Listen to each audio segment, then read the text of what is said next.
Hello, hello, hello, and welcome to the second episode of Survivor Rankdown's podcast retrospective series. And obviously, we are going to be talking about Survivor 43. No, we're talking. Hooray. We're I didn't sign Yeah. up for that. no, we're talking the Australian Outback, the most viewed season in the history of Survivor. This is a very exciting episode. I tried watching as much of the season as I could before this podcast, and I got all the way up to the final nine. So that's pretty impressive, uh, for me in this Respect. economy. But yeah, let's just go around and introduce ourselves alphabetically. Y'all know me. I'm Mike. I was in Rankdown 6. I'm on every single one of these podcasts. And yeah, there are many people on this season who I absolutely agree with everything they've ever done and said. So let's Yeah, I yeah. think it's corny. Yeah, Corny, introduce yourself. This Oh, is your first episode. oh yeah. Hey everybody, I'm Corny, aka Corny Chicken Soup, and I am currently a ranker on Rankdown 9, the current Rankdown that's going on, and I am the biggest Keith Famey fan of all time. Are you? Yo, corny. Those are I some think he Yeah. fighting might be. words. I think Wow, we're gonna have to fight in this we may, podcast. yeah. oh, I may have some competition here, Oops. Yeah. but yeah, Speaking it's good to of, be here. It's good to be here, and thank you for inviting. my man. Of Hey, course. next in ABC, it's me, Funky. I was on this last Borneo podcast, and I'm currently ranking with Corny in Survivor Rankdown 9. We're cutting it up there.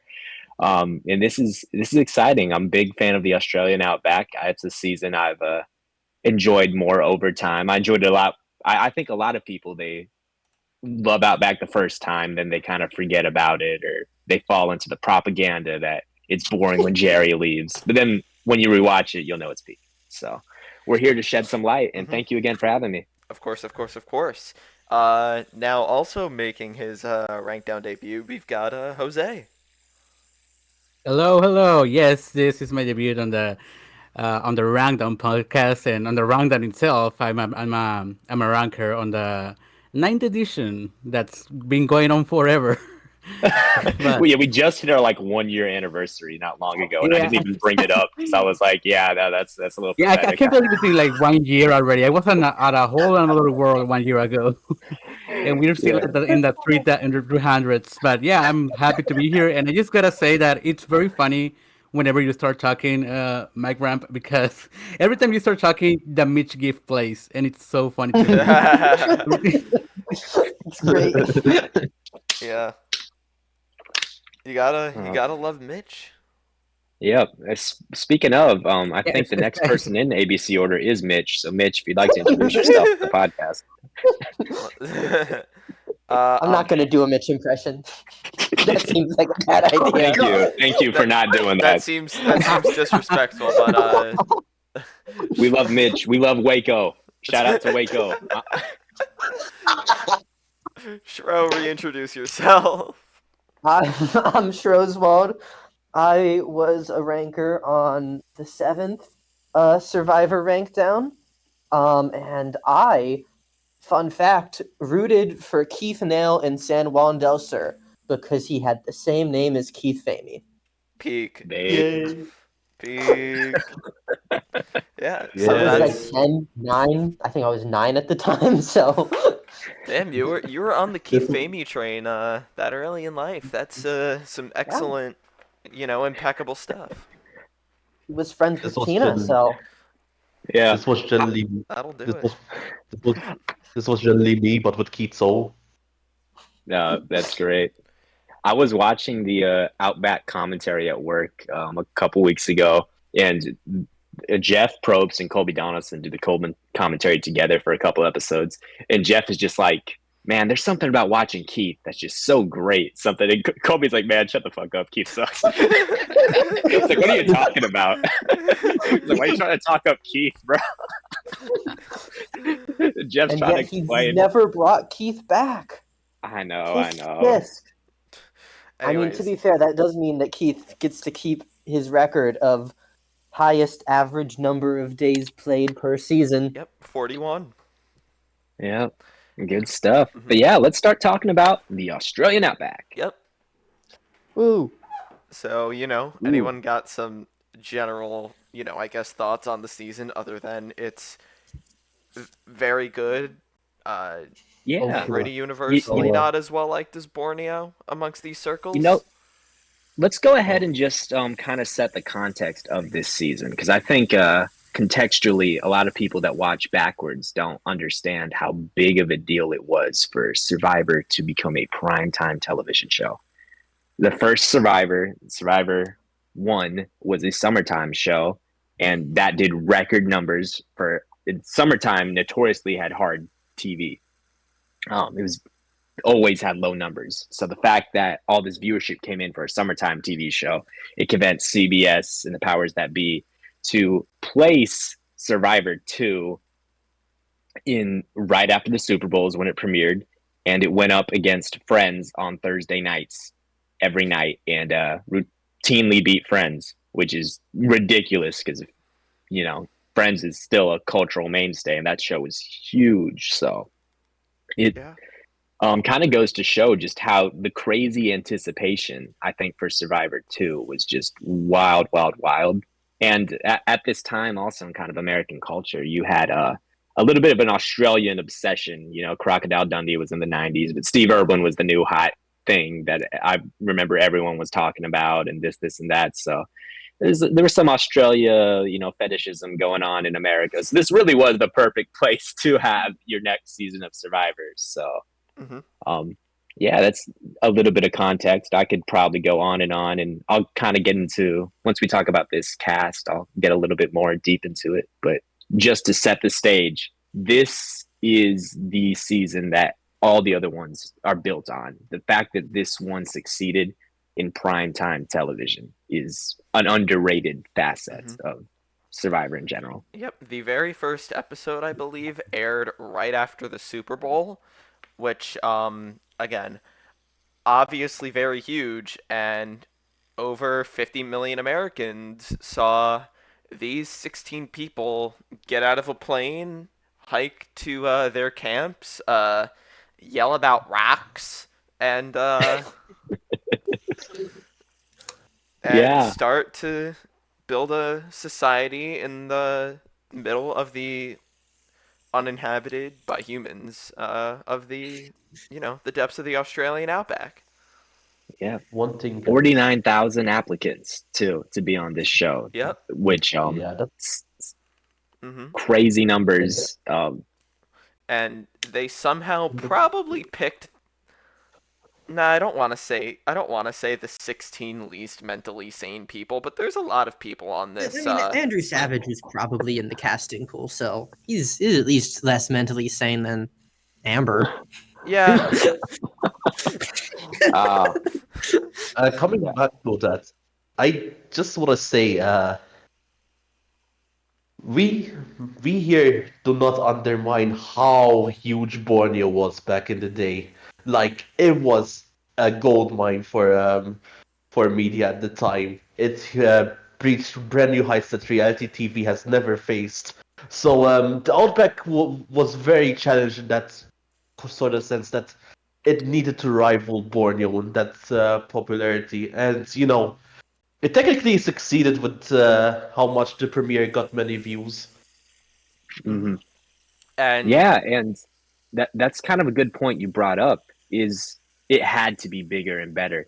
They had the bigger Yeah, production. They had a bigger budget this time. It was going to prime time, and They had the the extra stakes three were days. high. Yeah, yeah, of course, yep. the extra yeah, three they days. told us that this was the sequel season to like the massive proven phenomenon now that was Borneo. So, as every sequel goes in movies and stuff like that, it has to be bigger, longer, more dangerous and stuff like that. So that's why they Yeah. also like it does feel bigger than Borneo was, but that's because Borneo was pretty much a pilot for the idea of Survivor in America. Yeah. Yeah, for sure. Um, And and you also can't understate again how every single person on this cast, at least for a time, existed in the realm of celebrity. Oh Oh yeah, yeah, even Like, even they were before making this, cameos. fucking yeah, even even before even the likes of like fucking I don't know Mitchell. yeah, I Kel was getting mean, commercials. You Yeah, know, Kel was Mitchell getting got, um, brand deals. outed by the newspapers. Yeah, yeah, like Mitchell's probably Yeah. the least relevant person on this whole cast. All love.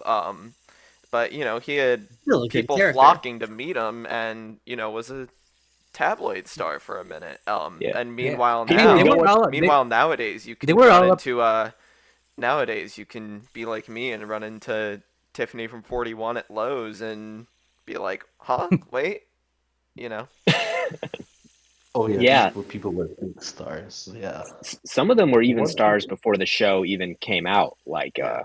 well, I know we'll talk about her later, but Alicia was the one that, my parents still have a lot of memories of, and a lot of I remember just Alicia was the big deal because of how just jacked she was and how fucking tough she was, and it's like, damn, you know, Hmm. seeing a woman like that on TV in all the pre-press material, even that was someone else everyone was very excited for was Alicia. But yeah, there was people that were, you know, these 16 people, and Yeah. I think it goes to show, like, if you see those extended final words, almost every one of them says, like, Deb and Kimmy and Mitchell, all of them, they say like, wow, I got voted off.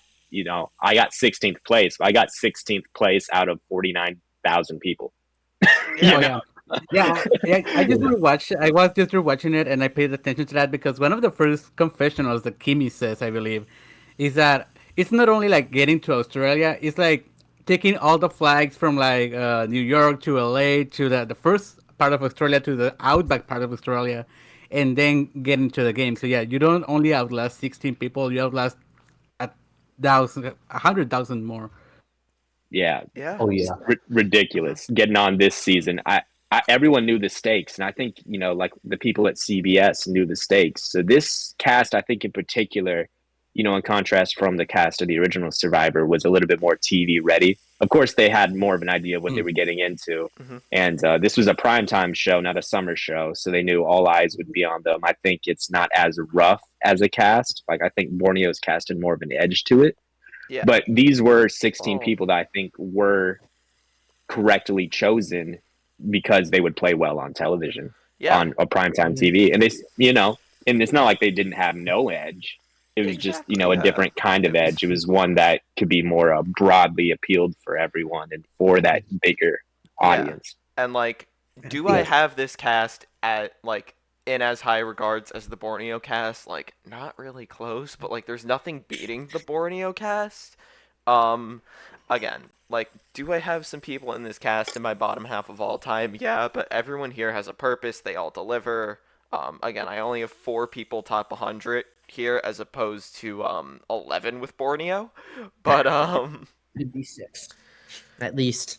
I don't actually know will I have Elizabeth top 100, but I probably got like 5 or 6 in the top 100. I I, haven't sat down and made that list yet, but I'm yeah, no, slowly yeah, putting about my the same mark. ranking Yeah. back together yeah, after One just thing, the old one's a mess. one thing, one thing I will say though is obviously we can't sugarcoat stuff, but this and Borneo are the only seasons that haven't been affected through 9/11, and that's basically a huge thing because it after 9/11 happened, and obviously that's probably the reason why viewership declined more in Africa. But yeah, yeah, this mhm. was very much a huge phenomenon. Like it's up there with Borneo. Like I've seen many references about the Outback in many sorts of media. Like even Jerry got like a mention on freaking Scary Movie too. Yeah. yeah. I Oh mean, yeah. I know a guy named after Colby. That's Mhm. awesome. Yeah, Jerry was in Surreal Life. Colby was in Curb Your Enthusiasm. He was in Red Eye. Elizabeth got on the fucking View. Oh yeah. All this, yeah, Not even. it Poor was, Ooh, thing. we were talking about celebrity, and like we didn't even get to how huge Elizabeth got. yeah, like, And again, like th- obviously Elizabeth firmly etched in the level of celebrity for, you know, better and worse. Mhm. But again, like I would still call Jerry a celebrity. I would still call Colby a celebrity. I would maybe consider it with Tina. Uh, Yeah. people know Amber. A decent amount of Mhm. Not people really from probably this know season, Nick but Brown. Yeah, Um, yeah. I Even think like Mike Stupin, like, for the wrong I reason. talk to Well, people and they Yeah. remember, they're like, yeah, someone's fingers melted off on the show. yeah. Like Um, that's what the most that's the image that stays in a lot of people's mind when you think of Survivor.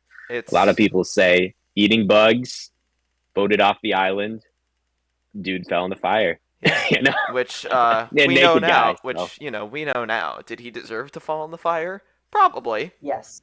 Yeah. yeah, if you fuck with nature, you deserve to fall in the fire. It's little more than that, but I'm assuming if you Yeah, if no, it's a lot more I'm than I'm that. assuming if you listen to this podcast, you know what you know what that guy's been up to, and I Yeah. mean people honestly not even for this like people know Varner for his activity in a perma Fiji season where no one is like relevant.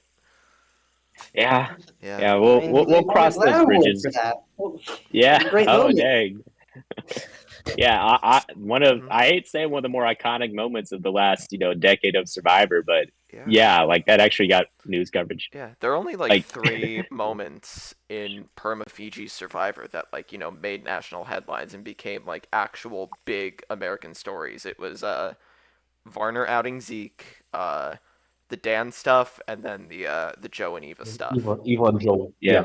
Yeah, Yeah, I was I gonna say do. Joe and Eva. Even then, big is a bit of an Yeah, overstatement. Made news.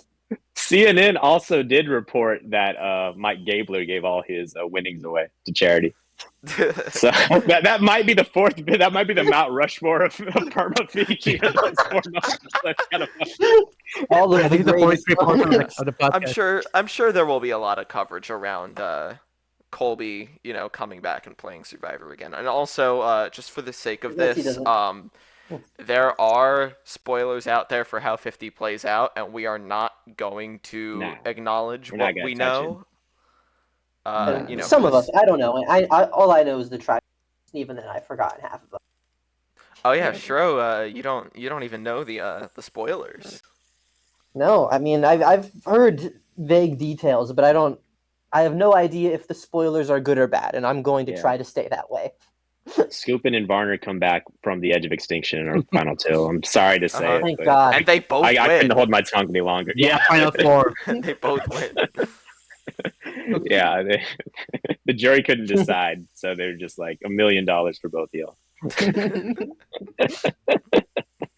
But yeah, no, I think we've done a good job of kind of just expressing the magnitude, and especially for the younger listeners. Think of the most popular TV show out right now, and Survivor was 10 times bigger than that because we Mhm. didn't have that much, media and primetime TV on normal channels, on your basic channels. That's ridiculous. Yeah. That is ridiculous how huge it got. Mhm. Like a lot of the And people who just got into the show and are most of their activity revolves around r/Survivor. No hate, but a lot of them just like, oh, the Australian Outback, they don't, it's mediocre, they're not that good at the game, they're it's like you had to.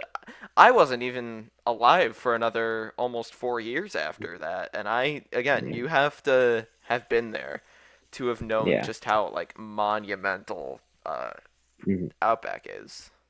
And we'll get into it because I think there's a lot of really good gameplay in this season. Oh yeah. But a Yeah, point we very made subtle earlier. gameplay.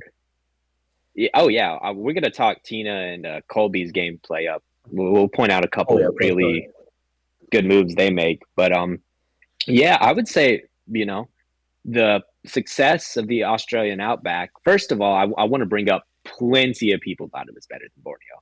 Like this ended the way that people wanted Borneo to end in a way, and we'll talk about that when it ends and Yeah. once we get to the end of this. But yeah, a lot of people did just see this as, wow, this is bigger and better. This is the better show. Like this, it won multiple Emmys. Yeah. Outback was the Mhm. season that was winning Emmys. The production design was crazy. The show was Mhm. really good. It Yeah. And like fell in that perfect spot. mhm. And I still do I think Borneo is better personally? I do, but I'm not going if people are like, "Oh yeah, Outback is the better season." I'm not going to be like, "No," you know? Yeah, Yeah, and Yeah. There's so much I merit. bet it was like it could have even been bigger than a 60-40 split. I feel like at the time, just Survivor Mania was so huge, and the production design and the scale of this one was so Mhm. big that I think people generally did like Outback more. And Yeah, I think the bad I think guys don't win this nowadays time. Even though they I think were nowadays just as just bad and dirty, but survive. we'll get into that. one, I think one nowadays thing. Survivor fans have been, and that includes us, have been selected for people who are enjoying the things that Borneo does better than Outback. Are a lot of things that Borneo does better than Outback, but there's a lot of stuff that Outback does that we don't see necessarily as the signs of a good Survivor season. Like especially discussions of survival, and how you deal with the elements, and even a lot of like internal conflict that you don't see as much. So that internal conflict is, I think, more present in classically great Survivor seasons, but those are things that Outback is clearly doing that other seasons don't. And so Mhm. Survivor fans no longer include the type of people who prefer those things as much. Yeah, One Yeah. one good thing point. I also have to praise. One thing I also have to praise about this season is it gave many viewers hope that the show promised us way more diversity and inclusivity when it comes to new locations. Like I think the Outback location they were in, it's very good and it's very unique. Yeah. Like Borneo, yeah, like back in Borneo, like obviously it's a great season and all that, and but like it's just an ordinary beach, you know? Like Yeah. Like a lot of the Yeah. seasons I mean obviously, we're in Fiji all the time now, but pretty much like every single season, at least most seasons since Samoa, they look a lot like Borneo. They're on a beach. It's Hmm. like Borneo really is not that different in terms of elements and location from like Perma Fiji. Yeah. It was also way easier than Perma Fiji. Perma Fiji is the hardest Survivor's ever been. So Yeah, yeah. Totally. For sure. It's Fiji's so not hard. it's not like Outback They is never like eat. unanimously a top 3 hardest season along with Africa and Guatemala. Uh, It's yeah, it's yeah. pretty high. I I would mean, say so, yeah. It, Outback was yeah, really, really hard, and we'll get to that. But yeah, like stuff like the flood, them having to get rid of the rice the forest fire. and yeah, forest fires all the time, tons of terrible, terrible storms. Shoot, I love we have that one storm where after Kimmy's voted off in one of the greatest episodes ever, Mike's evac episode. It starts with a storm, and starts with a storm of rain, ends in a storm of fire. Like, oh my god. Hmm. Yeah. Well, all right. Do we have any other general thoughts on Outback? Yeah, I think we're ready to move on to the next slide, which is covering the general storyline of the season, Oh yeah. which yeah, I think the main, I guess, plot of the season is Kucha versus Ogakor. Yeah. Yeah, definitely. yeah, And I want to get into that because I'm a big fan of Survivor for the stories they tell every season. And Borneo was kind of like the Taggy versus the Pagon season also, but it was more about the Taggy Four, especially how they especially hid their alliance from the Pagon tribe. It wasn't really like a built-in rivalry because uh, after the merge hits, Pagon doesn't really like hate Taggy. They're open to vote for anyone, It was only after Chaggy completely blows them away that they start getting some sort of rivalry, but by that point it's too late. But this in Australian Outback, it effectively builds a very strong rivalry between the Kuchas and the Ewakurs. And something that I feel it doesn't really get brought up much in Australian Outback is that this is probably the first time where we kind of seeing a tribe in danger of being decimated, like even before the merge. Because in season one they were like pretty even pretty 1-1 on challenges. They lost one, they won one, they won one, they lost one. But here we have like three immunities in a row where one tribe loses, where Ogakor loses, and that like really builds a rivalry, really builds like Mhm. an underdog story for us to want to get to root for them, which is what made me love the Ogakor so much. So when they eventually do so in the merge, when they outplay them by the pass votes shtick they did, it actually feels satisfying. Hmm. Yeah, that's Yeah. a really good point, Corny. Because I Jeff Varner has a great quote in the season where he's always trying to antagonize the Ogakors, say, "Oh, I like that they're starving, this, and Yeah. that," and I forget exactly how he says it, but he has a couple really good digs at them. It's like, "Oh, we want to just keep beating them when they're down," Yeah. Yeah, type of yeah. A deal. It's lot. something So like we Yeah. want to see That, them that, lose, want to see them Yeah. suffer, and we're gonna shove them off one by one at the merge. And He guess says what? something like that. Yeah. A lot of what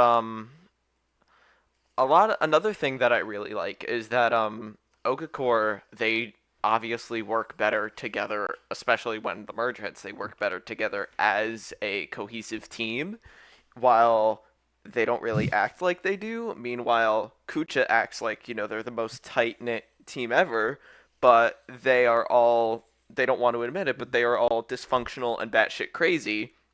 And a lot of why Kucha fails come the merge comes back to the person that none of them are able to get along with in Kimmy, and also just how Kucha was destined to fail because they double crossed the elements in Mother Nature with Scoopin.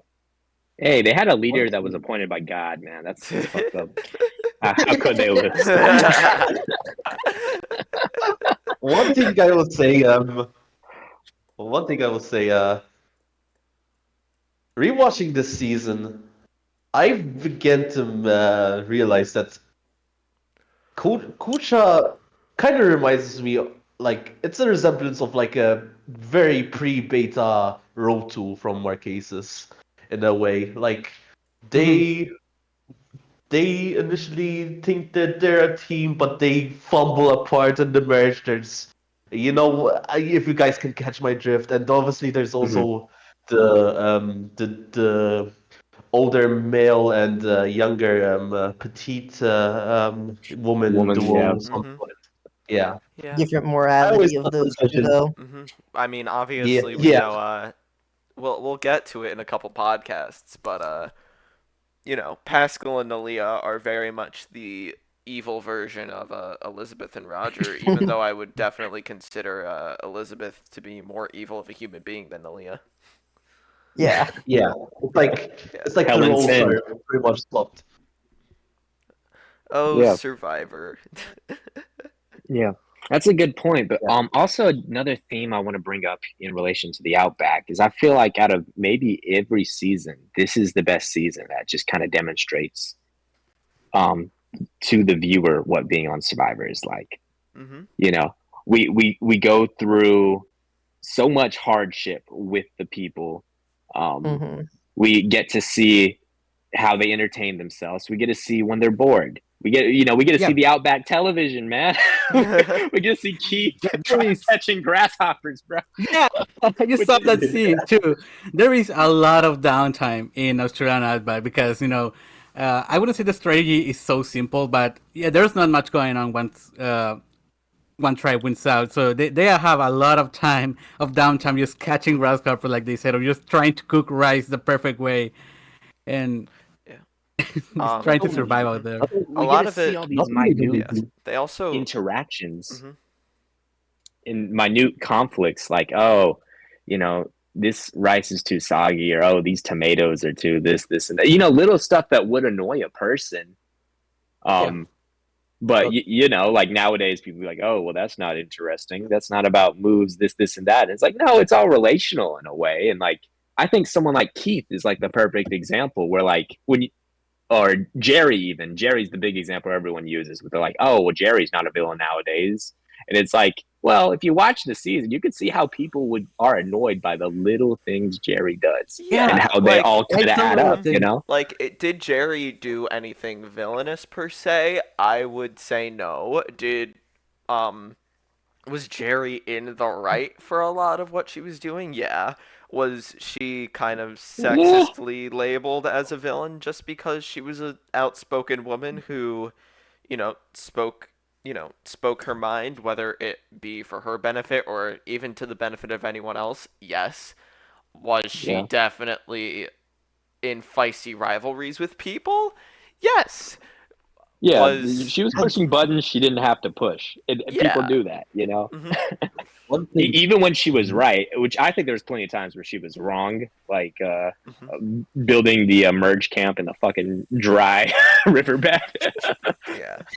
Like, and there's other moments too where, like, I know some people nowadays that say Jerry was right about everything, and I think that's what makes Outback and a lot of these early seasons so good. Also, is they show multiple perspectives on stuff where you could see why Jerry would think this way, but you'd also see why Keith would think this way or Colby would think this way. And I don't think the show burgeons, bludgeons that you have to think one way or another. Like I do think Jerry got a raw end of the deal in the sense that most people came out hating her and this and that. I think she was the perfect demographic to hate at the time, and the way the storyline works out, being the first person ever to be voted out in the merge. Post the merge from their original tribe, like that had to be a villain. Yeah. Like once that happens, like, oh, checkmate, Jerry, you're the villain of the season now. Yeah. One thing I will. We'll get into it when we talk about Jerry herself more down the line. Yeah. But Oh, and the whole Kel thing too. Yeah. Yeah. But we'll get into it. Is she a hero? Is she a villain? You know what? She's Jerry, Yeah. and that's why we love her. Yeah, and I you go. My bad. I was gonna move to another topic. You can continue. Okay, Go ahead. I'll quickly say just on this topic, I don't think the show at this point in its franchise was that shallow to really make the distinguish, strongly between heroes and villains. And Colby, I think, is one of the great Survivor pontificators, and he has a lot of quotes, especially at the end, about juggling ethics and doing some things that you'll be proud of, things you aren't proud of, this and that, showing he's like, I had to lie sometimes in this game. Sometimes it made me feel bad. Sometimes I didn't care because it was lying to someone I didn't care about. But the great one where he's like, yeah, I had to lie to Jerry, but because it was Jerry, I didn't lose any sleep about it. Kind of deal. So, like, even your more quote unquote heroic characters, I think they're getting their shades of gray in these early seasons. I don't think they get to the point where they're super duper. I think that's kind of a post heroes versus villains thing. Once they actively were dividing the tribes one way or another, it's like, okay, now for a while it felt like they made everyone try to fit in one role versus the other. When I think Survivor is a lot more complex than that. Another really, really quick thing that I like about this season is the use of the luxury items. Obviously, yeah, bongos, the bongos, the bongos never stop. People wonder why Jerry wasn't liked. I'm like, hey, try to live with someone who brought bongos as a luxury. And they're playing it every time. Like they're trying to make fire, like desperately trying to make fire, and they're just Jerry like playing the bongos nonstop. Colby's Texas flag. Yeah. So peak. Who brought the I forget what the game is called.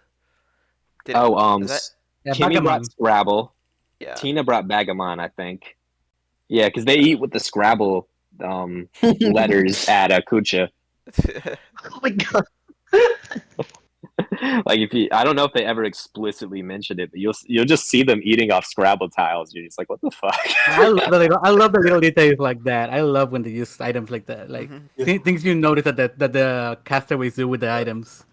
Hmm. It really One, helps Yeah. make one, the season. one thing that I also want to get into is not only do they, on an emotional aspect, show how much the contestants get portrayed, but also you also get to see how much they suffer. Like the pain they go through this season is exceptionally like realistic, and you can tell that like when I saw Elizabeth losing her hair out, I was generally just afraid. Like this shit was real. Hmm. Yeah. Ooh, yeah, that's a hard one, and we're gonna give I'm Amber some crap here later, but I think she has one of the best, just like suffering faces that Survivor's ever had. Like she's always kind of Thank like you. Yes, that's why I like Amber. pouting and stuff. That's the best part of Amber is she's great for a reaction shot of just being in like complete pain and misery. oh, Yeah, she so, functions perfectly. We'll get into Amber later, but yeah, that's why I like Amber in Australian Outback. I don't think she's that boring because she perfectly shows the hardships of not only the elements of the game, but also the strategy, the psychological aspect of the strategy of how it plays out. Hmm. yeah. Yeah. Yeah. Are we ready to move on to the themes of the season? Yeah. Yeah. Real quick, I think it is important to kind of establish one thing. I guess this comes with story and theme also, but for the Australian Outback, they did get to see Borneo, and they knew the winning strategy going in. So alliance wasn't as dirty of a word. Like they kind of try to tiptoe around it because they know it is still kind of a dirty world at this point, but everyone knows they got to play it like that.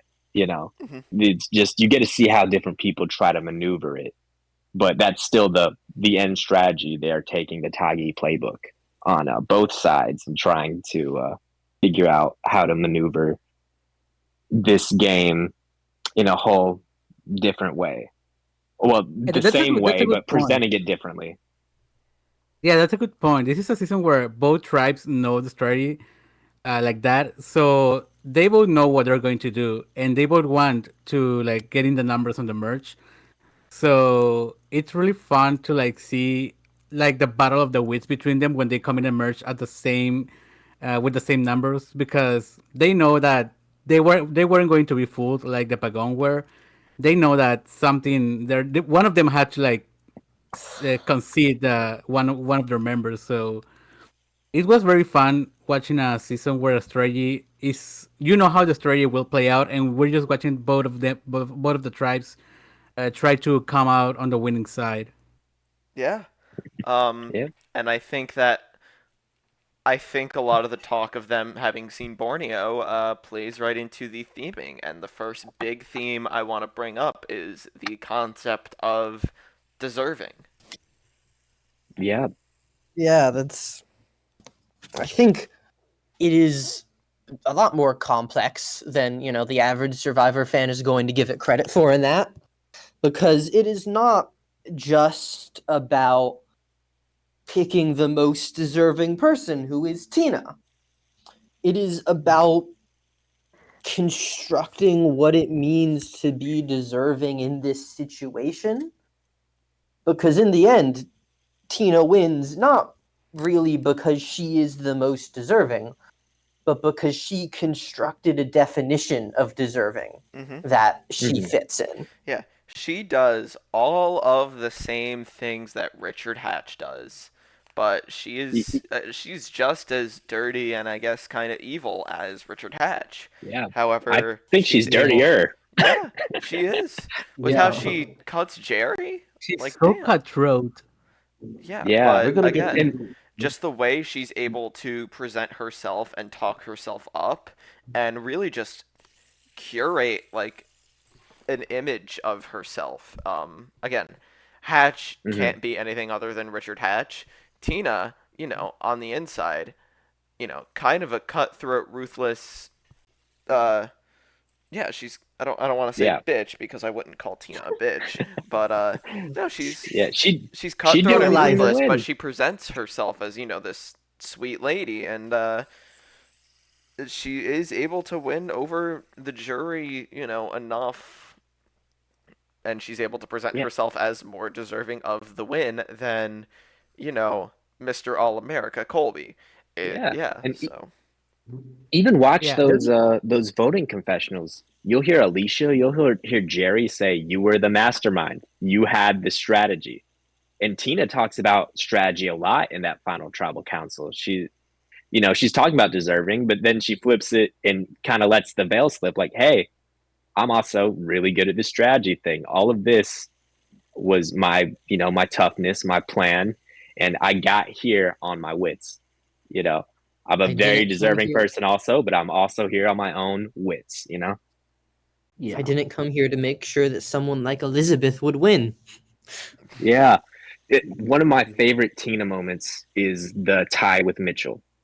Her first voting confessional. She says, something like, "I'll happily, giddily, like in the spirit of the Olympics, let the games begin." Votes for Mitchell, and they have to do the revote. And she comes up and she says, "I did not come out here to starve and do all this just not to win." And this time she has more of an edge because I guess it's the revote. She's letting the yeah. mask slip a little bit. She's like, "Nah, this shit better go my way in the revote." It's such a great Tina moment is where so Tina's kind of good. letting the mask slip a bit. Yeah.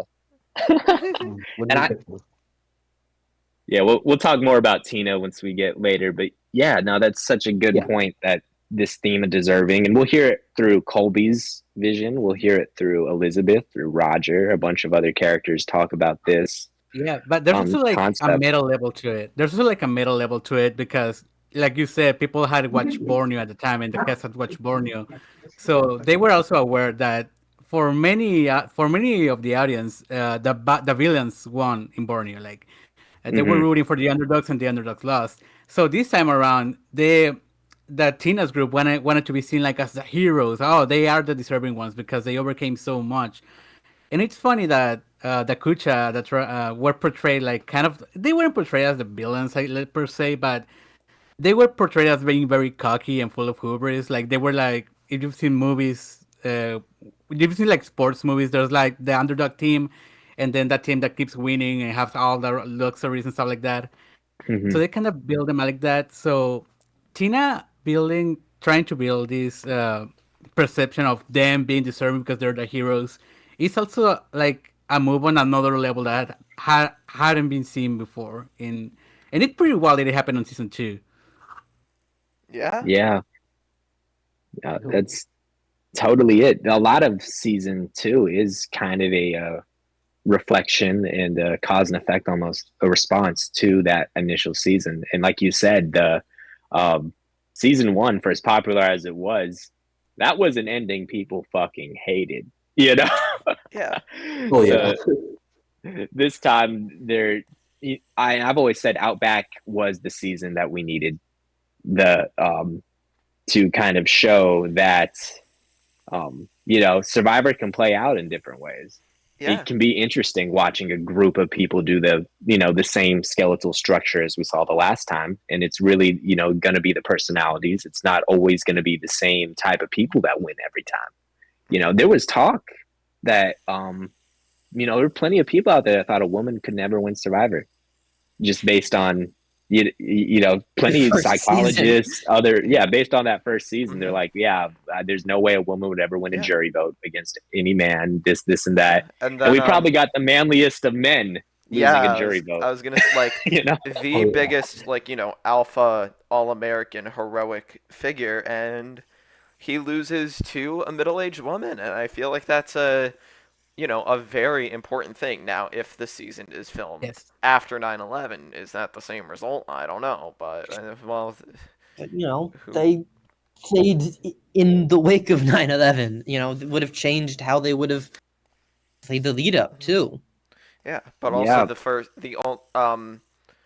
yeah, because it was man, woman, and then well, I mean, Africa was filmed before 9/11, and I mean, obviously, yeah. we know Ethan Hmm. beats Kim no matter what. But then it's woman, woman in Marquesas, Man in Man in Thailand, and Thailand. then it's a Man, man woman again doesn't in beat Amazon. a woman until Vanuatu. Yeah, that's actually an Yeah. interesting point. Yeah, I remember when Amazon came out, that was the big they were hyping up this battle of the sexes, and that was something that was always pointed out, that it's gone man woman man woman. Let's see how man versus woman is gonna go. Like, it should be a woman's turn. Hmm. But yeah, no, I'm very interesting. And I know in the next podcast, Africa, we'll probably dig even deeper into 9/11 and kind of the cultural Yeah. perception of how that tied in with Hmm. reality television Yeah. and Survivor and the Hmm. word Survivor. I feel like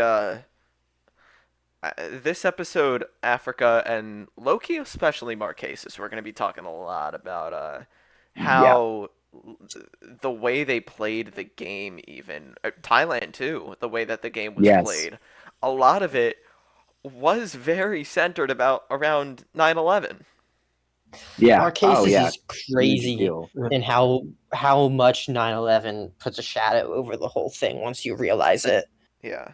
Hmm. Like, I think the way Pascal is entirely changed by the fact that 2 months before they flew out, they saw the planes fly into the World Trade Center. Yeah. Yeah. I know Yeah. that Yeah. The it whole had Rotu it had tribe. a very big impact on Sean Rector, and again, also 9/11 Yeah. itself From Harlem. plays a huge role into how Thailand plays out. Yeah. Oh yeah. We'll get into Sukjai and all that great stuff. Hmm. Um, let's go ahead and put a pin on that. Yeah. And I think another big theme we can talk about with Outback is nature, Yes. because Yeah. Mother Nature Hmm. plays. I think Colby says it best when he says that's the 17th castaway out here. It's the environment, Mother Yes. Nature. Yeah. You could very well, in this season and in Africa, call Mother Nature herself a character. Obviously, I think the biggest example is how Mother Nature dictates Michael Scoopin's fate with his he kills the pig Yep. and then falls in the fire. Yeah. And I mean, the fire chased the pig over to him too. Hmm. Yeah. They were. They set our boy up. Every bad thing that's happened to Michael Scoopin is a setup. Yep, totally. Just kidding, everyone. Please, just kidding. Never quote me on that. maybe the only person who actually agrees with that is Michael Scoopin himself. Yeah. Oh, Yowman Yeah. believes Someone it. send him a I link. think I think Yeah. I think if you ask Michael Scoopin, it was Mother Nature who put all that indecent material on his computer. Nah, he said that was his stepson. We'll get into stepson talk too. Oh no! No. Poor Oh, Deb. oh, Just a warning, most of the Kucha tribe are like terrible people. it's a lot of piece of shit on Kucha. Woody Allen should have been on Kucha. That would have been big.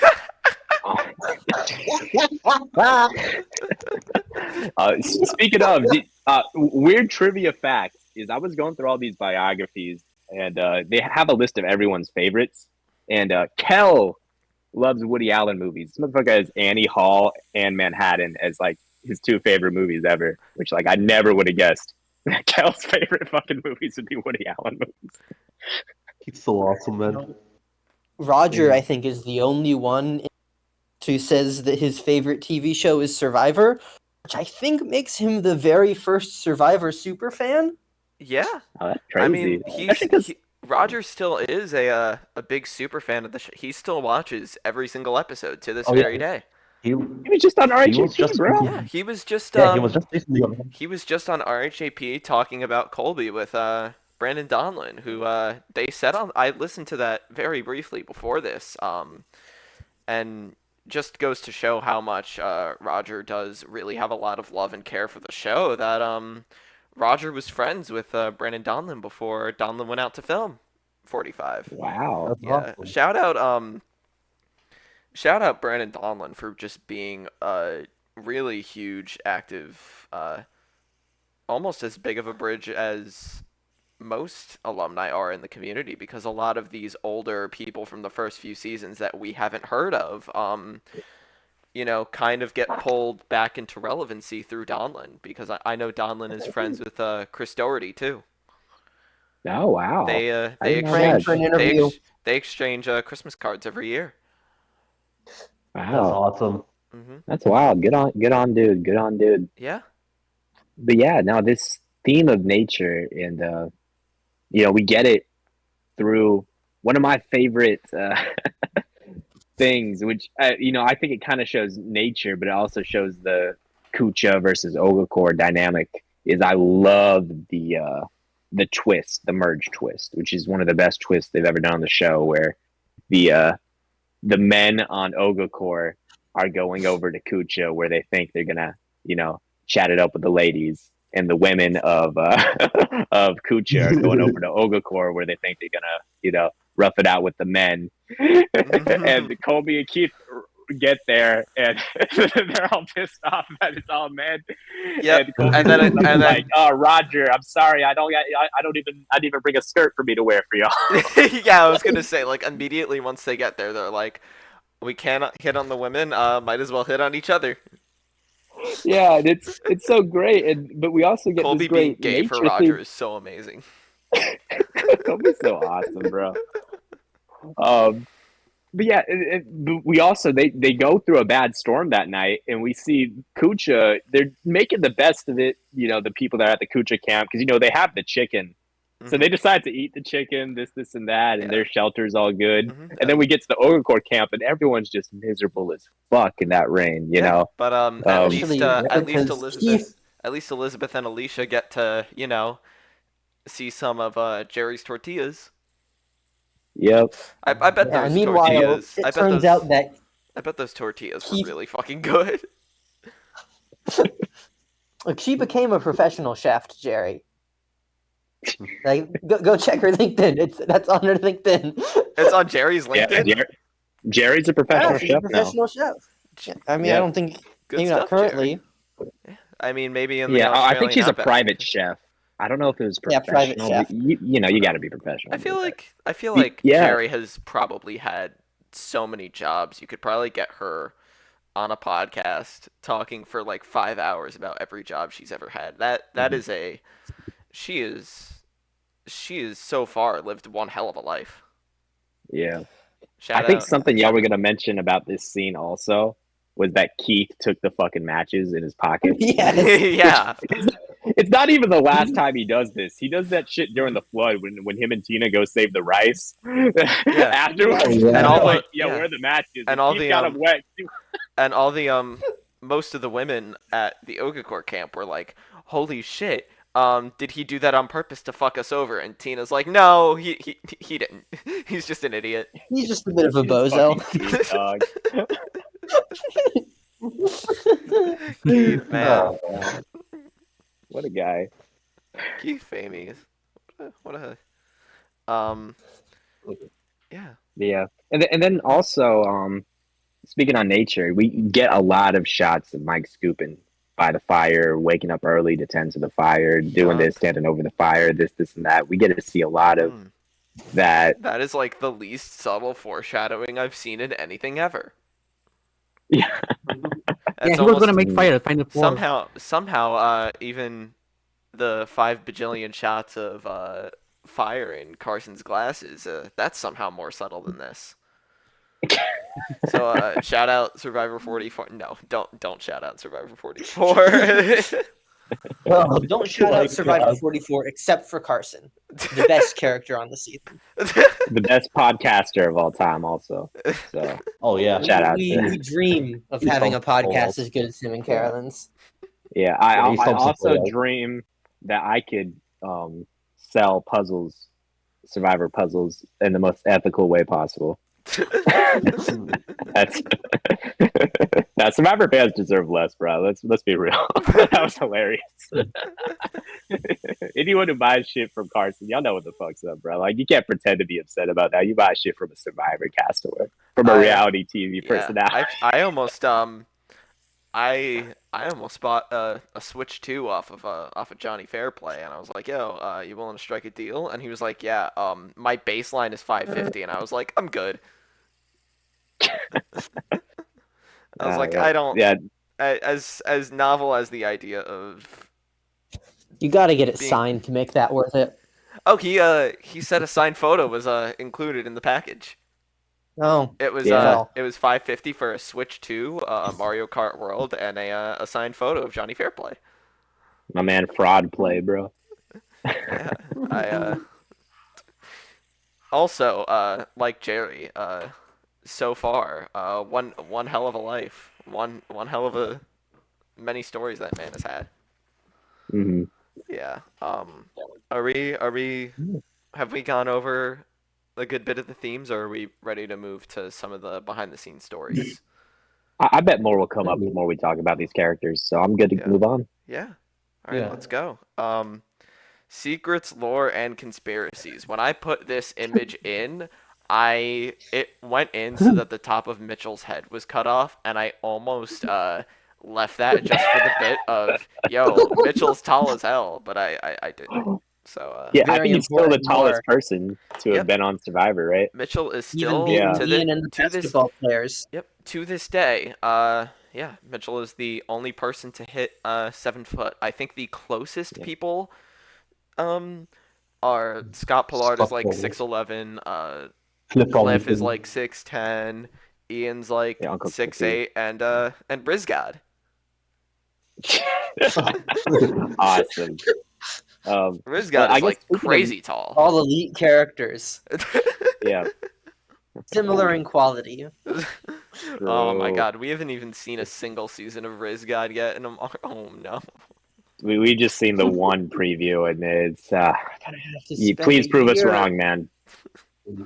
Yeah, we have to Anyways, spend a year yeah. watching Save that this guy. from Andy, so Yeah. you better earn it. Nah, Oh, I bro. cannot Riz wait. got better not get any claps when he opens the Yeah. coconut with one hand, bro. Uh-huh. I cannot wait to see what This, how alumni on Twitter react to Rizzo and the fact that he got to, be on a starting tribe with Colby Donaldson. Kobe's gonna put his head in the fucking sand. But anyways, back to yeah, Outback. this season, Yes. Speaking of Colby. Yeah. this season Well, has first a of lot all, you're right. There is a lot of secrets, lores, conspiracies. We're talking about. We just mentioned Mitchell, so I think it would be interesting to just get this off the bat. Is that 3 castaways from this season did apply for that first season, and they were Mitchell, Jerry, and Keith. And I think the only one that made any kind of motion was Keith, who was someone who was very deep in the casting for the first season. Who, if I remember, he was offered a slot on that first season, but he ended up turning it down. I think he was cut last minute. Yeah, Wow. it was one way or the other. But Yeah, he ended up like, not they doing mentioned that that at first the one. reunion. I think that worked out completely for the better. Yes. Yeah, and they called him up and told him, like, hey, we liked you. Please do our second season. So he came and did the second season. Jerry, I think, got nowhere in casting. I don't remember how deep Mitchell got. But yeah, it's our Hopefully first big less deep than Jerry. yeah. Yeah. Another My- big one. Oh, what's up? My personal favorite, definitely incorrect conspiracy theory about Australian Outback is the Kel was actually going off into the into the woods to jerk off. Jerk it, not jerky. Is this Yeah. like Jerking his firmly beef. Are we sure this is like firmly disproven? Because apparently, like a lot of the reason they didn't really air it that much, but a lot of the reason that he got voted out and that people were willing to go with the whole beef jerky thing, was just because he was like Yeah, he's a weirdo. he didn't necessarily do anything to anyone, but he rubbed the women the wrong way. Yeah, he is a loner. He's from Fort. He worked in Fort Hood, Texas, man. I've been over there, dog. I think most of the men over there would rub a normal woman the wrong way. Yeah. But yeah, I don't believe it. It doesn't seem don't- like these are good enough actors to fake it. Oh, what? Yeah, And- we've seen Jerry's acting skills. What do you mean not good enough acting? No, but no, I don't believe it either. That No one kind ever of talks about it like that's true, even as they talk about every other conspiracy theory, even as Mitchell lies about the tiebreaker plans. mhm. Yeah. Like Um. in his quarantine questionnaire, Mitchell is like, "Yeah, we had no tiebreaker was um until it came to that." And then you go watch the season and you can see a scene of Mitchell, Jerry, and Amber talking about what happens if there's a tie. Yeah. That Mitchell was like dead by the end of that, so maybe he had like zero memory of the last like 2 days of. Yeah, I Outback. yeah, underratedly, like one of the most completely spent cast. Didn't he? He was there for 12 days. Didn't he lose like over 30 pounds out there? Yeah, something ridiculous Yeah. like that. Mhm. Yeah, tall guy needed a bunch of stuff. Yeah. He was tall and Oh, yeah. skinny too, so he really had no fat to lose. Mhm. So he was Oh, he was probably like delirious as fuck. Like they thought Keith was more, which Keith I think is underratedly athletic, but they were like, nah, Tina, Keith, Amber, Jerry, all more athletic than Mitchell at this point. Yeah. Who was just completely pooped. I still don't think that is like the biggest. No, I think that the record, supposedly, assuming narrators are reliable, which I don't think they are, in that amount of time, I think the amount of weight loss, in 12 Days of Survivor just got broken by Say, who allegedly lost Yeah. in her 12, 13, however many days on Survivor 48, apparently lost 38 pounds. Someone who has never lied and who's never exaggerated the truth before, so I believe it. I trust her. I personally trust her. I Yeah. listen, if as long as it gets popcorn in my mouth, I believe it. Yeah, no, I'm happy. Survivor castaways should lie about shit more often. Honestly, that make it. I assume they do. First of all, they lie about a bunch of stuff. But Yeah. second of all, they should. That's fun. Yeah. One. All right, time to get more back into Outback lore and conspiracies. I feel like we should just what- like fully I- acknowledge the beef jerky situation. Yeah, Oh, and yeah. we'll get more into that when Kel gets there. We talk about Kel, but yeah, that is Mhm. something that I think nowadays pretty much everyone who was on that cast is like, no, Kel had something. One of them Even thing Jeff that I would Probst. mention. Like, is it like confirmed to this day if he had beef jerky? I don't really I know if it's mean- definitively confirmed, but I think we can all assume he did. We'll never Yeah. know unless Kel admits it. Yeah. And Yeah, everyone says he had it.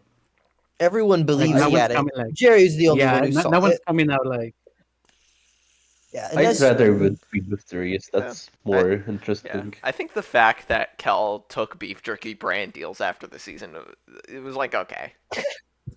Yeah, yeah. I remember I had this dartboard with Jerry's face on it, and I would just like throw darts out there, and I'd just be like, yeah, beef jerky. Why would you do my boy Kel like that? I had to replace it every day because there were so many holes in it. Kel, man. That is a reference to what happened in Fort Hood, by the way. They had a big fucking dartboard in Jerry's face that they constantly had to replace because they would just fuck it up. Yeah, that was in the If you- Home from the Outback special. Yeah, One it's thing- fucking hilarious. I wanted to get to one infamous thing that happened on the season, and that being the whole situation where Colby got sued by the Australian government for taking like a coral from the Great Barrier Reef. Yeah. Yes, that was a big deal. That was a big no-no. And I believe SEG, CBS ended up having to settle for that, but that's like a huge fine. Like that's kind of ridiculous that no one on production knew about that and got Colby to stop or let him do it and just not air it on TV. Even though I love the scene because Jerry pretends that she is like a part of this gift giving too. And that's the scene where Jerry's like, damn it, I thought me and Colby would be the perfect final two. and that we were about the same level of skill and likability, but now he has one up on me. I'm like, damn, you're right, Jerry. That broke the tie right there. Yeah. What else? What else is there from this? It's not really like Another lore, I big guess, one. but Tina presenting at the Grammys just because she was Tina is awesome. Yeah, oh yeah, they were popping up at a ton of different places. There's pictures with Yeah, they were Alicia on. with like NSYNC and shit. Yeah. Alicia and Jeff Varner, Jervis, and Sue. Sue. They were on Big Brother season 2. Mhm. That's not that big of a deal, but that was kind of interesting. Another lore one is back in the day, and I wish I would have kept an archive of this. Every once in a while, I'll find an old article, but there's so much Survivor stuff that's lost to history. But during the episode of Survivor Africa with the tribe swap, Tina was currently writing was a featured person that did articles about Survivor, like a lot of castaways did. But Tina's went further because she was a bigger name. I forget who she wrote for, but it was a big publication. And she says that the twist was supposed to happen in Outback. That was supposed to be the tribe swap, but the castaways not castaways, the production made an audible and thought the tribe dynamics were still interesting after the Mitchell vote because it shook up Ogakor so much that they wanted to see it ride out. So, yeah, I think that shows that Survivor production can just kind of do whatever the fuck they want with the format, and that a lot of that's due to their contracts are way more fucking iron tight this season than they were back in that initial Borneo where they got in trouble and the whole Stacey Stillman case. They had to change the category of TV show they were legally. Yeah, exactly. And we've said in the Borneo podcast, the ultimate authority is what production thinks was going to make good TV. I think overall this was still pretty fair. I don't think there's that many huge accusations of rigging. Like we could go into Borneo for hours on hours about.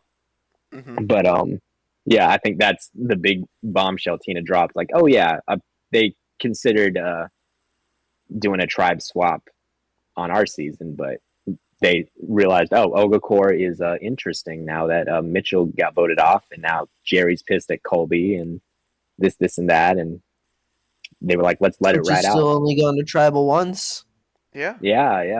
After the Mitchell thing, they don't go to tribal again.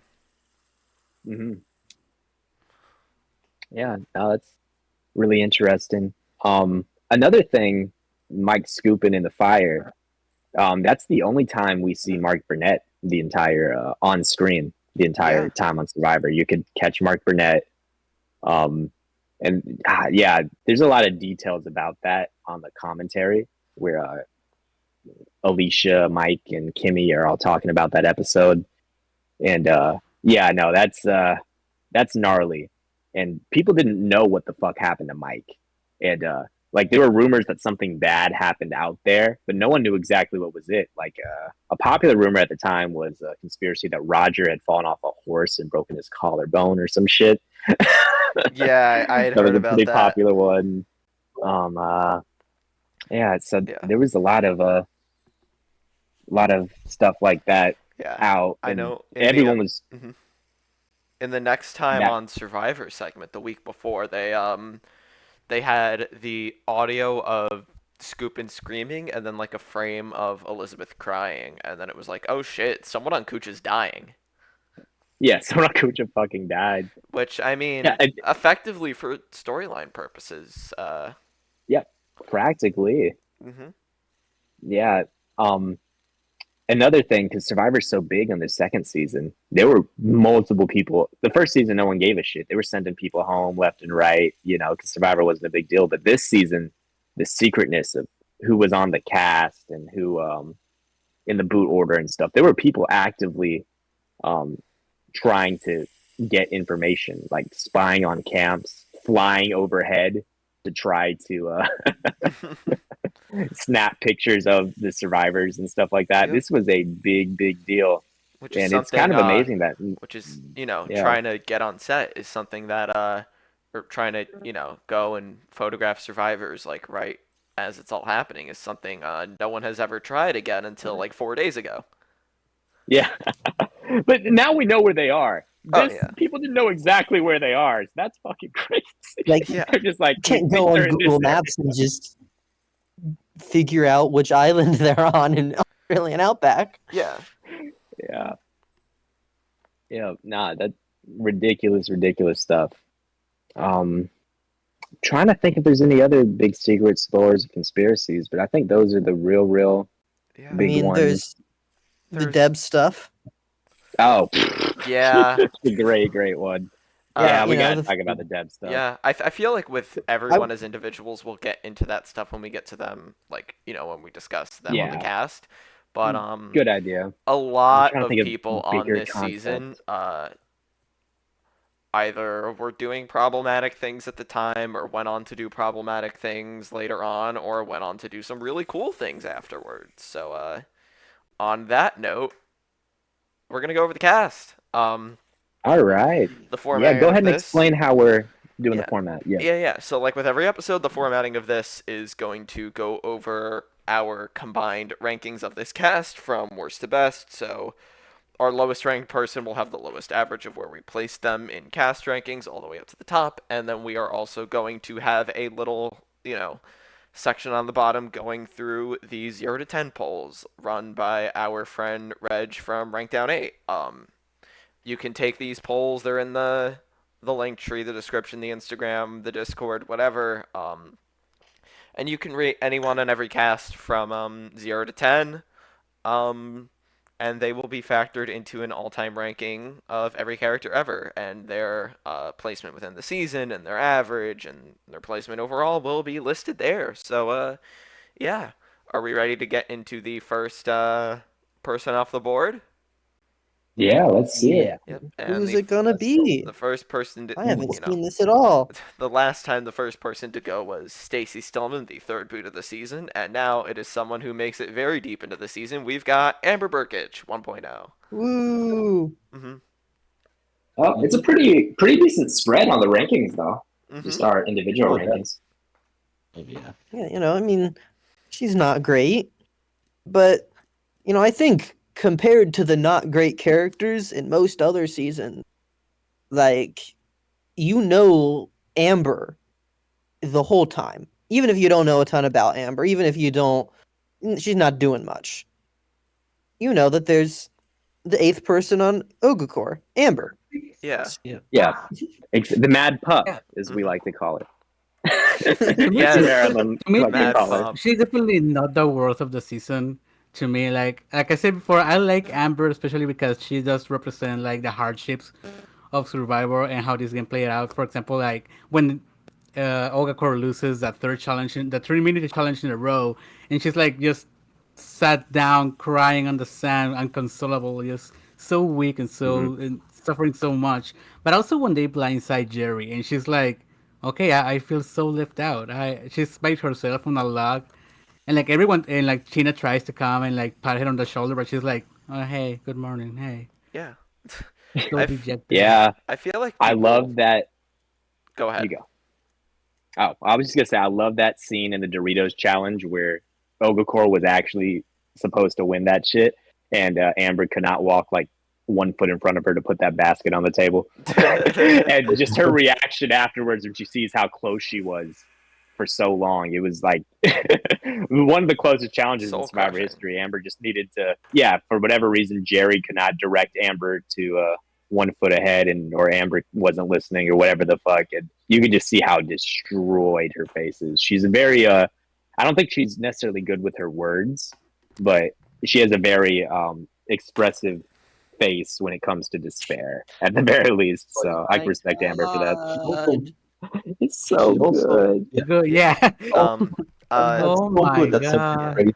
I do feel like people give Amber like way too much shit because of her subsequent appearances on the show, or really just subsequent appearance in All Stars, because I don't feel like people really Yeah. they either don't care about her on 40 or you're like me and think she actively adds to 40, but Well, again, I feel like people just give Amber on Outback a lot of shit because of how she is on All Stars. well, And I don't even feel at the like that's time though, totally you fair. had yeah, like I get what you're saying, but even at the time, you had the people that called her Lambert, like, oh, she's just Jerry's little lamb, Jerry's only friend, and this, and that. Which, Hmm. uh, part of me, it's weird when I think of the casting of these original groups of Survivor players that had to do first of all, it was a big casting pool, but the selected process was a lot more intense. Mark Burnett and Co and the psychologist, it was longer, way more intense. And when I think of Amber, I always try to see the angles and why someone got cast. And reading all her pregame press, which is like way shorter than everyone else's, by the way, because she is the youngest person on this cast. She's like fresh 21. Hmm. To me, she always just kind of came across like they just want like the closest thing they can to a little girl on the show. Oh, yeah. Yeah. Which if you watch the Home from the Outback episode, it's like, yeah, this girl never left her hometown. She has all Yeah, the her stuffed animals entire on her room, yeah, bed. tons of stuffed It's probably animals. the exact same room she had all her life. Yeah, You she's still get saying like that her she went on mom Outback. talking, and Yeah, it's um, she but went I on think Survivor because she didn't want to find a job. that's Which like real, but also like yeah, but I she found the they did fakest job ever. they did Reality. cast her to be the little girl of the season, and she does she She definitely sure comes is across as little. extremely young, but I do feel like she doesn't come across like the most like, oh, the little girl on this. Like, she comes across as a very young woman, but not necessarily like a little girl. Like, she does have a lot of like the chocolate talk with Jerry. Yeah. Oh Um, yeah, Oh, that's yeah, good old moaning. I yeah. see. It's like you can tell. It's like, I yeah, just this woman's probably been out of college for like a little bit at this point. I mean, I she's 22, Eh, I so thought I like myself 23. uh, Was she older I than Elizabeth? I believe she nah, was the she's youngest person on the cast, Yeah. if I remember Yeah, she correctly. was younger than Elizabeth. Elizabeth was like 24, I think. Yeah. But yeah, Elizabeth's 23. She's myself. 22. Yeah. Oh damn, really? Okay, no, I Yeah, yeah, must have yeah, had yeah. that mixed up. Hmm. Me myself, I'm unfortunately not that huge on Amber this season. However, she can dish out a funnier moment or not. Like one of my favorite moments, and it's very an underrated one, is when back in the final night reward where Jerry won the challenge and brought Amber with her, and they were talking about how the Ogle cores all acted, and she does such a weird Tina impression. She was like, Yeah. It's Yeah, her yeah, cheetah something along. impression's yeah. funny. It's almost it is really funny how much Amber like really hates, or with time really hates Tina, to the point where I'm pretty sure the reason Tina wasn't on Winners at War was because Amber had that in her writer. Which is And that's insane. yeah, Like and you don't like cast the mhm. first female winner ever, but Just hey, so I you guess can get if it's to get Amber. Amber back, No, but I mean, like I get I it, fully I get it, I truly do. That's like, like She the won same All way. yeah, Stars. the fact that if I'm in casting, like I probably got like Denise, but Oh yeah, I'd cut Denise for Tina any yeah, day. But like and I if I like had, Denise, but I if Amber says yes, like you put that's her one of those on, things you just kind of obviously. gotta do. Yeah, Like like same if Elizabeth says yes, you cut Jerry. Like that sucks. Although, You don't really, want to don't do yeah, it, cut but Jerry. which Keep both of them. keep both of them. Which Survivor Production made the mistake of cutting Jerry for Elizabeth, and then Elizabeth was like, no, and then they had already yeah, cut which Jerry by that point, so it was like, okay. And then who did I don't know if they exactly put anyone in that place. Maybe Aubrey. maybe no, because Aubrey was a very very last second replacement for Amanda, because Amanda dropped out like 6 days before the flight, Oh wow. and they just threw on Yeah. Aubrey. Hmm. Um, Well, to get back to Amber, I yeah. will say one moment that always kind of stood out to me with Amber, just kind of uncharacteristically, which is a moment I do like, which is maybe like the last time Amber shows any confidence in Survivor, at least in this season. is it's that the episode of the Mitchell boot. You know, Jerry, Amber, and Mitchell are talking like, "Yeah, you think Colby's with us?" And they're like, "Oh yeah, of course Colby's with us." They have a little bit of doubt. But they're like, "Nah, Colby's gonna side with us." And Amber says Colby can be talked into. He isn't real strong in his opinion. He's weak and he can be talked into. I was like, "Damn, all right." We're gonna see if technically she's right. In the sense that he was talked into, just not by y'all, by Tina. I don't know if that's weak because Colby's whole justification was that Keith was stronger than Mitchell, which And Amber. that's how real that is. And Amber, yeah. Oh, speaking of background stuff, what I've always heard is Tina came up to Colby and Mitchell together and asked if they'd vote off Amber, and Mitchell said no. So then Tina pulled Colby aside and was like, "All right, would you vote off Mitchell?"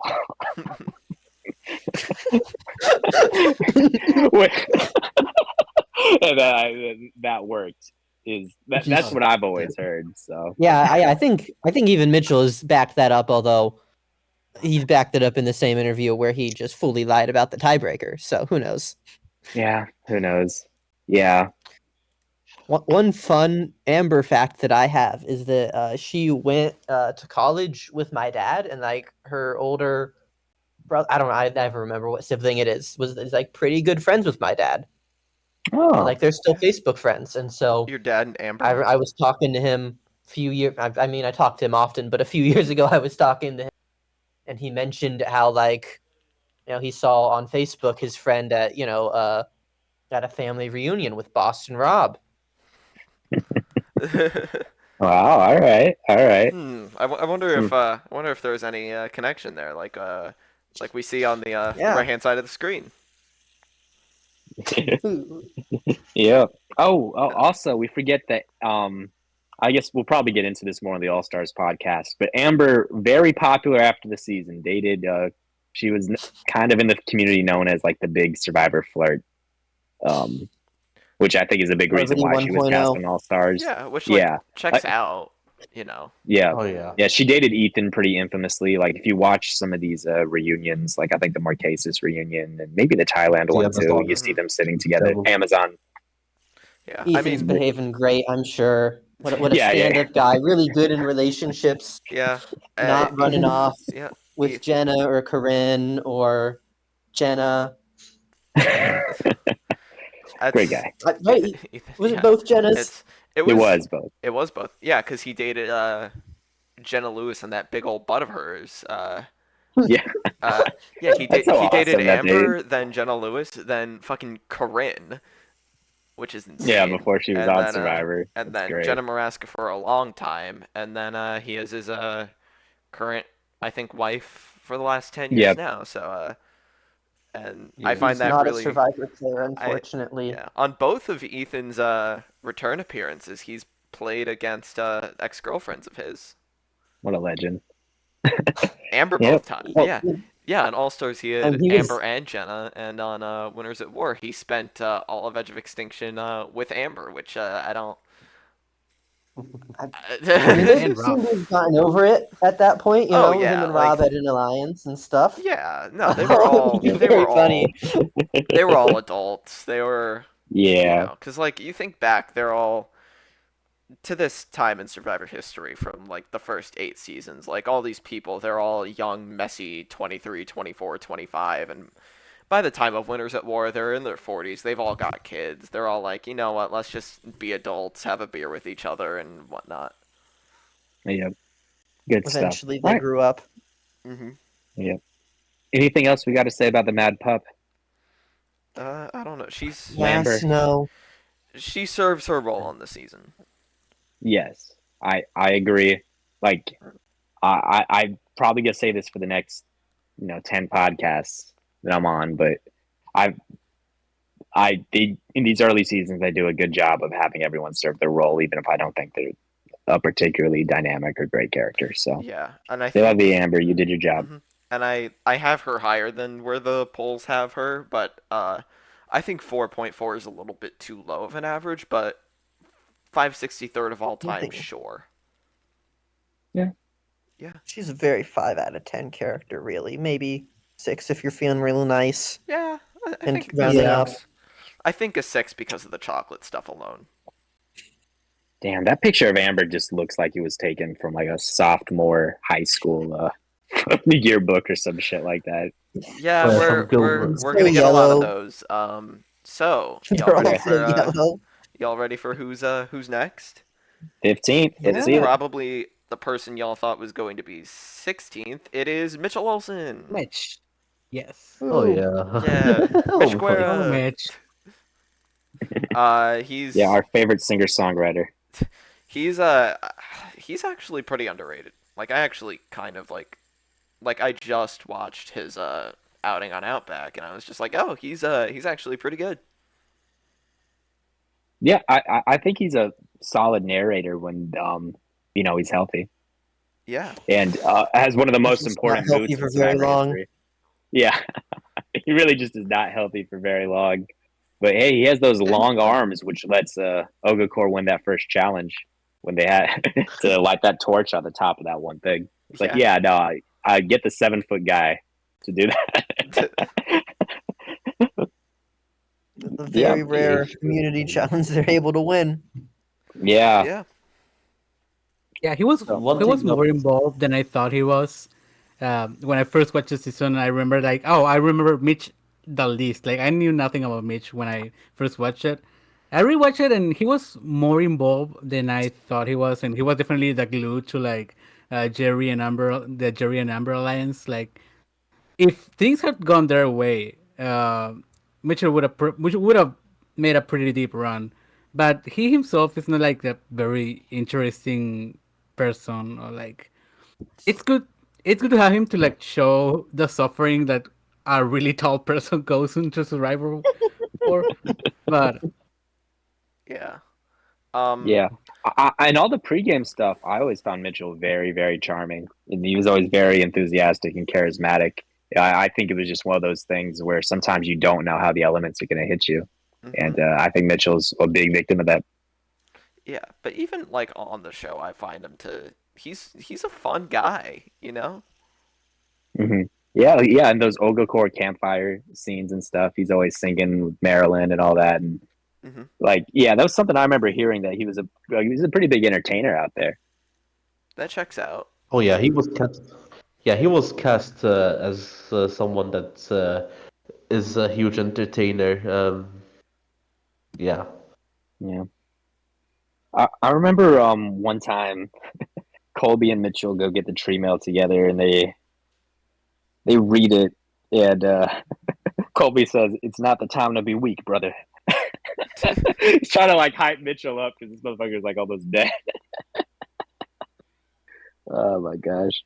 Yeah. I'm going through like notes and stuff and stuff I've written in like group chats about the season. Is Mitchell the one that Mm. says I'd vote off my grandparents? That's a strong alliance. That sounds right. I think it's Mitchell that says it, but I don't know like for sure if it was him. Yeah, I'm looking at my notes and I have a note that just says LOL Reebok shirt Mitchell. Which also important. There's a lot more sponsors this season, so we get the yeah.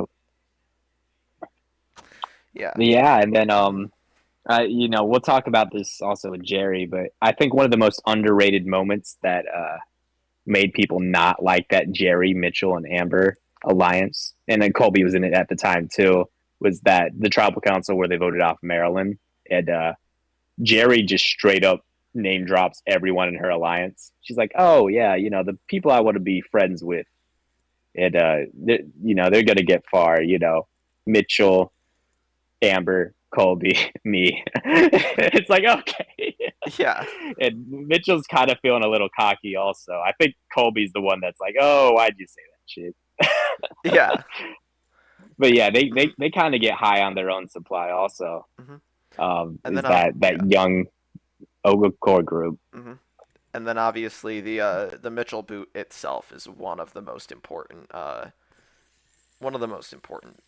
boots in Survivor history because really it's the first flip. Oh yeah.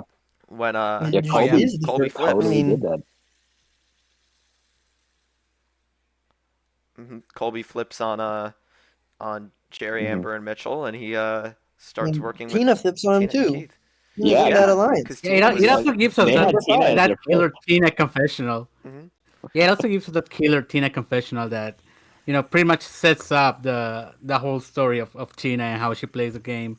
And I mean, the title of the episode where he goes to is also pretty awesome. One of my favorites, like the killing fields, right? Oh, geez. Yeah. Yeah. And those two votes back to back, the Maryland vote and the Mitchell vote, are just such great foreshadowing of the player that Tina is. Because, she votes out her seemingly best friend, someone that calls her the Constellation. Um, she votes her out for this, to get herself further ahead in the game. And then the next episode, she realizes, oh, wow, this isn't the group that's going to be able to take me far. I got to flip stuff. So we kind of see how she is able to compartmentalize all this stuff Mhm. and do what's best for Tina. Yeah. If we're getting more into the aspects of the people behind this, as we talked about, obviously with Amber and her dating history, I guess we do have to bring up, unfortunately, the fact that the tabloids had outed Mitchell as gay during the airing of the season when he wanted to very much keep that a secret, especially with like his family and all that. Yeah, he's from South Dakota. I think people Mhm. forget that. Yeah. And all his families are Trump supporters. He said that in his quarantine question interview. Yeah. Where it's a very tough thing that he has to weigh, and I feel like he's kind of a piece of evidence towards a lot of the craze around the show and the fans being very unethical. Oh yeah. We're gonna get into it with another pre-merge boot on just the way people were able to dig so much information out of these people, these 16 castaways, like way more than that first season because they had more time and the show was a bigger deal the second time around. But yeah, so much dirt was uncovered. Plenty of dirt was uncovered for the season one people, but season two, yeah, there were some big ones. Mm-hmm. Yep. And I don't want Anything to else? I don't want to call Mitchell's stuff dirt necessarily. Unlike someone else, it's just something that he wanted to keep to you're himself. right. That was a poor choice of words, but just privacy was not a thing if you're a reality television castaway. It's correct. The thesis statement on this, which and it still is, isn't it? Still is, yeah. With you do one thing people don't like on the show, and then you convince a few thousand people on Twitter that you're MAGA. Yeah. And then Eliza Orthans writes a hit piece.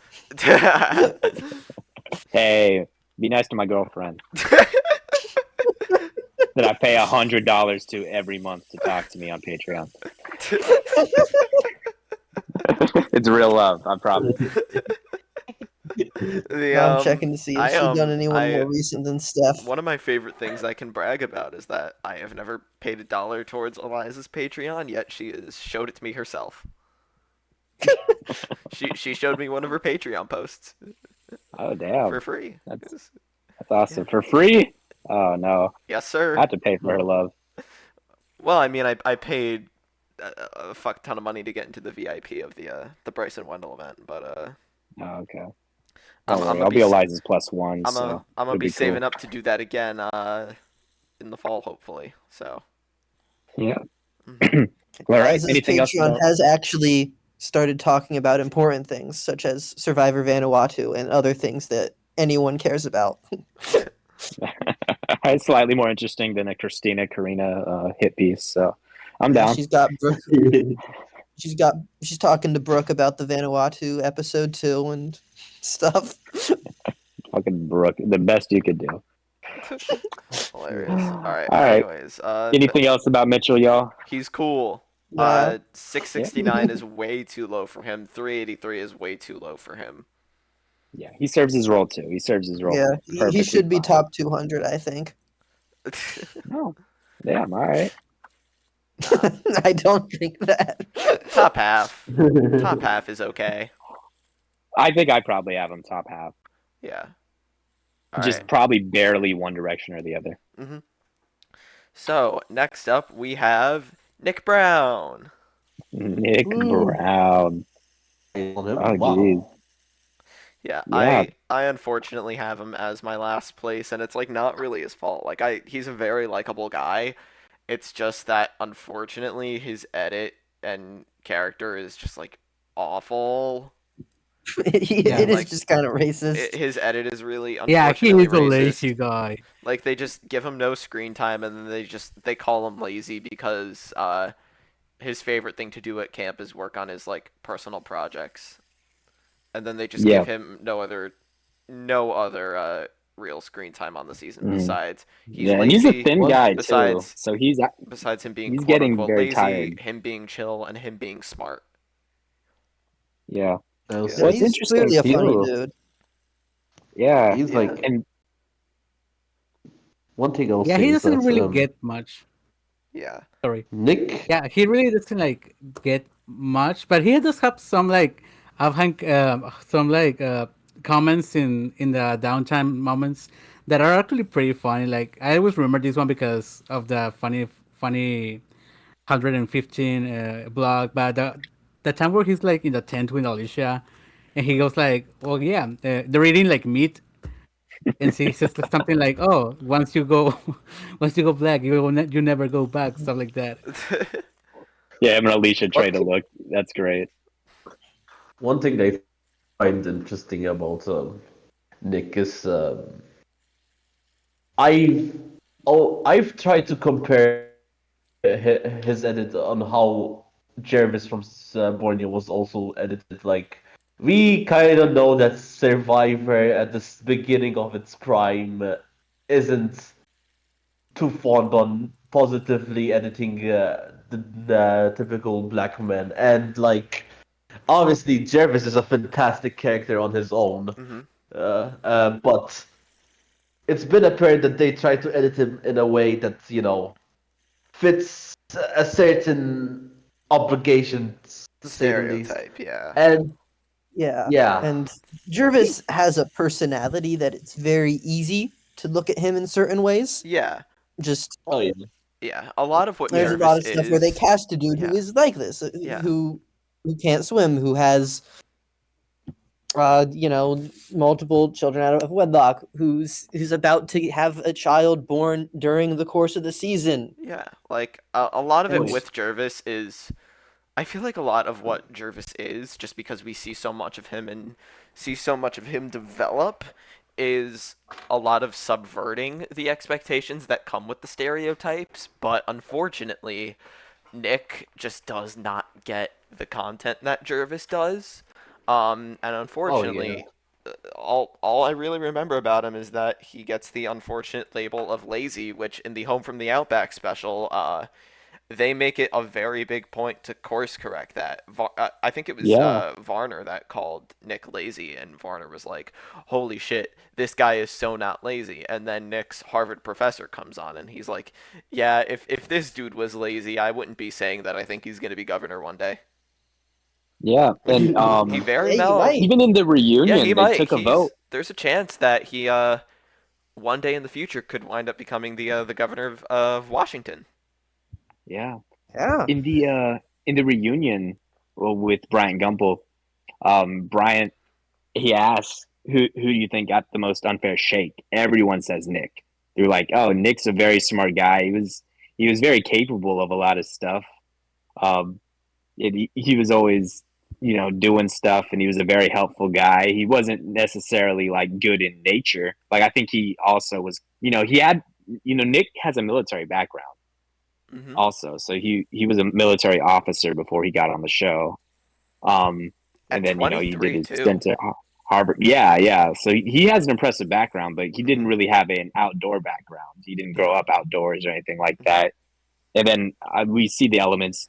I do think take a toll on him, and this, and that. hmm But yeah, it is interesting. Like y'all brought up that I do think in a way his casting was kind of a response to Jervis, in response to a lot of that criticism, where it's like let's get one of the most accomplished people possible, because Nick is very accomplished already at 23. Like in all his pregame stuff. A lot of very impressive things he's done with his life up to this point. He went to Morehouse, and as they show on the show, which I always thought was cool, is he has a Morehouse hoodie or something like that.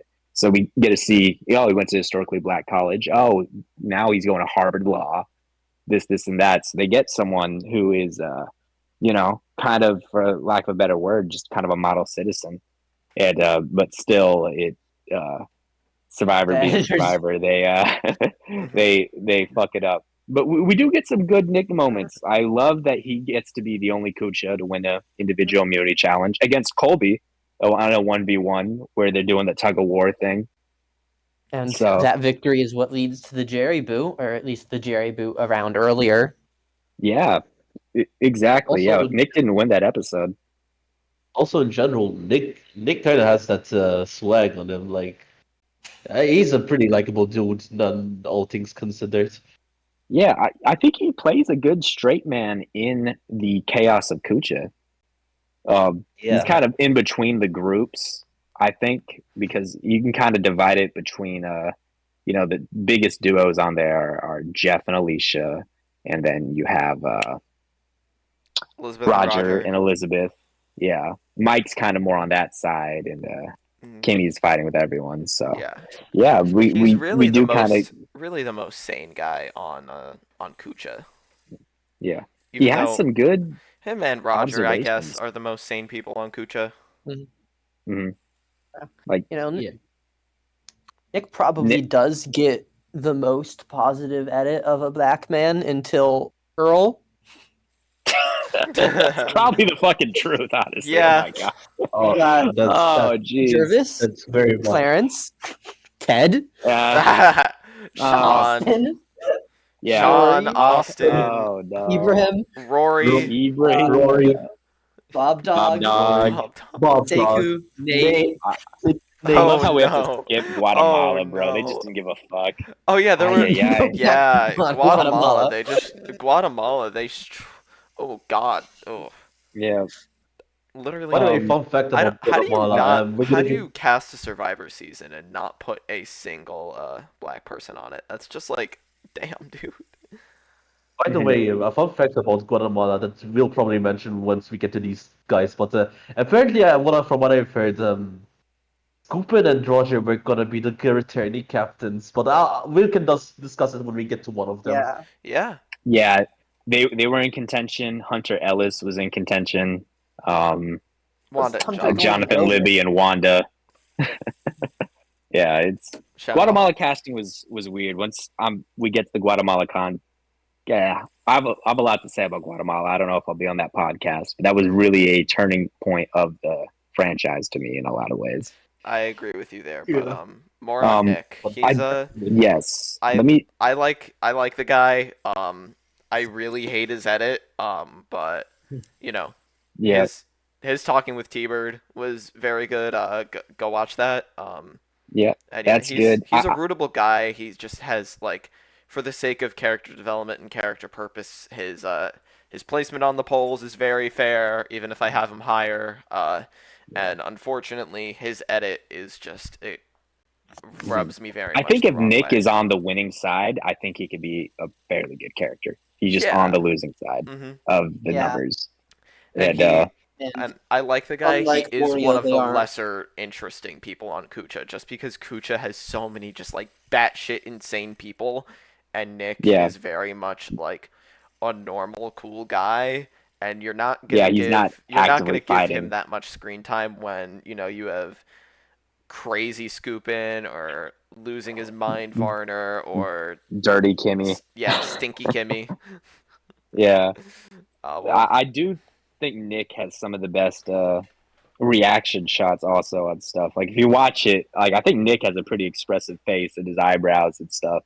And oh geez, of course I think every Kucha member is great in the Mike falling in the fire scene, but Nick is the first one we see. Yeah, we're one of the few times we actively hear someone talk to a cameraman or a producer where he says he's burnt up pretty bad, Carrie.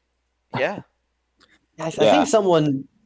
We also get to hear one of the producers or talk to him too. Yes. Oh, Mhm. yeah. We hear it back. Like, what happened? Because they don't know exactly what happened. I think Nick was the only one that saw him fall in the fire. I think everyone else just heard Elizabeth him. saw it. Oh, Elizabeth also? Yeah. Yes. Okay. Because So, yeah, they were the two that were yeah, right there. she was describing what she saw to the Ogakor women and how it like traumatized the shit out of her. Hmm. Yeah. Which I, we'll get into Elizabeth more, but I mean, yeah. I don't think she even though she's done way more than Survivor throughout her life, I still think she probably relives those images she saw of Scoopin falling Oh, in jeez. to this very That day. must be Same with Nick. ridiculous. Yeah. Yeah. One more Nick shout out before we can move on. Good on him. He kicked ass on that challenge where he leads them all through the dark, which I thought that scene was also a great Kucha versus Ogakor comparison. Even though it turns out very close by the hints, Nick and Kucha, they figure, oh, this is going to be a blindfold thing and one person has to lead us. So they run drills. Like Mhm. Nick, being a military man, he gets them to run drills where he teaches them how the commands on what to do. Well, Ogakor, you see them, they're just, dying, just Yeah. waiting for the challenge to start for the most part. Kucha is actively prepping, and Yeah. that little prep is probably what got them to win that very close challenge. And I think a lot of that falls on Nick's back. Yeah, he's again clearly just a very smart, cool guy. But unfortunately, Just fell his on the edit wrong side of the sucks. numbers, and his edit sucks. Yep. So, we ready to All move right. on? Let's do it. Yeah, I feel very bad putting a good guy like this below a an interesting human coming next up, but I think she's next. Actually, I could actually be dead wrong, and it's I I think think it's one or two people. it's between one of two. I'm going to feel so bad if it's the man.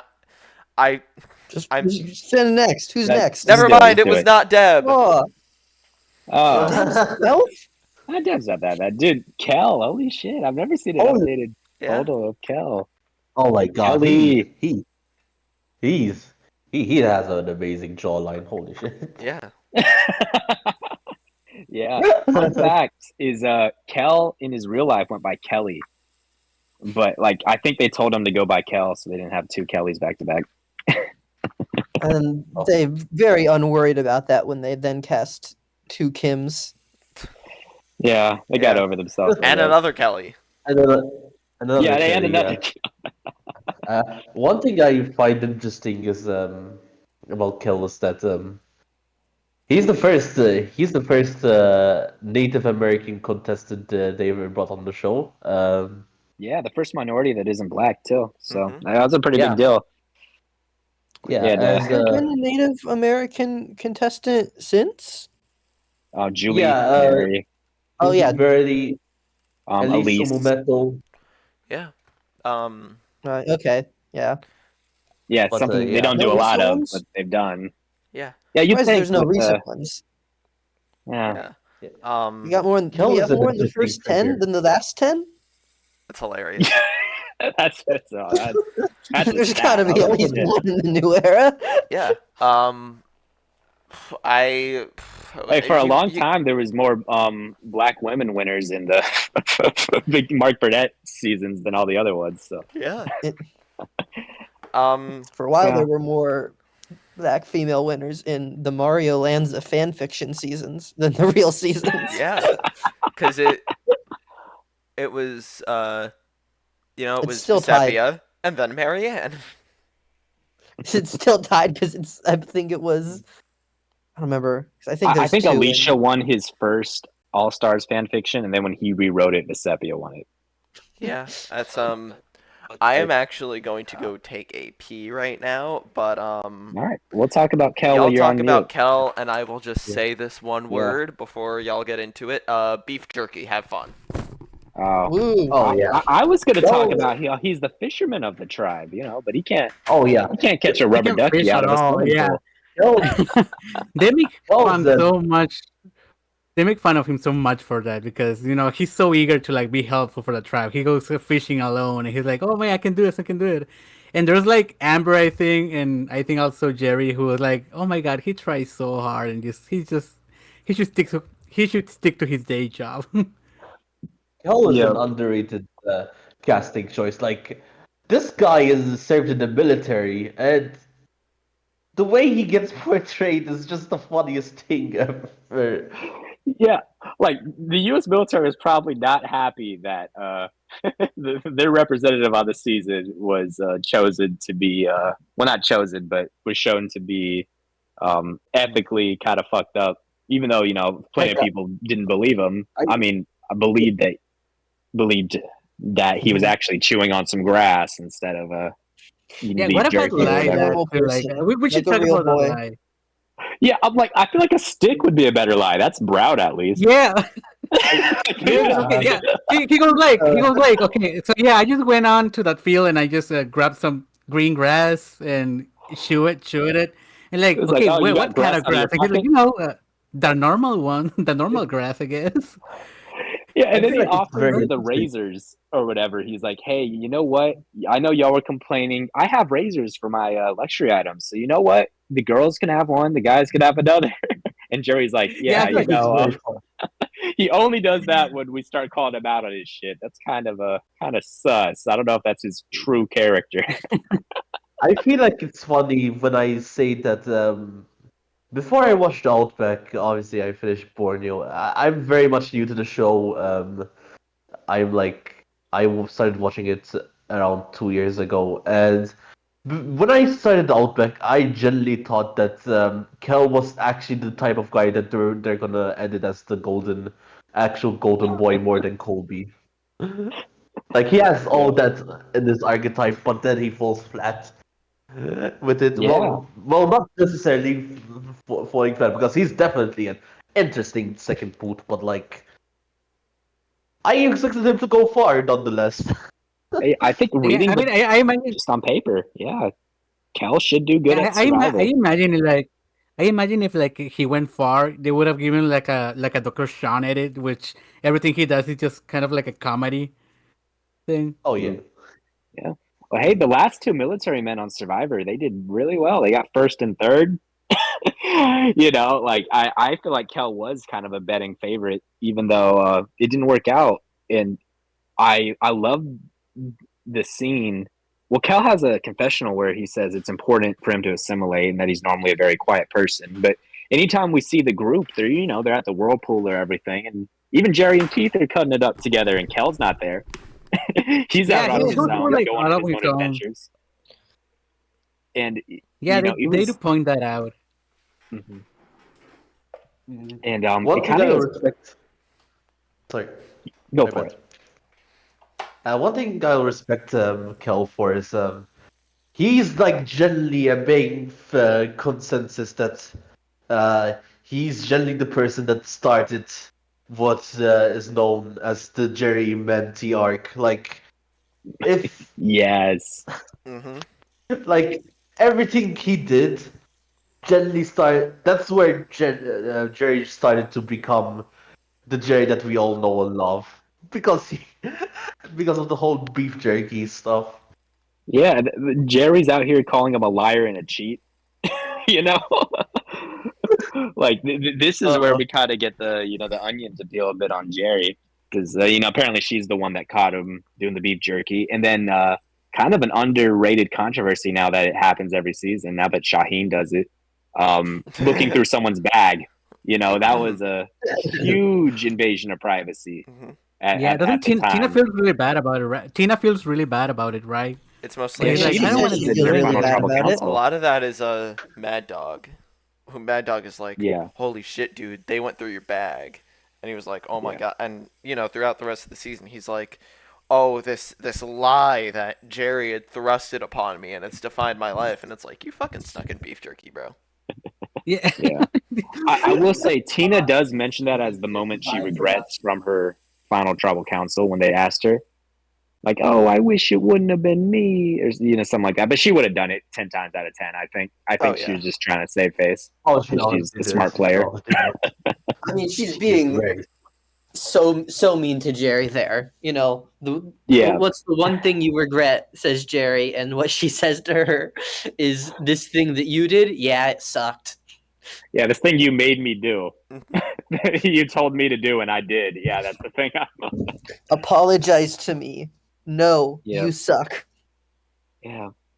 And then another thing with Kel that I think kind of goes underrated is how good he is physically. Like that very first immunity challenge, Kel kicks ass on a very physical challenge. And to vote a guy like Kel off second, like that is ballsy as fuck. Like Yeah. Kind even of the in old main. school Mhm. Survivor, like why the fuck do you cast like one of the most? I Kind, mean, cut one of the most physically capable people out second, even if he is a kind of a liar and a cheat and he kind of doesn't Yeah. work out. hmm That I is kind of a bait and I mean, that mind-blowing. yeah. logic is what I kept Clarence around till the merge. yeah. Yeah, I know they don't do the getting your first look at the new so and so tribe. But I can only imagine if they did what the Kucha's reaction to Kel getting booted would have been. yeah, good point. Yeah. Now imagine and that Kimmy reaction shot to that. Yeah. yeah, like I don't know if you guys I mean we did kind of touch upon it earlier, but a lot of the reason that the tribe kind of went along with even if they didn't necessarily believe it at the time, a lot of the reason that they were all fine with Jerkygate happening and Kel going was because like he was unintentionally, I would think, but unintentionally rubbing all the women the wrong way. Yeah.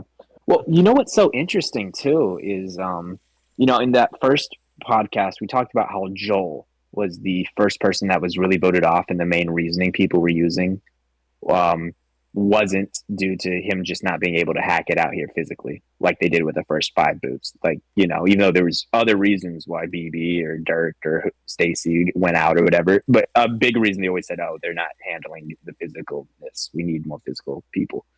But you watch these first couple episodes of Outback, and these voting confessionals, they're all saying, voting them off. This person didn't fit in. They're not as much of a team player. They can't fit in, and that's why they're getting voted off. Which is just such a stark contrast from the original Survivor, where the first person voted off for not fitting in was like Joel, you know, hmm like the right before the merge.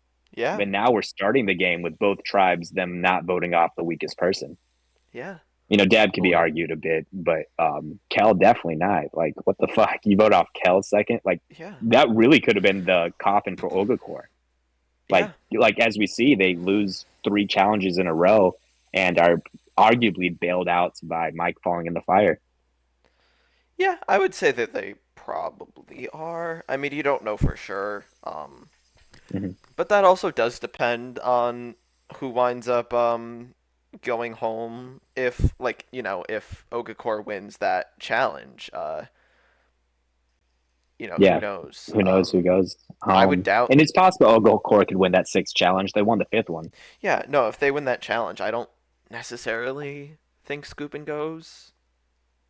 Yeah, that'd be an interesting one. I've Yeah. I've always assumed it was someone from the Jeff, Alicia, or Nick camp, but I Yeah. don't. No one knows for sure. If They it could just be was, pissed off at Scoopin and they yeah, know the merge is coming. yeah. I mean, I That's do kind of feel like like that what they they were. did with Joel. Yeah, I feel like they were probably smart enough to know that Kimmy blabbed, and And yeah, they know Kimmy. They saw her blab. yeah, Yeah, they were I probably don't know if smart we enough to mentioned know that that in it this was like, okay, podcast. for the sake of Kucha winning out, we have to get rid of you, and then Yeah. the Well, winner of go the ahead and and then explain from that because I them, don't think we've talked yeah. about that in this podcast yet. Explain Kimmy blabbing. I feel like we'll get to Kimmy blabbing when we get to I just, Varner. Oh, yeah, well, Kimmy. I guess I we're mean, talking it's about it right alluded now. to in the episodes. hmm Yeah, Jeff. where Kimmy is the one that apparently lets it slip that Jeff Varner had previous votes, that Deb voted for Jeff Varner at that I first mean, tribal council. And, Yeah. we'll Jeff says see that the in end the show, result of that. basically. Yep. Talks about a loudmouth who better mouth slip Yep. hmm Right. than loudmouth. I have 2 final more things to say about Kel. One, I always found his last words hilarious, where he says, "You are all winners to me." Nice guy. And second of all, just like BB, just like another second boot, Kel is wearing a fucking blue button-down shirt and khakis at Tribal Council. He I'm like, is. Jeff Probst is just stealing fucking swag from everyone, bro. Like, what is Specifically going swag from Second Boots. on? Yeah. That's I think how he. That's I think where he'd place if he played Survivor second boot. Yeah. Oh, Yeah. Well, shout out to Cal. Who you got Cal. next? Cal. Anyways, next up is the person I was alluding to earlier who has, some actual dirt. Deb Eaton. Deb Eden. Ooh, Yo. Deb. I gotta go Underrated get the person. racks. She's hilarious. Deb is You got so a very funny. modern. You got a Deb's so very fucking good funny. modern photo of Deb here. Not at all cropped. Yeah, well, what happens if it's not cropped? Who's know- has her No. arm around her shoulder? I don't know. watching the Borneo podcast, and I saw your guys' description on Sonia and how she is made to be like the perfect first boot of the whole show. I'd say Deb is the antithesis, and she is the actual person that should be an ideal first boot on the show, so to say. Yeah, I Yeah, definitely I get what agree. you It's mean by like, that. I think she's the perfect first boot for the second season of the show. Yeah. I know that sounds like a cop out thing, but for the franchise of Yeah, she Survivor, does. it's someone that doesn't fit in. It's like now, like, okay, everyone's wise to the game now in this second season.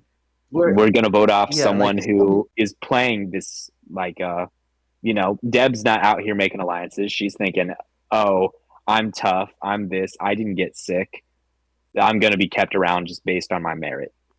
And we quickly learned that this isn't a merit-based game. She did not learn that from her first season. Yep. And From watching she, that they, first they don't she really only they got don't really voted show out it for much being. in the episode. She really got voted out for being annoying. Yeah. Yeah, they More don't, annoying they than don't really Kimmy, I show it guess. much in the episode. They don't really I show don't it even much in think the it's episodes, being but annoying. It's just not fitting in. Like just no one Yeah. connected with her. Yeah. She Yeah, was just, she was the one that would hurt no one's feelings if they left because no one connected with her, No one Yeah, like would. She was the safe boot. yeah, like no matter how like Sonia showed us how much you need to be good at challenges. Deb shows us how much you need to connect with your tribe on camp life, and she did not succeed, and that's why she got the first boot.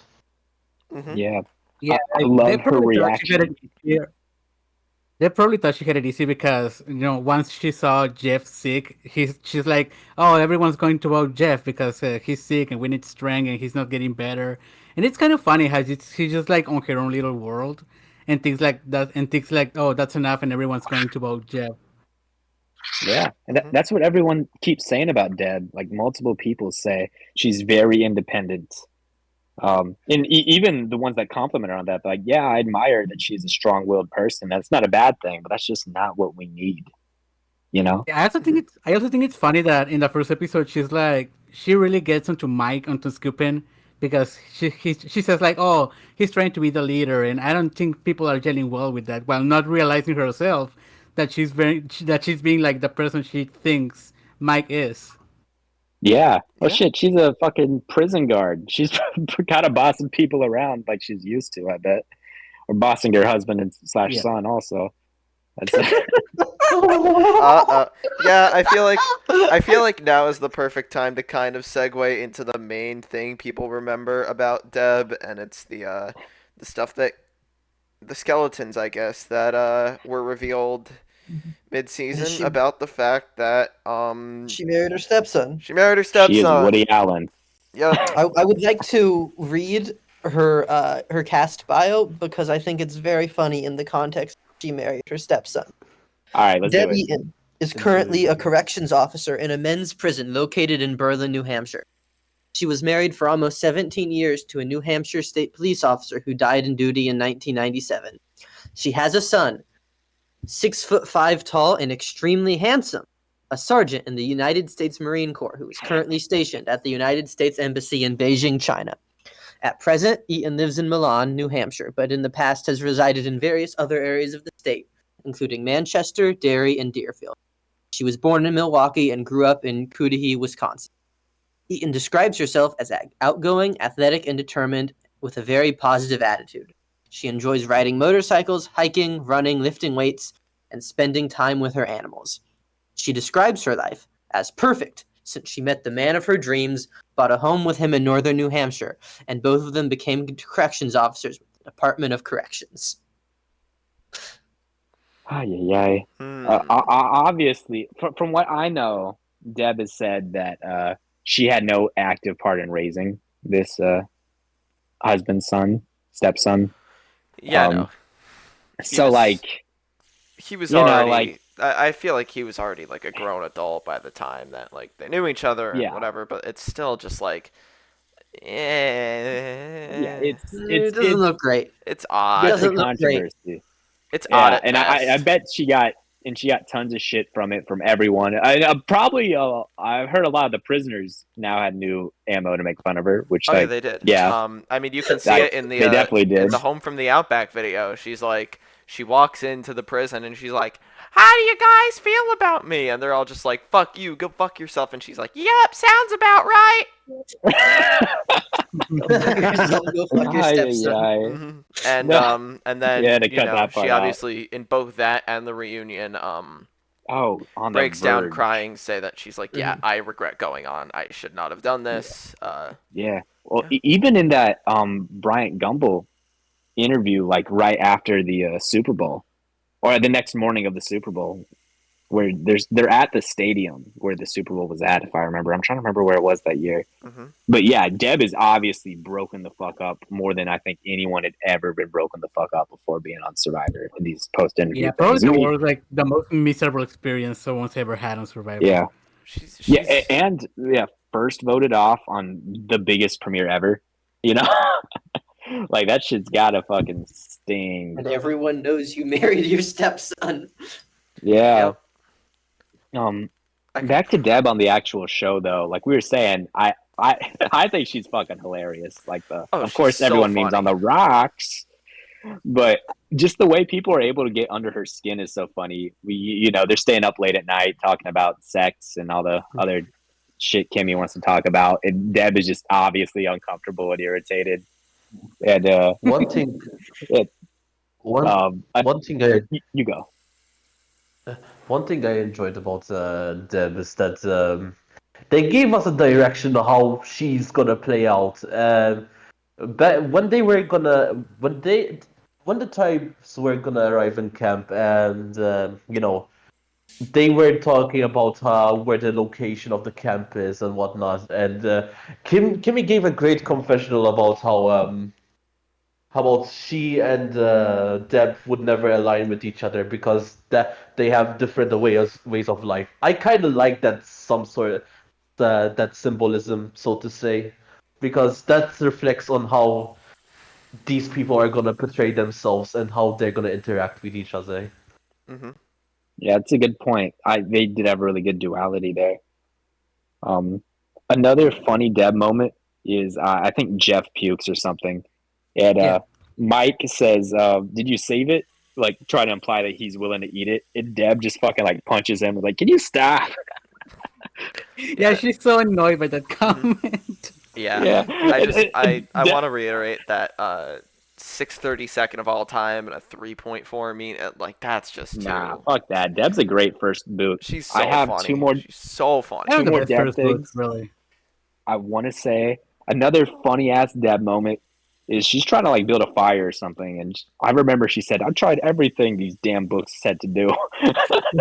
Something like she's really into the survival aspect of it. She's not thinking at all about the interpersonal politics that ends up defining the show. But she's really out there like busting her ass trying to do stuff.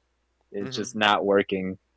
And then also one of the great visual storytelling moments, I think, in all of Survivor is if you watch that very first Tribal Council of Outback, you will see 7 of the 8 Kucha members. They are wearing these necklaces that look like there's like bones and shit on them or whatever, but they're all wearing these necklaces that fit well together, very themed, very you could tell a team is there. There's one castaway who's not wearing one, and it is our castaway Deb who gets voted out. And that's just such a beautiful visual of, oh, this person isn't fitting in, and they're not making an effort to fit in. So it's like, it's sad, but we'll get to later seasons where people get voted out that don't fit in, and they're trying. Deb isn't trying to fit in, and it just, it turns out being sad. And her reaction to when she starts getting more than one vote, you could tell like she didn't see that coming at all. All 7 votes go her way. She's one of the first unanimous, I think, after Sean Kenneth. She's the next unanimous vote. Well, and Rudy. Which, I guess Rudy technically. Yeah, so yeah. Shout out to Deb. I think one of the great first boots of all time. Yeah. And it's always a shame she does bad in these castaway rankings.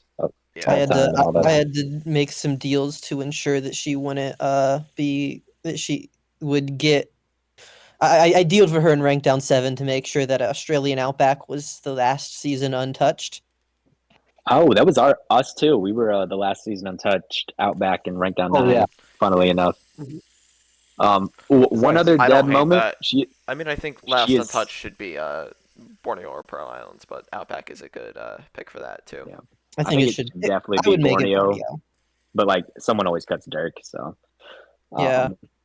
But anyways, I think these might be scrubbed from the internet because I think RHAP removed like anything that Jeff Varner was ever on. But on his Jeff Varner's like RHAP interviews to get on Cambodia, he like would call up Deb, and she was still funny as shit. And like I don't think Deb knew anything at all about a podcast or interview. I think Deb just thinks she's on the normal phone with Jeff Varner, and it's funny as shit. Well, no. Eventually, I think she realizes she's being interviewed by Rob Sesternino because they're like how good do you think Jeff will do on if he gets on Cambodia, Deb? It's like, oh, I hope he gets voted off first. He should feel the pain that I had to go through. I think he'll do awful. Like she's talking so much bad shit. Deb's hilarious. He's awesome, man. Yeah, she's cracking jokes the entire time. Like she's cracking a lot of jokes, I think, in Outback. It's just she's so fucking weird that they don't always land. But great casting choice. Shout out to Deb. Yeah. Deb did not go to the 10-year reunion before Heroes Villains, but she was on the Australian Outback Hollywood Squares. So shout out that. Oh yeah. And was the It was weird seeing it's weird seeing her on like a game show on like national TV and stuff like that. Yeah. I remember seeing that episode with a full Australian Outback cast. Yeah, I think they did it for something. Africa also, and then they stopped doing Hollywood Squares. She was also the first, technically the first survivor to be born in the 1950s. Oh, that's actually kind of crazy, but that makes sense because a lot of the older people in Borneo were just 20s, 30s. Yeah, which is insane. Yeah. Wow. All right. Good stuff. I feel like that's kind of an obvious bottom 5. Like they're all decent, but I feel like this top 11 we can all like pretty unanimously agree are good to great. Yeah, I think we all have the same top. I guess Virtually. Jose has slightly different. Yeah. We'll get into it, but next up is someone who realistically could have been higher, but I love this next person. Could have definitely been higher, but a lot of this cast is just very solid around the board. So next up, we got the actual fucking GOAT, Mad Dog. Yes. Yeah. They cast her to be the star. Like, what a phenomenal casting find. Yeah. Like, holy shit. I love Mad Dog. Sadly, I think Mad Dog is way more interesting in biography than she is like on the season, even though she has a couple of good moments. But she doesn't really get to shine much. Yeah. Yeah, Mad Dog's a great casting choice, and I think you can see that. I think actually more so at the reunion than on the show, but I think she just doesn't get as much to shine as she really I would like, Yeah. I definitely think her as a casting choice carries her. Like I have her in my 200s somewhere. And it's definitely just carried by vibes and how awesome she is. Like Yeah, if she went far, that casting picture carries her. yeah, That cast picture carries her so hard. it's kind of like a Gandia situation where it's like the casting pick is such a slam dunk that like you can't make her bad no matter what. She just unfortunately I goes mean, too but early and is not the most visible in her 3 episodes. But and well, Gandia has her issues Yeah. that don't necessarily have to do with Yeah, her. I think Gandia has some actual storylines to her and stuff. But Yeah. I get what you're saying. Mhm. Marilyn, just the way she talks, is just so great. and she's really And funny too. Like, yeah, Her, you know, her boot back at the tribal is reunion. hilarious. Yeah, the- like I'm guessing I'm the highest on Mad Dog here for one specific reason, and it's just I just dig her vibe, man. Like she's just a a lot of pleasant. aura. Aura, yeah. Yeah, she has a lot of.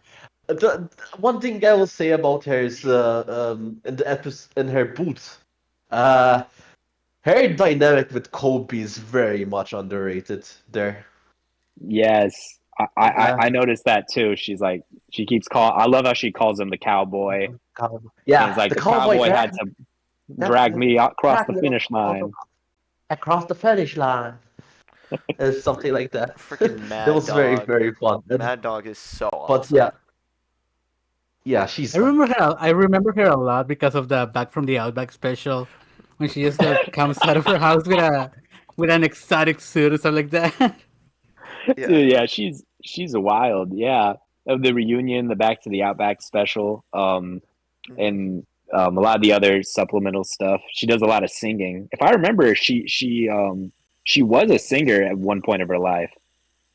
Um, so yeah, nah, she's just fucking hype. Yeah. I A love how lot of she aura calls moments. Cal. Yeah, That's so yeah, funny. such a great voice. also that casting photo is top tier. Mhm. Never let him see you sweat. Oh, or in the gross food eating challenge, she takes out her damn teeth. Like that's just badass. Like she's just like walking aura constantly, and like I love her righteousness when during the whole beef jerky thing. Even though like I think she's maybe the only one that believes that Kel didn't have beef jerky. And she might be Yeah. wrong in that sense, but she sticks to her morals and says, Mhm. "No, that was messed up. We should apologize. We should do that." Oh, And yeah. I love a lot of these earlier seasons. There were people that played by loose morals and had no rules, but there were also people that did try to hold themselves to a standard that they could be proud of. Yeah. And Um I can respect the fuck out of that. yeah. She quit smoking cigarettes to go on the season, so Yes. she you can see a nicotine patch on her arm the entire time. Yeah. Yeah. Oh man. And of course, probably definitely the greatest, but maybe one of the only good callbacks to another season. And it's not even necessarily how apparent a callback it is because it's just so fucking badass. And a hard ass quote is when she votes off Kel. She gets where she's like, "If you were dying of thirst in the desert, every single one of us would give you a drink of water." It's fucking both the vote. Oh, And it's No, like I'm like, oh, that's so hard. and it's like So fucking she's hard. probably the only she's probably the only one who would agree with that. But Maybe the only one that agrees with that, but it's just like her trying to bring a sense of humanity to this evil game. And it's like, yeah, you might have wronged us, but we're good people. We're going to, you could wrong us, but we're going to feed you. We're going to give you water. hmm We're Yeah, not going to what let the anyone sentiment on die. that? Yeah. Yeah. For her audition tape for the show, she videotaped herself spending 7 weeks in a dumpster. Yeah, that was hilarious. So Oh my gosh. Yeah. um, I think she was one of the most easy casting choices. I think they assumed, wow, she's going to be our female Rudy, which, she could have been. didn't turn out the way. Yeah, yeah. If they wanted to rig the season for Marilyn to get further, like they did for Rudy at episode 3, then like maybe. Yeah, But they should you know, have. She's yeah, just clearly such a slam dunk. Yeah, And I would she learns feel how to play the didgeridoo in the fucking yeah in in the the pre-jury trip. yeah. Oh And yeah. I would Awesome. absolutely feel remiss if we didn't talk about her postseason stuff, specifically everything she talks about on her Talking with T-Bird episode. I haven't listened to it in a number of years. Oh yeah, That is such I a listened to it that right when it is came out. probably So the good. best Talking with T-Bird episode. Yeah, she talks about her life and her alcoholism after the show and being close to dying a few times. But what also is just amazing is she still has such a sharp wit. She is the master of the slow burn joke. Hmm. Like she's constantly like she reels you in with all these details and you're wondering where it's gonna go, and then the joke finally hits and it's like, oh yeah, no, every second of that was worth it. You are so good at these slow burns, Marilyn. Yeah, and Oh yeah. it's like in that interview, like you can tell her voice is like a little shaky, and she's old, and it's a really dark listen at some points. But Mhm. it just goes to show how awesome Mad Dog is. Also, shout out, she was obviously police for very many years, and then, she started working in a prison, and then it opened her eyes to a lot of police reform and prison reform, and she became a huge fan of 3 6 Mafia. Hell yeah, yeah. I remember her saying that. She was like, I love the syncopation. I was like, damn, that's hard as fuck, Marilyn. Yeah. Shout Um, out to 3-6. and then obviously in her photo on the right, that is her doing a cameo appearance in the Nick Brown Talking with T-Bird. So that is That's her great. as of about a year ago. Also, Marilyn was hot also when she was young. She's Oh kind of hot yeah. in that damn Back to the Outback special where she shows that she lost like 30 pounds or whatever, and she's in the trench coat and she reveals herself in the bikini. It's like, Yeah. good on you, Marilyn. You're looking good, girl. Yeah, she was. So She was awesome. like very. She's like. She was like. She had that. She had that back in the 17s. Yeah. Oh, Yeah, are she had there that X factor. are there pictures of her when she was like young? Yeah. Oh Oh, yeah, yeah. yeah. I'm looking that up I've on my sent it phone right before. She looks I've sent hot, it. dog. Make sure. I've sent it before in the server. now. Shout out I also. Let's found. plug the server. Anyone Whoa. listening, Okay. more than welcome to join the Discord server. We'll have the Yes. info somewhere, and you can Right talk your in the shit with Leo, the rest of buddy. us.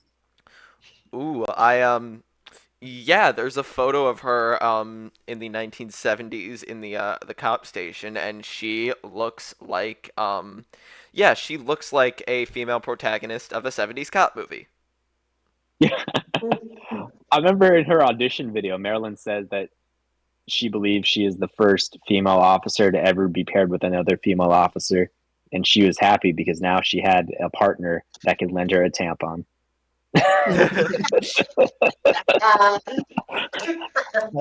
I also I really like during the reunion, when they're they bring up sex or whatever, and she's like, I made sure that they had 3 condoms in in our med kit, and I made sure to keep a watch on it and make sure that by the time I was voted out, there were still 3 condoms left. Prophylactic It's so awesome, police. man. Yeah. Yep, the songbird. Too low of a placement Oh, for her. yeah. And I And feel Tina is a constellation. That's one of my favorite lines. Like, what a way to just describe someone as a constellation. But like I would feel special if someone described me as a constellation. freaking Yeah. Mad Dog, man. Yeah. Yeah. Are we And, ready? I wanted to talk. I wanted to touch on something before we go on to the next one because I don't think we talk about this, but I love Mad Dog as kind of a setup character for Tina. Like, I love Mhm. how she's Tina's best friend, and Tina, the constellation she describes her as. And you think like at this point in the game, oh, Tina's probably going to like uh, not vote for her for out of pity, like, oh, I'm not voting for my friend and stuff like that. But when they show Tina voting for her and say like, I'm sorry, I did this because of a promise I made, it's kind of like a great foreshadowing of what Tina will become. And I think Mad Dog vote of is such a great setup for what we will get out of her. I think she's one of the greatest setup characters for another story that we have. Yeah. I can Um. co-sign that. Mhm. So we ready to? We have been on Mad Dog for like a half. We are almost 3 hours in, by the way. Oh, Oh well, my I god. It knew took that us was gonna half an hour to happen. start. It took us half an hour to start. Yeah. We're, It did. we're So nerds we're about Survivor, maybe bro. about two and a Like, half. Yeah. This might be longer than the Borneo pod. Holy shit! But next up we have Jeff Varner Woo! Jeff's great. Hey, in He's Outback. good. Yeah, he's good. he's Oh great my in god, all of his seasons Everywhere. I agree with and everything he and says. outside of the seasons too. Yes, totally. I agree with everything he's anyone ever have said. his book? Did that even make it to publishing? I don't think it made it to publishing. They let him chill it on the show, so like I don't know. It was a great idea that was. God Yeah. damn it. Uh, I think they didn't want him to be shilling something on the show. Like I yeah. think they were a bit upset at something he did during that reunion. Yeah. I underrated him for a very long time. Jeff Varner on Outback is actually very fun. He's a very good character on Outback. I raised on him about Yeah, 100 he's spots. he knows how to he knows how to deliver a line. Hmm. yeah, he's a very good narrator mostly, I think. Like he's not he's one of those characters who doesn't have a ton going on and like you're digging deep, but what he does is he gives flavor to the events of Kucha, and you really need someone to give flavor to the events of Kucha and to Hmm. Yeah, insult he Mike came in trying Stupin. to play it. Sorry. Yeah, Yeah, you he need came in someone trying insulting to Mike play the Stupin. villain. He plays off of You need someone Skupin insulting very Kimmy. well. Yeah, like he comes across as like the at first he comes across as like the well, not the straight man, but the straight man of Kucha, and then with time, just because he has to deal with Kimmy and Skupin all the time, he just gradually becomes even more and more insane. Becomes a Yeah. smarmy. I mean, he's a smarmy asshole at the start, but by Yeah. the end, he's a really smarmy asshole. Hmm. Yeah, he plays it so Machiavellian too. Like he clearly came in trying to be the villain of the season, and that thing guy he hates some of the greatest confessionals in the Outback. I think, like it just sets him up perfectly to be this smarmy ass a hole the full time, which is what makes the payoff on the merch so good too. Hmm. He's Yeah. And he loves the drama. Like, I love him commenting about Kimmy versus Alicia and all that other good stuff. yeah. Yeah, he's a very solid narrator. He also, like we were saying, him being Machiavellian, we get scenes of like him and Alicia thinking ahead towards the merge and this and that. Mhm. Like, nothing ended up working out. Yeah. But yeah, and also, he had his beefs with Mike, but I love him in the Mike Skupin evacuation in the aftermath, where he's so clearly touched by this, even though this is a person he beefed with. Like, it's just such a horrific event, and he has such a I don't know word for word, but that last confessional of the episode, I think they give it to him, and it's so good. And he's like, you know what? I think the people on Ogakor, I think they're good people. I think they're going to be concerned, but they just caught a break. They don't know how lucky they are because we would have smoked their ass, and this was going to be our game. But it's still going to be our game. We're going to band together. We're going to do it for Mike, Mhm. and doesn't happen, but it is such a great final Yeah. confessional. And I'm definitely missing part of it, and I didn't deliver it nearly as good. It's like But yeah, no, that Skupin shit's looking in so his hard. eyes and saying, "Beat him." Yeah. Oh yeah. Mike told us to beat him, so that's what we're gonna do. Hmm. I think it is very interesting that it is Jeff Varner, the most anti-Mike voice on the tribe by a lot, because it's like, yeah, it's serious. Mike's a dude, and he almost died, and yeah, sure, Varner is bugged by Skupin's everything, but he's a dude. It shows a lot of humanity there. Like, Hmm. he's not thinking about, oh, he bugged me, so it's good that he fell in the fight. Yeah, and I think that I definitely think that I also would have like if I was in Varner's shoes having to live with Mike Skupin, I would probably just be in the exact same position he was in, just being driven absolutely crazy by this guy, but also, feeling bad that someone you lived with had to go down so horrifically like that. Oh yeah, heartbreaking stuff. Yeah. Yep. Um, but he's a lot Anything of else fun. on? I was underrating him for a while, and just I like his Oh relationships yeah, with I yeah. mean, obviously Alicia, um like we know that, but again, I also really like his relationships with Scoopin and Kimmy, and he's a Yeah. very Yeah, fun it's kind of funny that.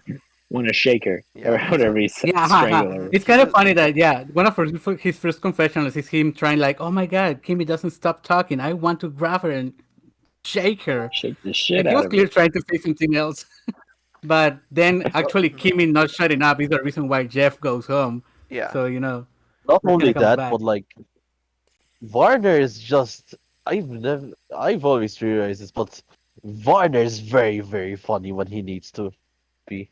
Yeah, Like he's like he's he's just hilarious. this sarcastic sassy guy that just is perfect for what the Kucha dynamics are. Mhm. Yeah, I if the Kucha had won, Barner would be like the winner of Australian Outback, I think. mhm. I feel I like don't Oh, know how much I maybe. agree with that, but like I think it's possible. Yeah. I it's a I possibility, have a yeah. hard time seeing Varner winning a final vote, but I could I also have a see hard him and time seeing Alicia him just. just make it all work out like strategic. I don't think he had the alliances lined up. Yeah, If if I if think the Kucha wins Christian out, alliance is more likely. if Kucha I think wins out, then it's probably Elizabeth that wins. that's what I I think. I lean think she's towards either sitting there Elizabeth. with Mike or Roger at the end and wins. But we don't know. Most Who likely, knows? yeah. Big what We'll if. never know. It could be Nick Brown. To be fair, if Roger and Elizabeth are at final three, Roger probably asks to get voted out. I don't think he. I think he asked to be voted out because he was asked. He was probably cooked. I mean, he was cooked I think anyways, but yeah. I think he knew that he didn't have a chance, and so he wanted Elizabeth to have a chance. But I think in the situation where they're at the end and he has a good shot of winning, I think he's at least not going to actively throw it away. hmm and I don't think there would have been hard feelings Yeah. with Elizabeth because we'll get to her. Hmm. But I Yeah. don't. I do think he absolutely would have taken Elizabeth to the end if he'd won the final immunity challenge. hmm Yeah. But Yep. even if he thought he would beat Mike, but I don't think he was going to throw the game away if like Mike won and said, "No, take her, don't." Yeah, I think he wanted to win. hmm Yeah. Yeah. He's All right. but more on Varner. I feel like he's a good representation for Kucha. Just like seems, all put together on the surface, and then just gets more and more insane and can't succeed. So, yeah, Yeah. that's That's Jeff. All right, and moving on, back to back with him is his I feel like you got to have these two back to back. It's Alicia. Alicia. hmm Ooh. Yeah, I Best think. thing built here is Alicia. Sorry, I had to quote Big Tom here real quick. Probably the Yeah, no. among the most physically strong women ever on the show.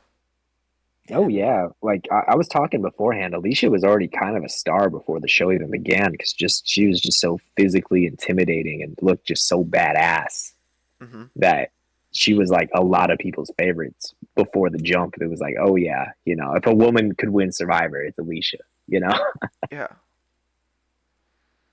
And she clearly Yeah. just is not in a good position to win the game just because of, Yeah. how the season Yeah. plays out. Um, I feel like there's a lot more complexity to why Varner works so well, but I mean, Alicia just, you know, waves her finger in Kimmy's face. The quote of saying, "I will always wave my finger in your face," like that's just like what? I'm sick and tired of these damn chickens. Yeah, that shit goes hard. hmm Yeah. Yeah, like Yeah, you were saying, I I love. don't. I'm sorry. I was gonna say There you like go. I didn't really get much from Alicia on this rewatch. Like she was kind of in the power position of the early Kucha, right?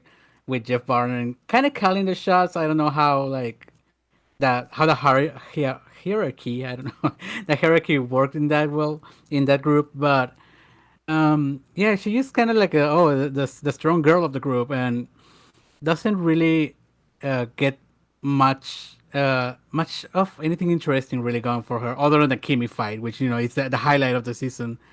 But I find it kind of funny that when she was about to be voted off, she was kind of like the happiest she's ever been in the game because she was kind of over all of that. She Yeah, also is very happy to be voted out for being a threat, I think. yeah. Yeah. Mhm.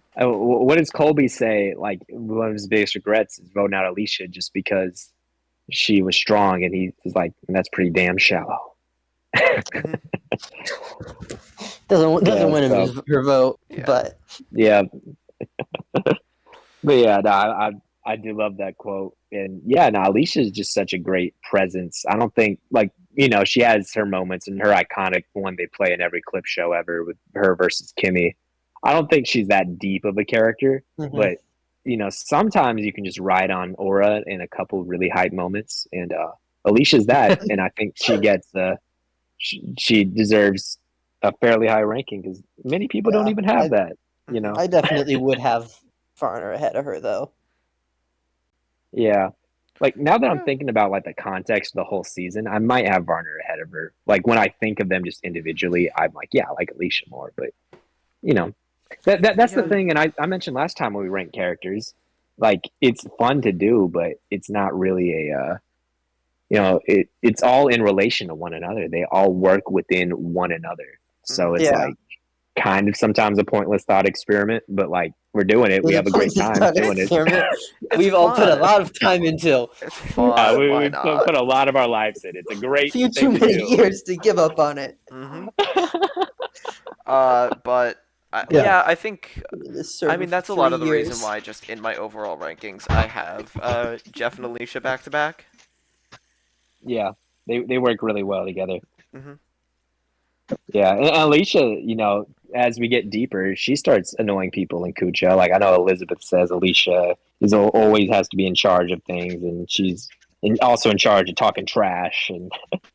And Alicia and Jeff, they're the big ones that are always talking trash about Ogakor and like, oh, I hope they starve, and we need to beat them to so they can be more miserable and stuff like that.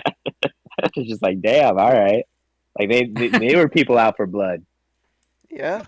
Yeah, I kind of treasure like every moment where she actually smiles and laughs because I know I think that's kind of sweet when we have those moments. Like in the when she gets voted off and someone writes like something about a muscle or something like that, like a muscle. Actually, someone draws like a muscle woman or a muscle on the boat, and she's like, "Oh, haha, who did that?" And she's like, "Oh, that's sweet. Yeah. That's a sweet way to go out." I also post show. I love how active Alicia was like among alumni. Like she was like hugely active like in the community, and then All Stars happened, and then she just dipped. Oh yeah, Yeah. yeah. As Except now many she's did. except now she's friends with Saul from 47 and hosts watch parties with him apparently. So Oh that's cool. That's yeah, cool. they Yeah. guess they both have aura. So Yeah. So shout all right, out that. all right, cool. I'm ready for number 8 Yeah. if y'all are. And at number 8, I actually forget which one is it 8, but next up is Elizabeth Oh, Hasselbeck. I mean Filarski. Yeah. Hey, season 50 winner, Elizabeth yeah. Pilarski. Oh, I missed the 2 months But where could we have thought been. that was happening. Yeah. Oh God. Such a different world. Like, could you Yeah, imagine I'm like her biased on coming back? Elizabeth here. I mean, not really, but I think she's really good. I Yeah, think, she Yeah. is. like, she's no Colleen, who I do have in my endgame, but Elizabeth is, I think, just really good at just existing on Survivor, at being the underdog, Kucha trying to find cracks. There's a lot of trying to find cracks content that she gets, and she's able to Mhm. find quite a few of Yeah. them. She wants to. Mhm. She really wants to like play like that. Like, okay, we're in the minority, but we can find cracks. And she really tries so hard Mm-hmm. to go with Roger and say like, hey, we really hate Jerry. We should vote her off. Or try to convince like Jerry to flip also. And, she tries everything, but nothing really budges. Yeah, I Sadly. mean, she it does. She gets Jerry out, she gets Amber out, mhm. and she gets to top four. Yeah, she It's has. just She lasts she's longer than dying by anyone on top Kucha. four. No, yeah. At the end of that season, she is quite literally decomposing. Oh, shit. Oh yeah, that just shows the big physical element. I'm trying to remember the name of the disease that they found out Celiacs. she had. Celiac, yes. Hmm. But yeah, her hair's falling out, and she. I think she was she was spunky. She had her thing going on. She was cute. I love the headdress, her tribal council Mhm. headdress that she Yeah. wore every time Hmm. to tribal council. I was like, all right, that's kind of adorable. Yeah. I She think that she's actually like very very good in the Alicia boot. She's like she like legitimately has a cutthroat side to her. Yeah. And for that early in the show, it's like, yo, holy shit. I Which think is Mhm. Yeah. one why of I my would have favorite been interested to Elizabeth see her on lines. 50, but One of my favorite Elizabeth lines. Uh, she, during, early on in the merge, they're trying to take out. They're trying to find a way to move ahead, and talking to Tina, and she's bonding with Tina, and she's like, "Yeah, we've gotten close. We've gotten Outback close enough to get ahead, close enough Yeah. to get some information." I think that's one of the best lines, I think, in describing Survivor yeah. and describing this weirdness of relationships. And that's she does a very good job of that too, of being the scrappy underdog and understanding how to push herself forward, um, while still being the kind person, and how those two things come together for her is Yeah. that by being the kind person. Yeah. And like I was saying earlier, I know Amber was mostly casted to be the quote unquote little girl, and not that Elizabeth is, but I think a lot of her like father daughter surrogate thing with Roger definitely has her coming across that way. Which Mhm. makes it even funnier that uh, Elizabeth Fularski became Elizabeth Hasselbeck. I mean, I don't think she Yeah. feels like Yeah, a it's little. such a stark contrast. Yeah. She doesn't Because, really I mean, feel a very lot of young to the. me. She No, feels pretty mature. no, yeah, but again, she very much feels like the sweet daughter of the Yeah, season. yeah, she is certainly the She's the sweet girl one. next door. Hmm. But yeah, There are so no, many she still sweet feels scenes like with her and a bit. Roger. Like, one of my Mhm. favorite scenes when I first watched Australian Outback was when Roger gave her the rock, I believe, in one of the Oh, it's shaped rewards. like a heart. Like give it to your It's shaped like a boyfriend. heart, yeah. And he's like, Hmm. oh, I can take that to my boyfriend, Tim, who was very famous at the time. Yeah. Hmm. And yeah, I just found that so sweet, and like it really made me love Elizabeth. I fully got why everyone had her as the sweetheart of the Australian Outback. Which she Yeah. And is. yeah, it's kind of a stark contrast to what she's to what Yeah. she did after Survivor. Hmm. Hmm. Yeah, I guess that probably came out in the casting room, and that just wasn't a part of the story of the season. Hmm. They do I all mean, these yeah, psychological tests on people, and that just wasn't what ended up coming out on the season. yeah. I mean, But they she talk. must have had it because on the View, she'll get in arguments, she'll get in fights, and this, and that. I mean, we know that they cut a lot of the more political talk off out of season 2 to make it more or palatable to prime time, and I imagine that Elizabeth may have had a different side when people started talking about the serious social issues. Yeah, that's a Yeah. great point. Hmm. Um, I don't know what one more. specifically was like discussed regarding that, but I can imagine. I can imagine. Yeah. I do also like we're talking about Elizabeth and her hair falling out, and I think she is also so great about like earlier this theme of the Australian Outback kind of being the season that shows you what living survivor is most like. She has a great line I remember where she says the most normal thing we do out here in the Outback is check the mail. which I always just found kind of hilarious. It's like, okay, yeah, that's their one like actual responsibility they got to do on a normal basis is check fucking tree Yeah. Yeah. It is I think one of my favorite like let's talk about the scenes is one of the scenes has them like after they win and in the action they all in the action and they because they have stomach problems because they haven't even been eating well they go and they all have stomach problems and Nick is like, oh my god, we're trying so hard to like do everything so we don't come back to camp smelling like ass. And then Elizabeth's like, hey, mine didn't come out that bad. Mine wasn't that bad. It's a funny Yeah, line. that was pretty good. yeah. I mean, to be fair, if you were on Kucha, comparatively to a certain someone, you smell completely fine. Real.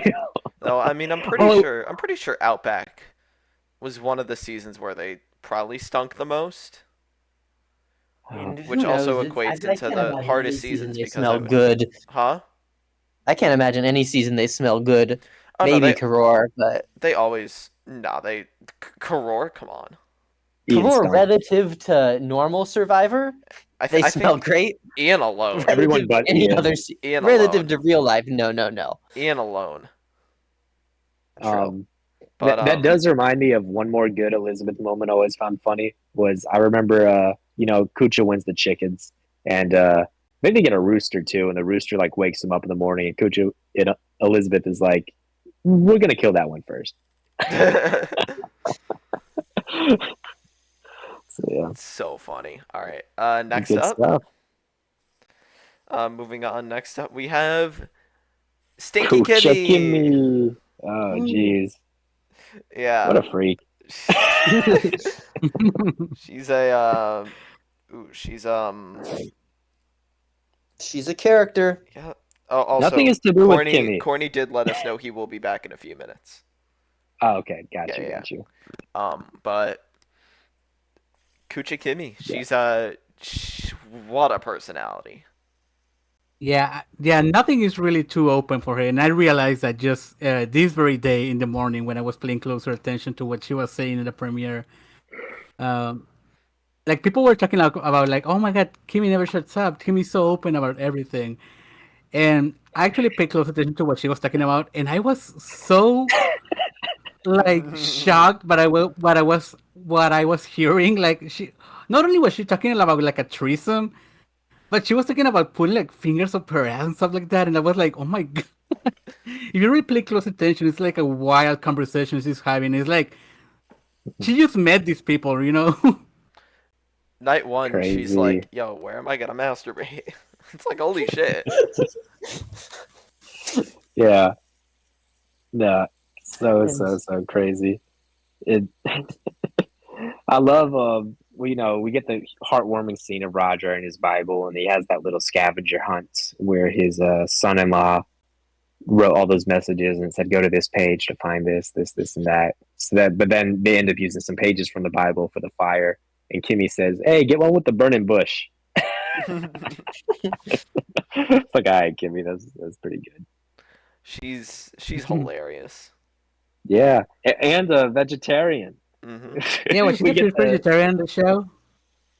I Was she think the so. first vegetarian? Yeah. I don't think anyone in season one was a vegetarian. Yeah, I think she was the first one, and obviously a huge plot still the line. She best. can't eat the brains at the challenge. I can eat Worm, a Yep. worm. worm, I I can can eat eat a a worm. I can worm. eat a worm.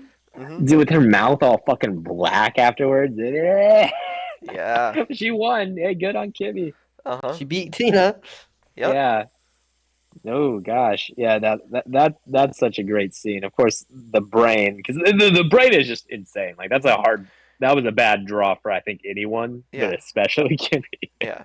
And then they obviously they win the chickens, and Kimmy is very much displeased that the fact that they're killing the chickens, and she can't be around when they kill and cook the chickens, and then I mean the pig goes without saying, and then obviously the chicken stuff, Alicia gets fed up with it, and we have the iconic fight between the two, Hmm.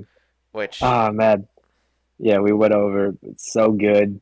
I love also Kimmy would like, she's actually talking with the chickens, and she's calling them "Good morning, my beautiful hens," or all that kind of stuff, and that's pissing off Alicia because you can't get close to the food. And then when they finally kill the chicken or whatever, you hear the axe noise, but they cut to a shot of Kimmy's head laying on a log, like it's like her that's gonna get her head chopped off by an axe. Fucking Mark Burnett in an editing room, dude. Dude, Mark Burnett is fucking insane, man. Like, whoa, what an editing genius! Because what the fuck? That was like my favorite thing I noticed on this last rewatch. I was like, oh shit, that's probably what that's referenced. Because you hear the axe or whatever. It's just Kimmy laying on a log, like they put the chicken on the log to cut its thing, and now her head's on the log. Yeah. Oh, it's so good. Mm-hmm. And then of course the water grosses Kimmy out more than anything there for whatever fucking reason. And what does Mike Scoopin says is like when the other ladies, when they change tops, they get we see their tan line. With Kimmy we see a dirt line. Oh my gosh, Bro. And she obviously is Stinky Kimmy. yeah. She's a star.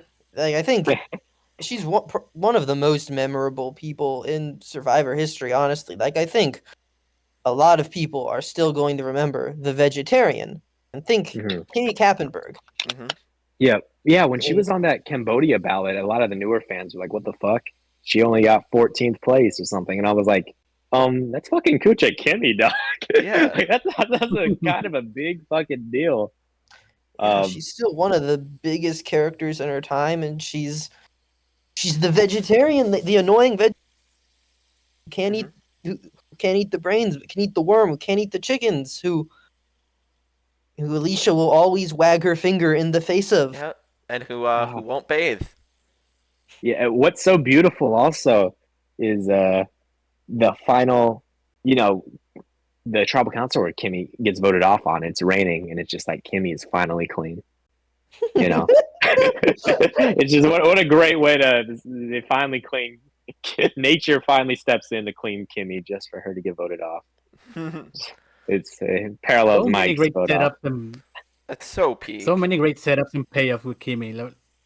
Truthfully, Yeah, like she gets so many great like little scenes that make Kucha as interesting as they are. It's a lot of that revolves around Kimmy.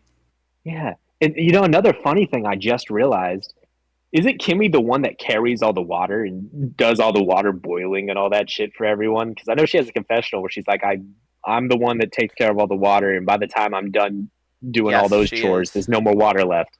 Yes, she is. So it's like, damn, man, she boil it, but she won't fucking swim in it. Won't bathe in it. Maybe she should have took a lesson from BB and used the water she was making. If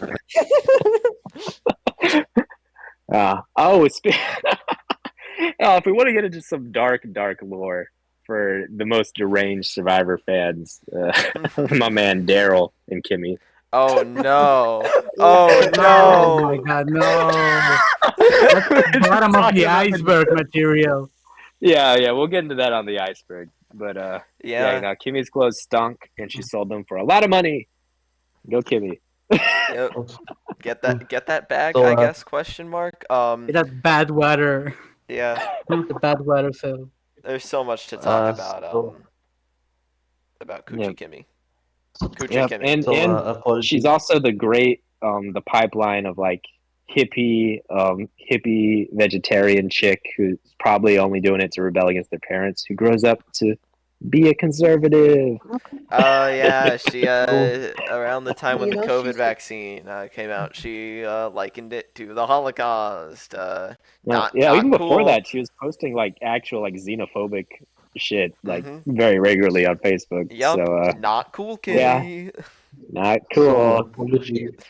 So apologies because I had to do something. I'm guessing Elizabeth got 8th place, right? And Yes. Kimmy 7th. and 7th. Kimmy's awesome. Well, there's nothing I can say where she's like the perfect annoying pre-merge boot archetype. We had a lot of laughs about this freak just now. One final thing I want to say about Kimmy, and we can move on, is in the commentary, Kimmy reveals part of her strategy was she ate a pint of ice cream every day, like during the sequester beforehand, because she knew she needed to add some fat because she thought she was making it the whole way. So she was like, I need to get some fat to live off of. But she's like, I kind of regret doing that because I get off the show and everyone knows me as the fat chick from Survivor. And Alicia's like, oh no, I don't think they know you as the fat chick. I think they know you as the smelly chick. I'm like, damn. Yeah. Like, I don't know that that's any better. Sure. Yeah, and she wasn't Thank you, fat at all. It was just fucking No. 2001 standard. It's just like Jesus And Christ. next to the most built women on Survivor, and Elizabeth's a twig. So Shout out, And Deb is shout old. out, shout out to Kimmy. That rotten piece of flesh that is Daryl's favorite contestant ever. one more Kimmy thing is she was gonna spend her birthday in her birthday suit also because she's also a nudist just like Richard, but I think they voted her off like the day before her birthday or something like that. So Rest in peace. yeah, Oh, rest in peace. Rest in peace, or thank the Lord, I guess. Oh yeah, you know, if she was bathing, I would be like, damn, that sucks. But she wasn't bathing, so thank the Lord. Oh, No, Really you know what? convinced For you, for babe. her sake and with the whole Daryl thing, thank the Lord. All You might right. have broken Daryl if you could see her blurred breasts. oh my God, guys. Anyways, Oh, geez. moving on to someone who I know 3 people in this call really have a lot to say about. Someone who I feel like I have too low relative to anyone else, even though I like him a lot and he's grown on me so much over the years. It is Keith Famey, aka Dude, Colonel aura, Sanders. bro. Oh yeah. The aura of the modern Keith Oh, Famey, bro. He Oh looks, my god. He looks It's a like colonel, man. I forget what He should come back. someone on Reddit described it as, but I know obviously Colonel Sanders is in there. He looks a little like Stephen Colbert. Oh He my looks like gosh. he looks like a modern day philosopher. He looks like a modern day philosopher. Yeah, but he makes documentary films now. I haven't seen any of them, but maybe I should track down like the best one he's done. Yeah. I mean, hasn't he that's been awesome. doing that? That's I mean, awesome. he's been a kind of famous person for years. He has a Wikipedia page when Kina doesn't. hmm Yeah. Oh yeah. No, Keith was on television for a long time. Yeah. Like he was used to TV. I Like, just Biological father is also famous. yeah. I don't quite know what. I just dropped really? I just dropped the Keith Famey follow on Instagram. Oh, Yeah, nice. his Yeah, 'cause I know Keith was adopted, so Yeah, I didn't know yeah. anything about his Keith biological and father. Tina were both.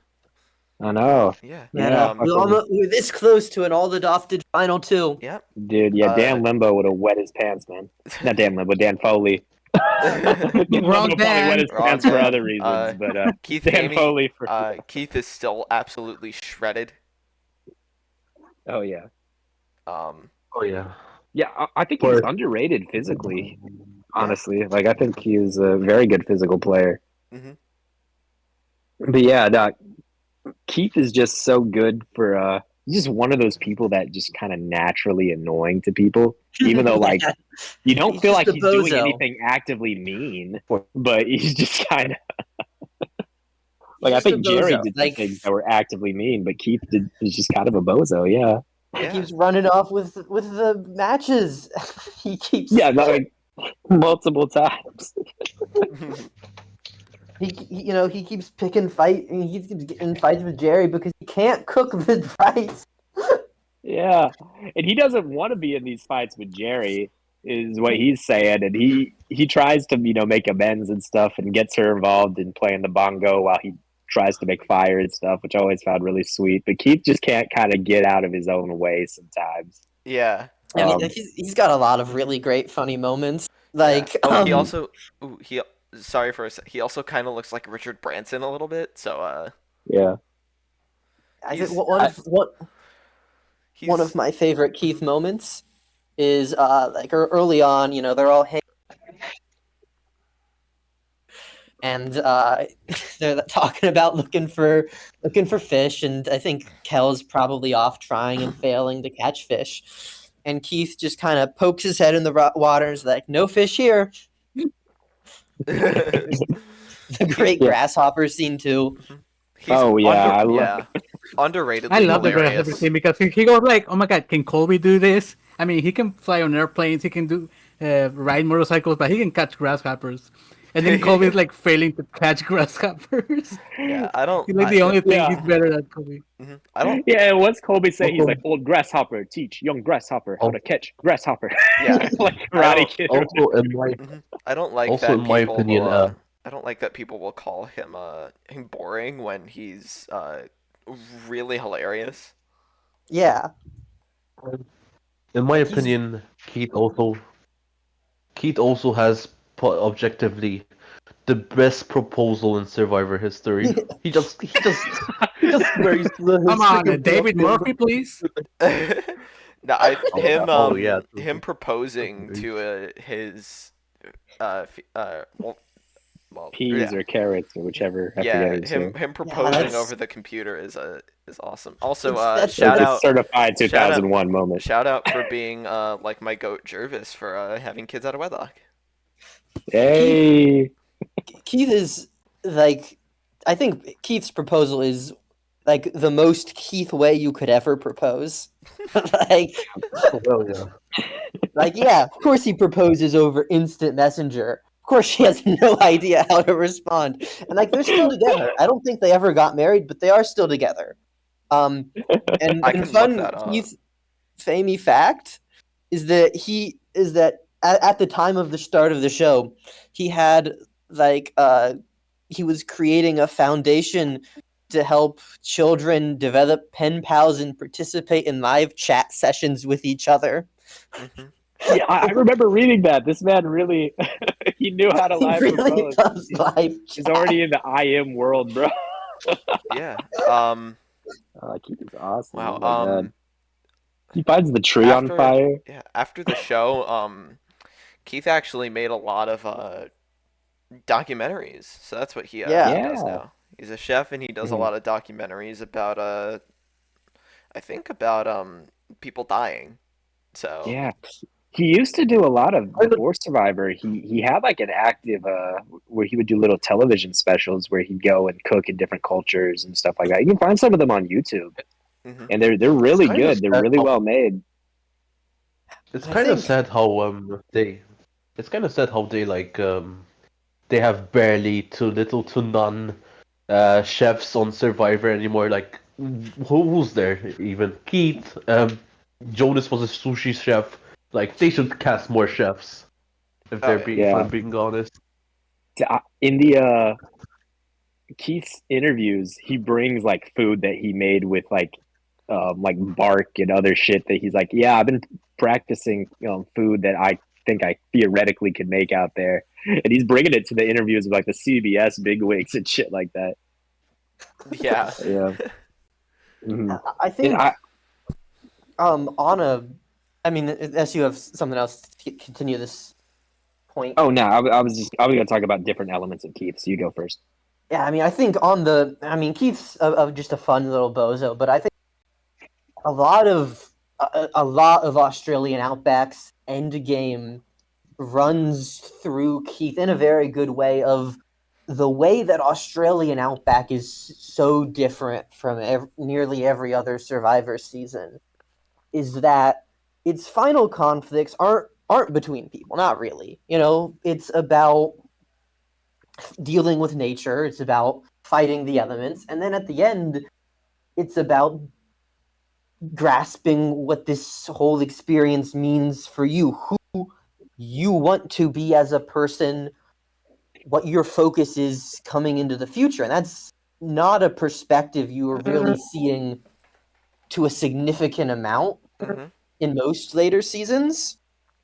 But like you see Keith, especially in at that final three moment where they're just all reflecting on what this whole experience means. I think he does probably the best job of making it feel like, yes, this experience of the elements of doing one of the hardest things a person can do, it changes how you're going to look at it. And I think that's a really big point of conflict at the end game of what Yeah. you're going to be when you've come back. Yeah, it's so great. I completely agree with that, and it fits with these themes of nature so well. But Keith is vibing. He's losing himself in the nature and just the beauty of it. I love how he talks about how he wants to hike up to get just one last view of like 360 degrees of the outback, and Hmm. he goes on these sabbatical walks, and I think he uses the phrase like being out here in the nature for this long has been a cleansing process. That life is more than money, and I think at this point he has come to accept that he is not going to win Survivor, but he feels richer by just having the experience. Oh yeah. Also, one thing I want to say about Keith is that this also plays into his dynamics very well, as you can see especially in the later proportion of the game. Keith, essentially, if you look at the season, Keith always gets portrayed as the butt of the joke whenever they need to, and like he's very much self-aware of it most of the I time. agree. That's a good point. And like Keith has a couple really good like observations. He just isn't good at really like acting on them. But you Oh can yeah. look at the season and Keith has some really stern observations about the dynamics of the people around him in the game. Or like he has one about Colby where he's like when Colby gets frustrated, you can tell because he walks away. He's like Colby won't let that side of him shine. Yeah, I know it's there, but I know how he hides it. And he talks about different kinds of campaigning and stuff. Um, and yeah, but I think he has a good sense of like the dynamics of the game. It's just he doesn't always act on it well. Like he's the first one to not bring his first Keith wins the first two immunity challenges of the merge, so naturally he just doesn't bring his stuff to tribal council because he knows he's not leaving. But then that third one he loses, but he still doesn't bring his stuff to tribal council, and that's rubbing people the wrong way. And then people are like, "Huh, is he really just going to be that cocky? Like he deserves to be here, kind of deal." And yet, So And funny. that's something. Yeah, that's something that becomes a central conflict between him and Colby. Is Colby's having to rationalize like, dang, um, he's rationalizing, wow, am I gonna sit next to someone who at the end of the day I don't respect and don't think played the game in a way that I would like it to be reflected? And how does that reflect on me as a person and as a player? And ultimately, Colby makes one of the most interesting choices in Survivor history and gives up a 7-0 victory over to someone. And Colby says, he's like, I don't even know if it's going to be close against me and Tina. And of course, it was very, very close. But I find that very interesting, and I love their dynamic where originally, Keith was kind of a bozo. He was kind of even on the bottom of Ogacore to some extent, but eventually Colby starts hanging out with Keith because like Jerry just annoys him so much that he doesn't want to hang out with the hot woman that wants to have sex with him, but rather fucking hang out with Keith. Which is just fucking insane. And then, as the season goes along and, they have to give up their rice and the Texas flag, and Colby and Keith have that great argument where he's like, Keith, you're cooking too much rice again. They're not going to give us more rice. He's like, yesterday you said we had to cook this much and we had to preserve that. And you get these little things and you see how they slightly are kind of, even though they are friends out there, but they're out back close. You see how they have these little conflicts on all little things, and it eventually builds up to where Colby isn't willing to give $100,000 to to someone like that. Mm-hmm. Keith is great. He's something. One of my favorites. Oh, and he also finds the tree on fire, which I love. That feels very biblical to me. Yeah. Oh, one more Colby and Keith moment that I love before we move on is the slingshot challenge where he had to break the plates. Colby fucking breaks Keith's like final plate, and Colby says the chef is cooked. Ah, man, this is some aura right there. Yep. All right. Anyways, next up is probably the exact person you're expecting, and probably someone who would have been number 5, but I changed my rankings around, and then they tied, and Keith had the higher standard deviation, and it's Roger, who Roger. looks the I love how exact he looks same now exactly as the he did same. back. Yeah. He looks the exact same. He looked really old back then, and he looks about as old now.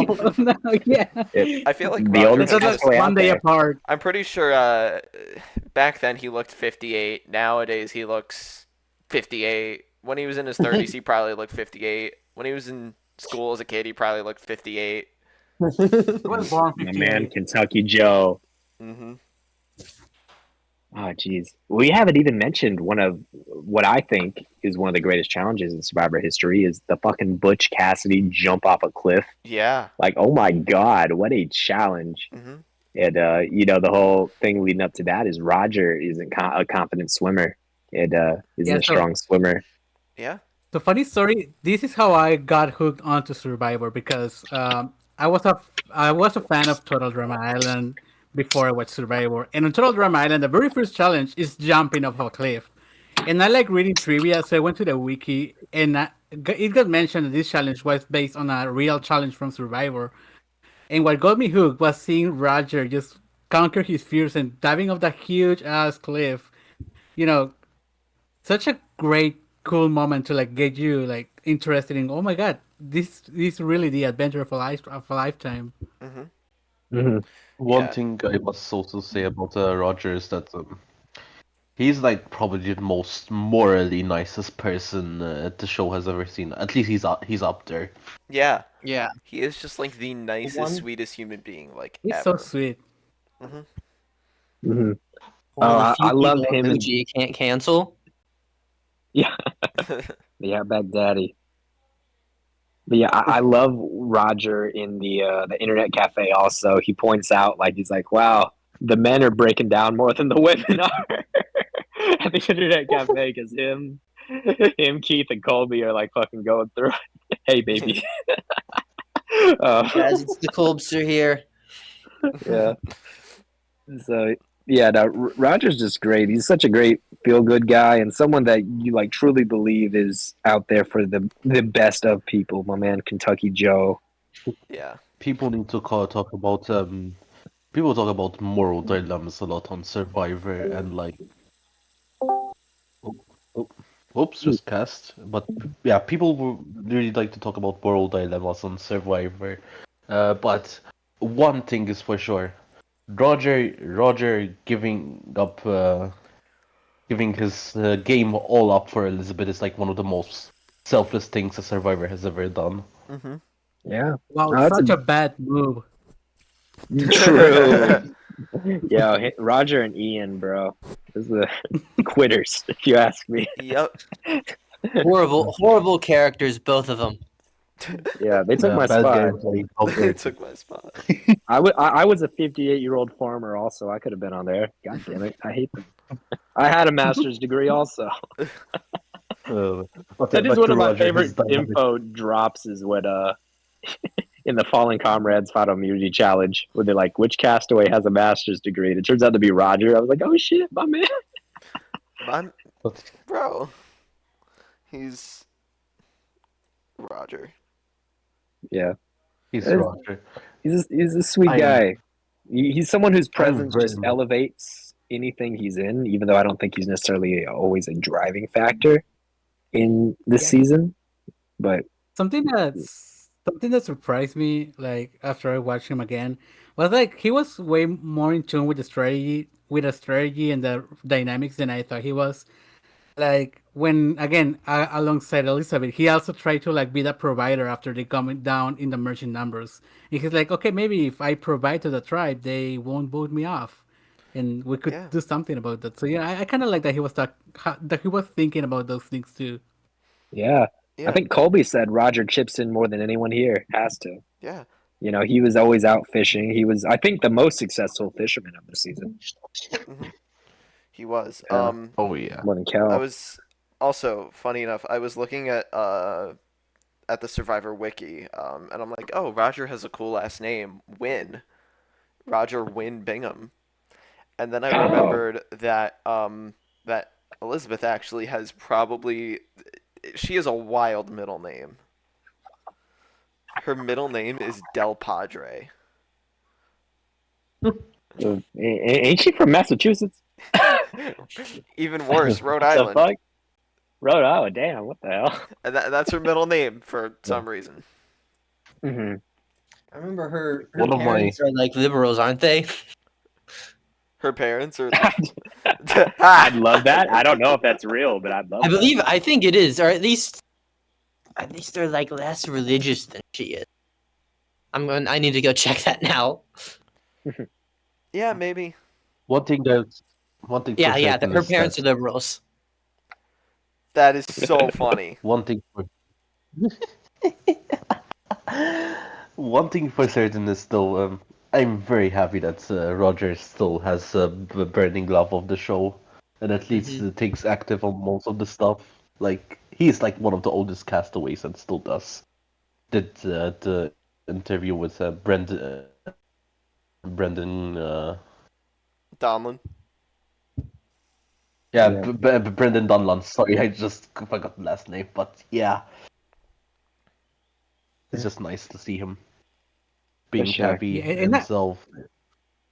yeah, and I really love just how deep the love with Elizabeth was too, because even like a very few years ago, so Elizabeth brought him to the view and talk about how he still talks to him and like, oh, they're still so close and stuff like that, which it's kind of like a heartwarming thing to like come out of a very early season of a reality show.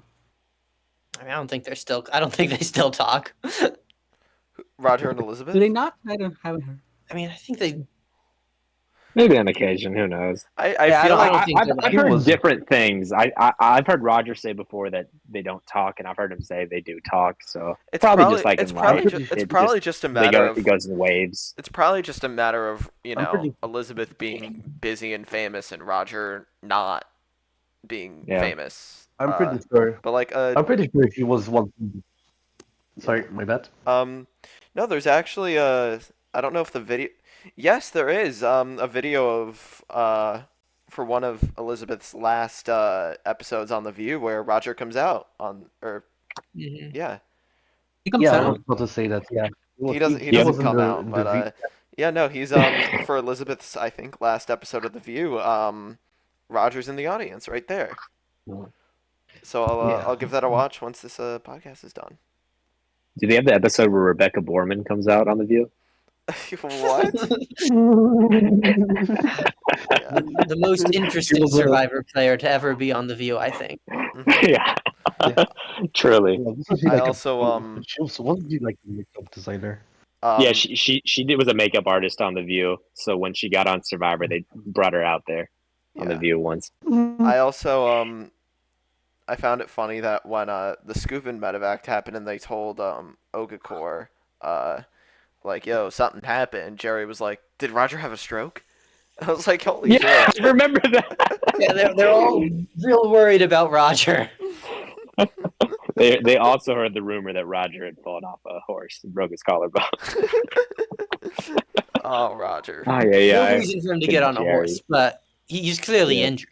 Who would be injured besides Roger? Well, Yeah. Mike's too strong. I'm sure Elizabeth's not getting injured. Yeah. The wild stuff. yeah, Roger All just right, yeah. he's awesome. Roger's cool. Next up, Number 4. Jose, this is your time to shine. We got Tina Wesson. Oh no, no! Alright. Why is it only fourth? Why only fourth? I'm so mad. I'm Tina really so is- mad about this. Tina is great. The other three are better. Tina is awesome, and I Tina's was cool. edgy and put Keith over Tina, but like Tina's awesome, and I want you to talk about him, Jose. I have so much to say. Okay, I was lying when I said Tina was in my top 5. She's actually in my top 1. Tina is my favorite, like Survivor castaway of all time, and just am still in shock and like in awe of what she was able to do in season 2 of we've gotten season 2 of Survivor. Just there is a lot to her character that I even got when I first watched her. When it is foreshadowed that her cutthroat side is foreshadowed very early on that okay, she's able to like vote off her best friend. She's able to like be willing to flip on an alliance and say, "Oh, this is an Olympic game. This is just a game. I'm gonna cut everyone's throat." Stuff like that. But she acts like such a mom and such a caring person that it's kind of incredible that she's able to pull off all the stuff that she does so subtly and so expertly. Like I feel like when you watch the first season of Survivor, you are kind of wondering like, okay, is an older mother ever going to win Survivor? Like this is pretty much a game for like the strong people. There's no way they cast all of these older players and they're going to be like able to win.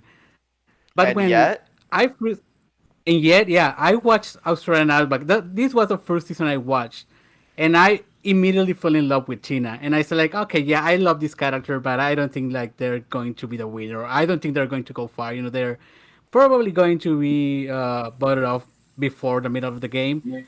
But when I was seeing what was playing before my eyes, I was like amazed on how subtle her manipulation was and how just cutthroat she was under her disguise of a southern mom, mhm, which it still blows my mind to this day. Yeah. Now she played that political game as friendly as she could. yeah. Tina has a Yeah. quote that I love. I think it was in the Maryland episode where she's talking about what was it? Something about the mood around camp is a sad mood, but it's a very strategic. So it's like, she's able to work in with both those fields. And I then as a think. character, oh, you go. Sorry, my bad. Just continue. I thought you were done. Oh, no worries.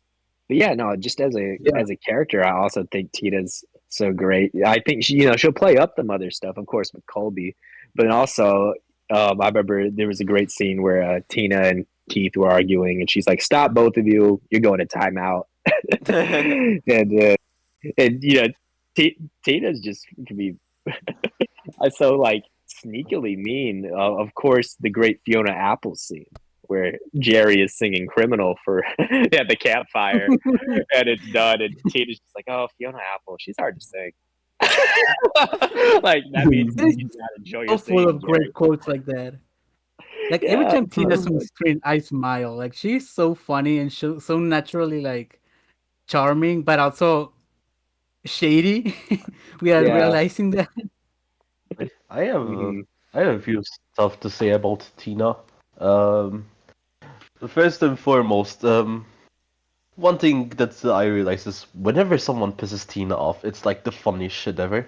Like when Keith and Jerry were complaining about the rice, and she was like, "You two, stop it right now! This is getting out of control," or something like that. And then, Oh, secondly, I just like to also announce how much how her role as the second winner ever gets portrayed. Obviously, in Borneo, Hatch winning left a lot of controversy on how Survivor needs to be played or whatnot, because he was very much hated by most of the audience, and production tried the new that if they're gonna portray Tina, they have to portray her in the most subtle way possible. That's why you see like, that she doesn't even get a confessional in the first episode, She's the dog and Yeah, who didn't people bark. they try to people Like hide her. the expected dog who like didn't bark is crazy. Like It's she gets nothing. mhm. And that Yeah. yeah like that makes me love how like much of a contrast to Richard Hatch she is. Because in the first episode of Borneo, Richard, like first episode of Outback, Tina gets nothing. First episode of Borneo, Hatch is like, by the way, I win. yep, they tried to hide her, so look. I must say though, when it comes to the game itself, Tina redefined it, and I mean like I genuinely think she's in contention when it comes to the most dominant game of all time. Like at Oh least yeah. she's in the Mhm. top 5. You could call Tina the She best player of all time, and I wouldn't blink. I would say that's a great opinion. Yeah, I agree. Yeah. yeah, Yeah. she just Look What? at manhandled everyone. And then of yeah, course, and paragraphs have been written about the merge and just how great Okafor plays it. Everyone had a role in it. Tina had to outlap.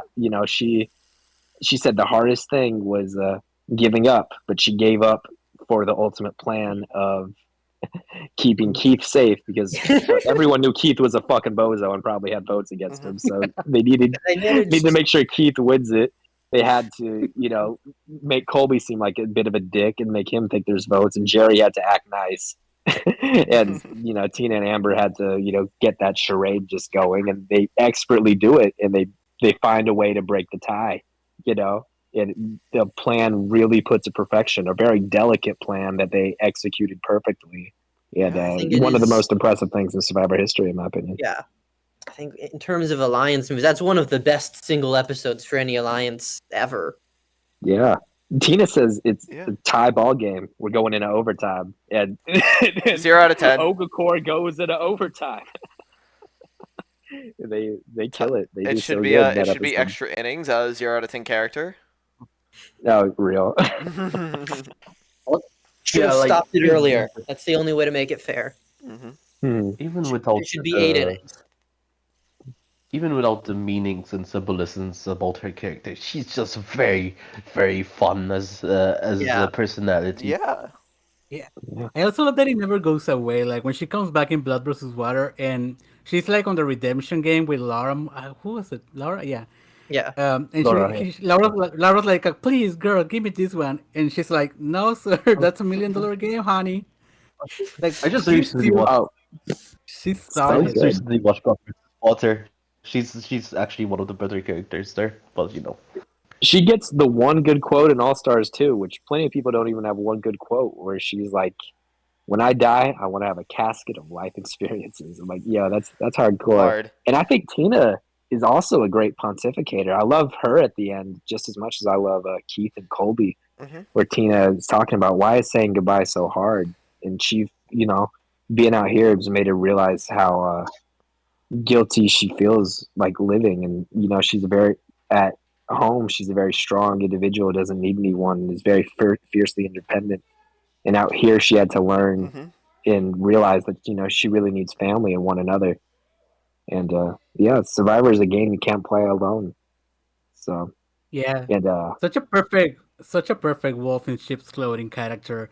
I also want to give a shout out to her for being the winner of the celebrity deathmatch segment of Survivor. Yes. Like oh yeah, oh yeah, that you're right. That was they the best portrayed her ending so possible to good. that. Yeah, that was a bad. They yeah. portrayed her so well in that Yeah. When sketch. people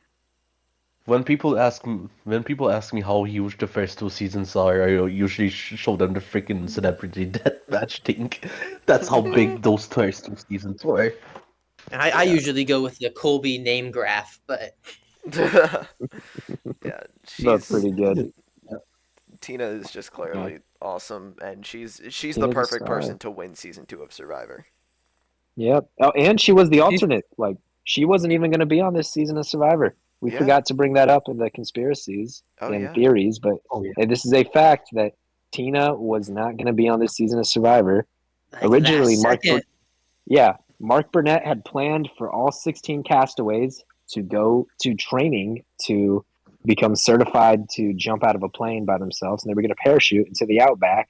But of course, the person that they ended up choosing in the spot that Tina eventually got was like deathly afraid of heights and told Mark Burnett, "I will not do the show if you're gonna make me jump out of a plane." So Mark Burnett said, "All right, well, fuck you. We'll put in the alternate." The alternate was Tina, and then And they funnily didn't enough, even jump out of a They plane. didn't jump out. yeah, the insurance cost was like fucking insane, and CBS was like, "We are not taking that bill." The insurance to get 16 relatively not professionals to jump out of a fucking plane, Yep. And parachutes by then themselves. Tina All wins, the and cameramen that would have had to. yep. And then Tina Oh yeah, the wins. cameraman. Oh my god, yeah. And then Tina wins, and do we know what happened to that other lady?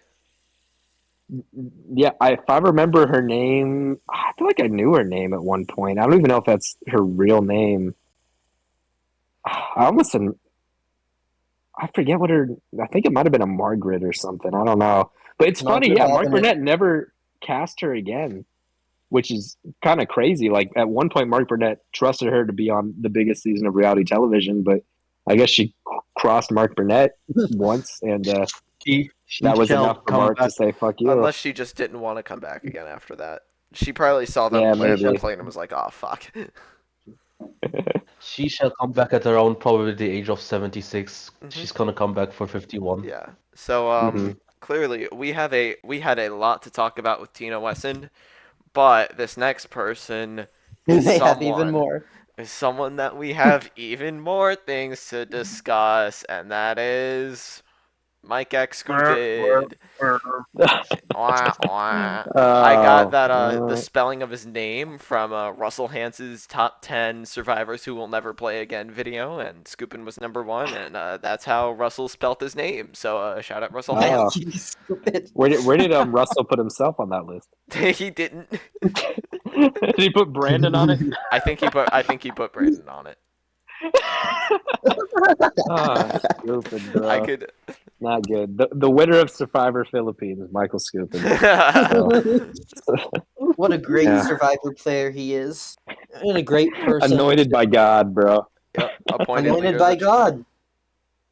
God, that is so hard, bro. Like, Mike Scoopin really could be the best Survivor character ever, and like, he's so fucking like. Of course, like He's his. insane. I guess we'll pull the battery off. Is that Mike Scoopin did go to jail for possession of child pornography on his computer or something like that, and he blamed his stepson or some bullshit. I remember him auctioning off a lot of his Survivor memorabilia at the time to try to Mhm. pay for legal fees and Upon stuff. Yeah. Galman blamed the cops. Yeah. Oh Galman yeah, thinks that's it was a a frame job. yeah. Yauman said it was due to the Ponzi scheme he was running, and they were looking for any reason to lock him up. Which like he was running a Ponzi scheme, and that might be Great. the reason why they ended up getting on his computer. I don't really remember I think it is. exactly. Yeah. Yeah, It it just the rest kind of fell into place. Man, I don't they were know. looking for evidence of the I'm not Ponzi defending scheme, and Mike they were like, Stupid. "Holy shit!" And it was like apparently an insane amount too. Oh, I didn't know God. that. Yeah, no, His stepson. Yeah. they found like a crazy fucking amount of it, and Yeah. he's a free man now. Yeah. Free He's out of scooping. jail. I know. I think he escaped to Japan, and then Oh, really? mhm, because What? this one guy in a comment section was talking about how he ran into Scoopin in Japan, and from the bottom of the stairwell he was like, "You fucking pervert, Scoopin," and then he started running away. Dude, imagine Really a Mike scooping trustworthy running someone. towards you, though. I think that'd be scarier than Mike scooping running away. Yeah. That's what the pig felt. In his Yeah, no, I remember Nick was like, "Hey, don't go after me, bro." in his He said something like that. in his home from the Outback segment, he's speaking at schools and hanging out with his children, and he's around kids a lot. uh, Yeah, all right. also, Let's I start have. talking about Hold on, this. before we go in, I do have the Russell Hance top 10 players that will never play again video, and yes, Brandon is on there. It's No, it was Rudy because it was like a week before Rudy died, and he put Rudy on there. Oh my Alec genius, god. Alec bro. Merlino was on there. Cochran was on there. Shane Powers was on there. Chase Rice, Hasselbeck, Colton, JT, and Randy had the same Has Russell spot. even seen every season of Survivor, bro? No. Not a chance. He's definitely not And seen then, Guatemala. I'm and then, 100% certain. And then Mike X Scoopid. Ah, man. They should have been on Heroes versus Villains against each other. It would have been so hype. Mike got on the Heroes tribe. I mean, he's absolutely a I mean, obviously his Yeah. his big storyline is crazy guy claims to be the leader of the tribe appointed by God himself, and then he's the provider for the tribe, but he goes a little too far. He kills a pig, and then Mother Nature punishes Like him brutally by murders a pig. yeah, smears the Puts blood the all over blood his all face, over himself. and then he falls in the fire, and his hands burn off, and he gets medically evacuated. Trades Holy short shit. term. He also makes sure that they're all eating as much as constantly, just to make sure that they get all their food and win all the challenges. Yeah. Yeah. Oh no! Because, when other people catch a fish, they just catch a fish. But when Mike catches a fish, trumpets blare and angels sing. I think Jeff says that, if I remember correctly. Yeah, Varner says that. Yeah. But I also love the Mike praying, and he says he hopes he like prays or something like that he won't be considered the leader or something like that. Yeah. He's like, That I it don't won't want to get be him. the leader. I really want to be the leader.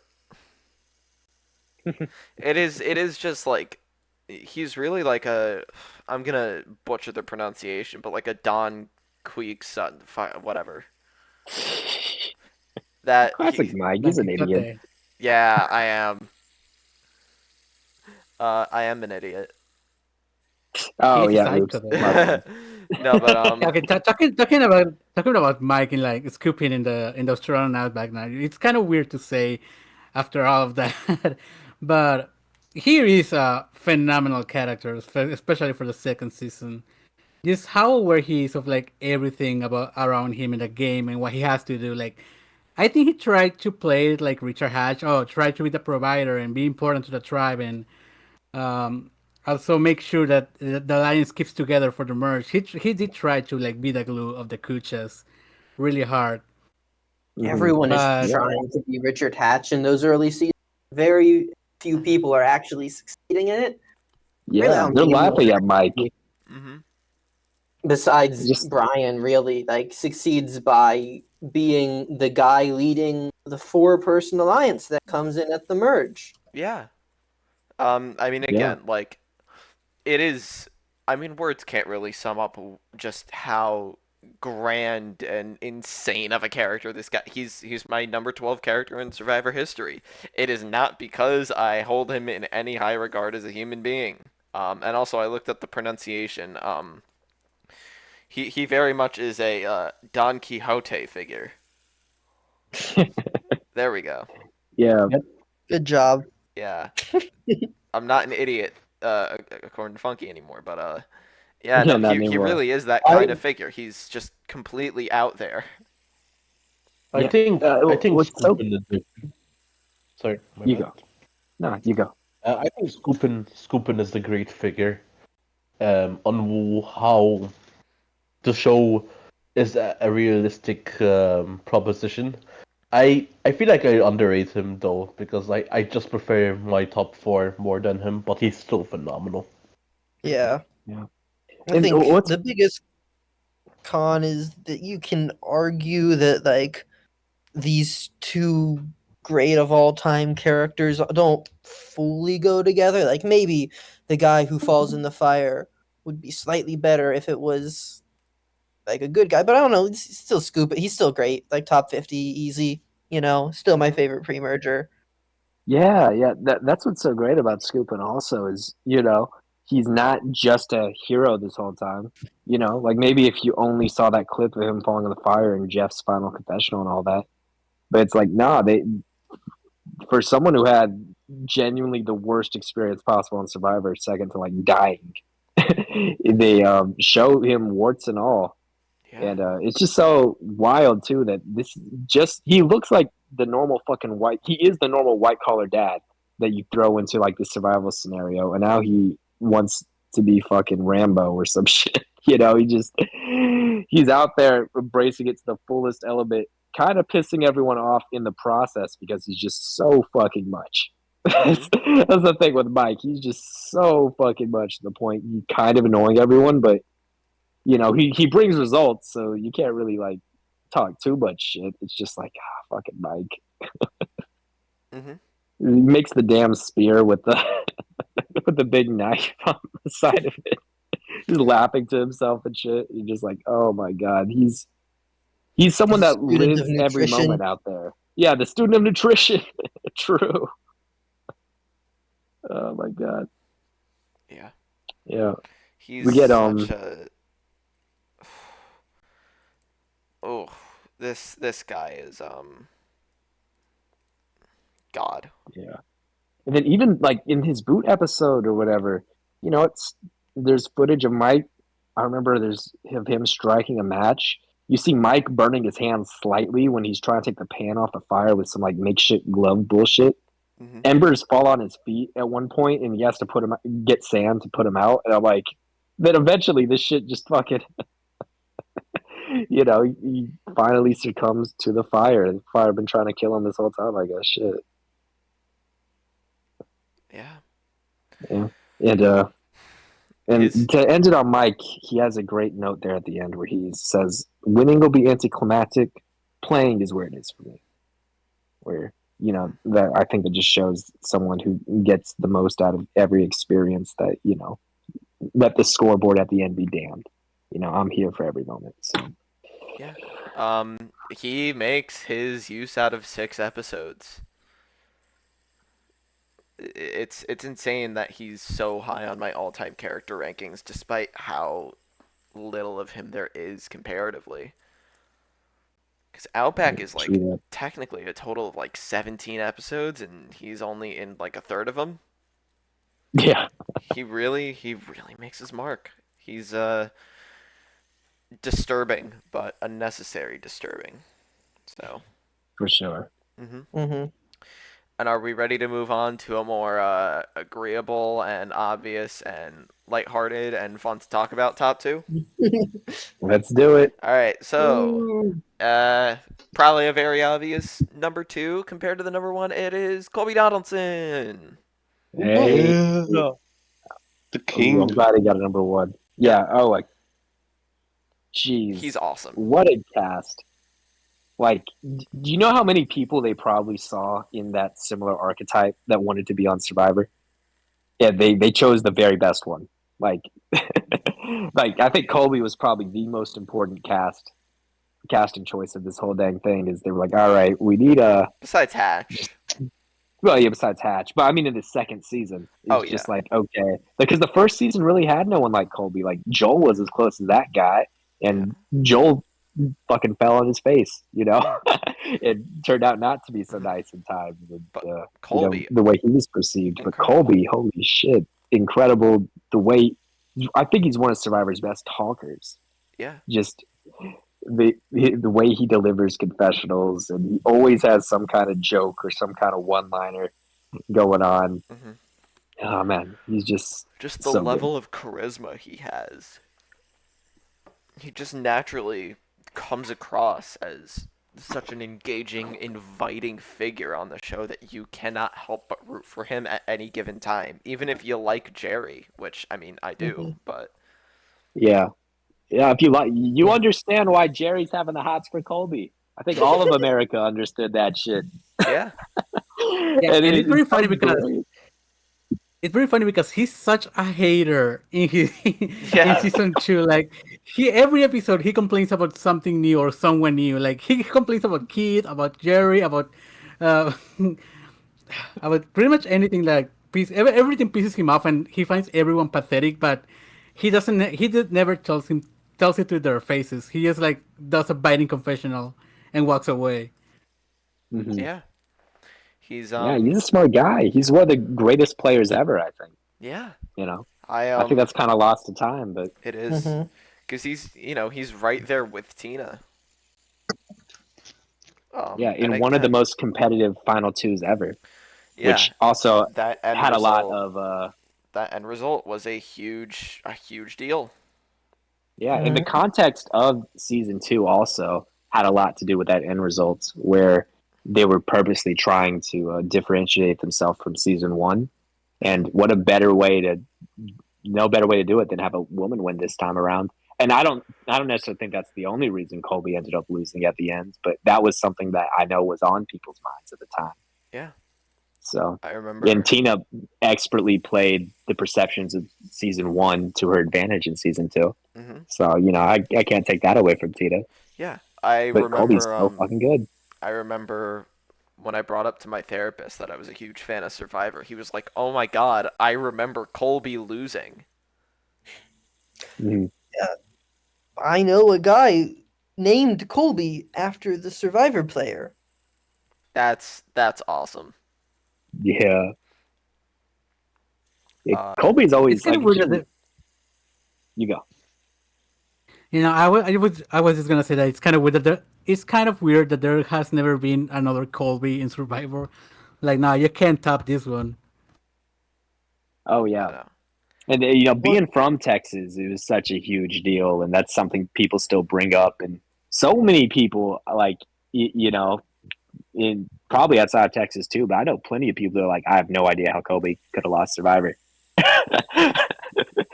Kobe losing Survivor was a moment, even though, like, yes, the good guys did win this time. It still was just like, but what? Kobe wasn't the one that did it. He's not the one that took it home. Yeah, and he Yeah, lost there is in a the book. final. He lost in the final tribal council. He didn't just get voted out. You know? Yeah. Mm-hmm. It's like Yeah, there is a book, it's like I believe, on Amazon. There is a book that talks about the 50 dumbest moments on television, like in general television.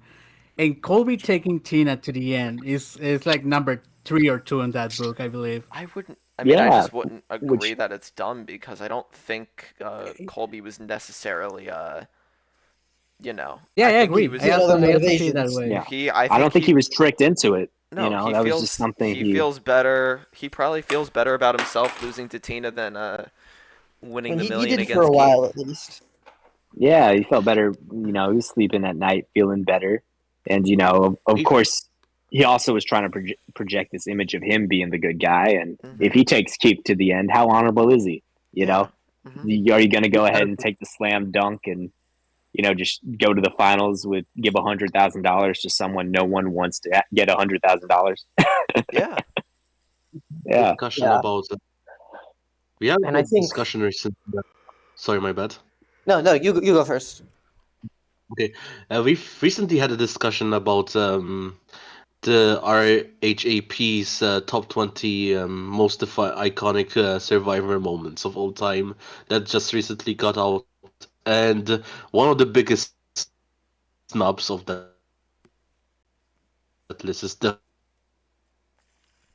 definitely Kobe picking Tina moments that the show has ever had. It's raw, defining, and personally, it should have been on that list. Yeah. Oh, No, Yeah, I'm I think with you that's a on top that. 10, easy top 5. Yeah. I mean, that is one of many snubs on that. The This is a pretty bad list. The Palau final immunity challenge isn't even on the list. Yeah. Scoop Don't and we get like fall. a sick 43 moment or something, or 44 moment? Yeah. That's iconic. Scoop and falling in the fire is only 19 on that list. Snakes and rats is only number 3. Do they have eating bugs on that list? Like, No. did not have, wow, that's something everyone knows about Survivor. Even if you don't watch the fucking show, you like, oh, it's that shit where they eat bugs. Yeah. Yeah, Instead, they yeah. during us Yeah. Which I immunity. mean, Uh, at least they were right about having dead grandma at exactly number 2, but they put fucking Eric giving up immunity at number 1. yeah, I think the show just wasn't as iconic at that point. It just didn't No. leak into pop culture as much for Yeah. any moment past Mhm. season, probably past like 2005 Yeah. to be in the top 10, in my opinion. The But that's another fight for another day. if there's gonna be any moment, it's probably that one, but whatever. Yeah. yeah, but I, still, back, like, yeah. But back to Colby. yes.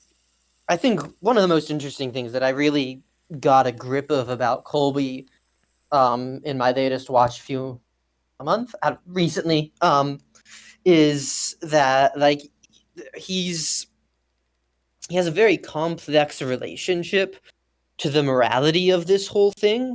Like for a very Mhm. long time, he is committed to being being the winner, of playing the game, of all that. But he's also Yeah. talking about how about how in this game you have to try to wear the white hat more than the black hat, and so he's playing this selfish game right up until the end. Mm-hmm. And when he makes the choice, the selfish choice, the choice that's the better choice to make morally, it's the wrong choice, and it loses him the whole game. Yeah. Correct. Yeah, no, that is so good. I was gonna bring up that white hat, black hat confessional. Or, you wear a lot of hats on Survivor, but in the end, you hope you've worn the white hat more than the black hat.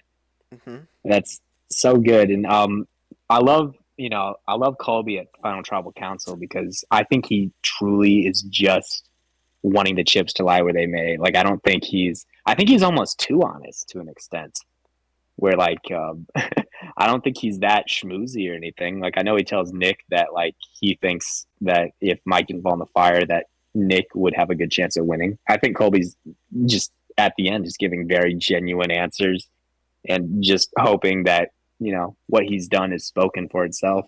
Mm-hmm. And ultimately, they get some 3 jury votes. And, yeah.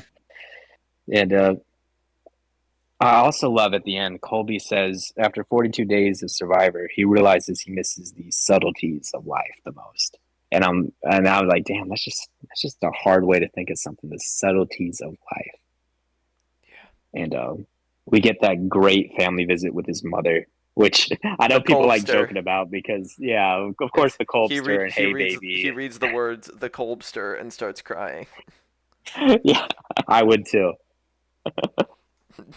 Oh man, but I He's love awesome. his mother too, and she makes this really good thing where it's like there's something about the look in Colby's eyes that bothers me.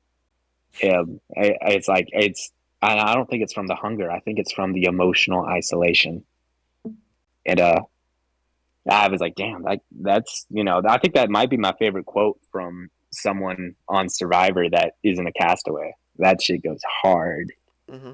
And Colby describes, the family visit is almost like kind of a conjugal visit in a way. And, you miss the touch and the intimacy of others, but it's only temporary seeing his mom.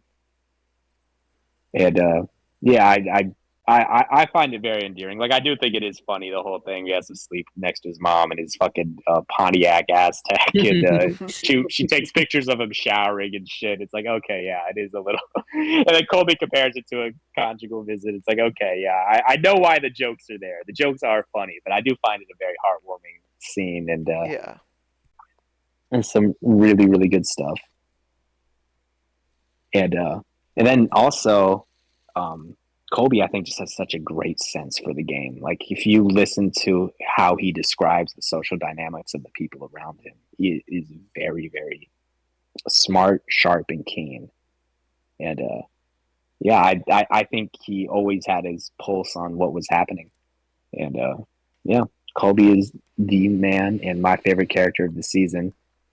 We'll talk about Jerry next because there's a lot about Jerry I want to talk about that relates right to Colby. So we can get into that with the next one. Which I mean, I think we should just segue into Jerry Manthey, who is number 4 of all time on the polls for a damn good reason. We have mentioned everyone prior's relationship with Jerry. We have mentioned we talked about how big of a deal Jerry was. I feel like it really goes without saying why Jerry is just so fantastic. Yeah. I think the first thing we hear from Jerry is she says, when we get to our camp, I considered any and everything as a strategic move. Yes. And it's just like, yo, that's the tone of the season we're going. We're already there. It's episode 1. And I can imagine just that moment alone probably already got people looking sideways at Jerry like, all right. But I get it. It's a game for $1 million, and it's not like she's particularly wrong. Like Colby eventually says that he believes everything Keith does is a strategic move, up to proposing to his girlfriend on the internet. I don't think Colby's right there. I don't think that. I think Also, side note, for the right image on there, I should have used the. I really regret this. I should have used the picture of her posing with Ben Katzman. I was thinking you were gonna do that. I was like, let me not bring that up because we don't need to have another Ben Katzman discussion on this podcast. But Oh, That is we need to have amazing. That several more Ben Katzman discussions on this podcast. Wait, are you kidding me? yeah. Man, I hope she enjoyed his shredding. Yeah, But but yeah, anyways, no, just yeah. Back to Jerry. mhm. Just what a firecracker of a character that just did such a good job of getting underneath America's skin. Um, yeah, just we get to kind of the real. I know one of us mentioned it earlier when we were talking about Kel, the birth of Jerry, really in that episode where she blatantly calls Kel a liar and a cheat, and she's here to play the game hard, and she's not doing a good job of really knowing how she's coming across to other people. Even just little side comments, this and that, little annoying things seem to really add up to her. But Mhm. now, what a firecracker of a character! Makes the She's tortillas, the tomatoes. the tortillas. Oh, tortillas reminded me. I forgot to mention it during the Tina bit, but one of my favorite ongoing running jokes with Tina is her obsession with Doritos. Yes. It's so good. Survivor sponsored by Doritos. Yeah, Not Doritos, Doritos. Sorry. yeah. But Jer- Jerry must have made some killer tortillas if they were, preferring her food to the literal chefs. Hey, uh, like I said, she became a private chef for like yeah, 20 years. Hell yeah. Right now she's a podcaster or something, I think, but yeah.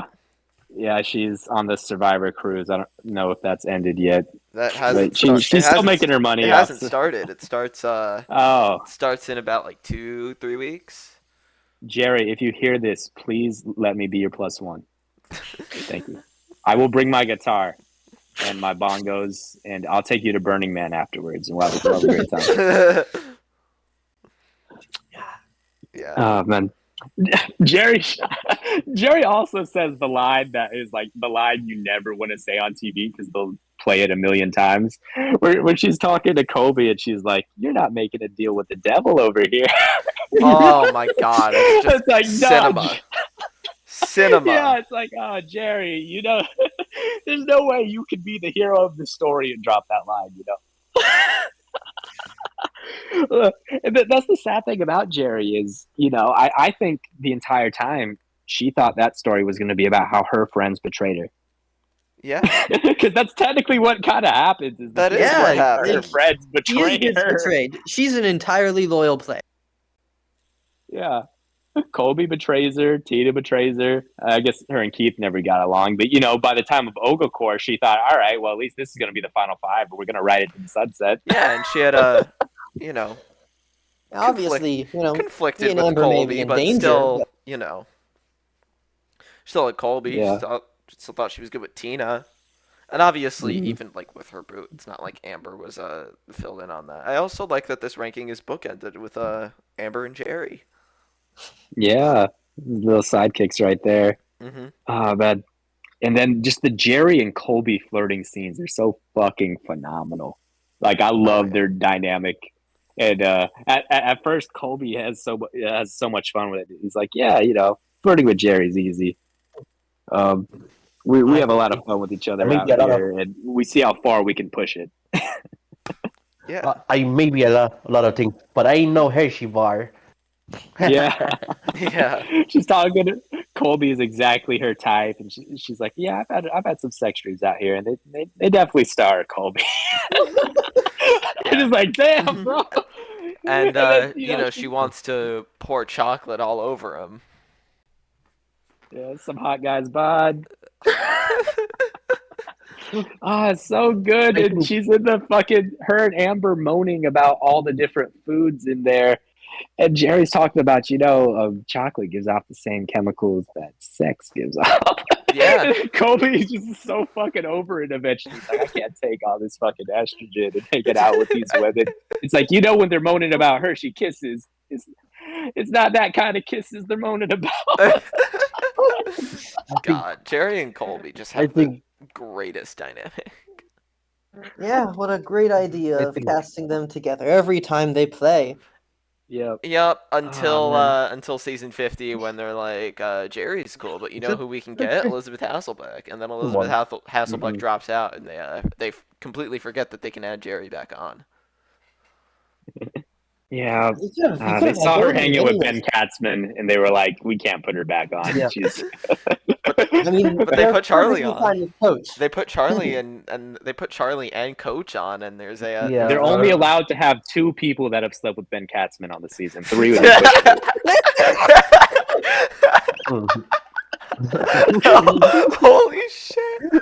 No, because I was gonna reference the video or the picture of It- Charlie and Ben in bed together.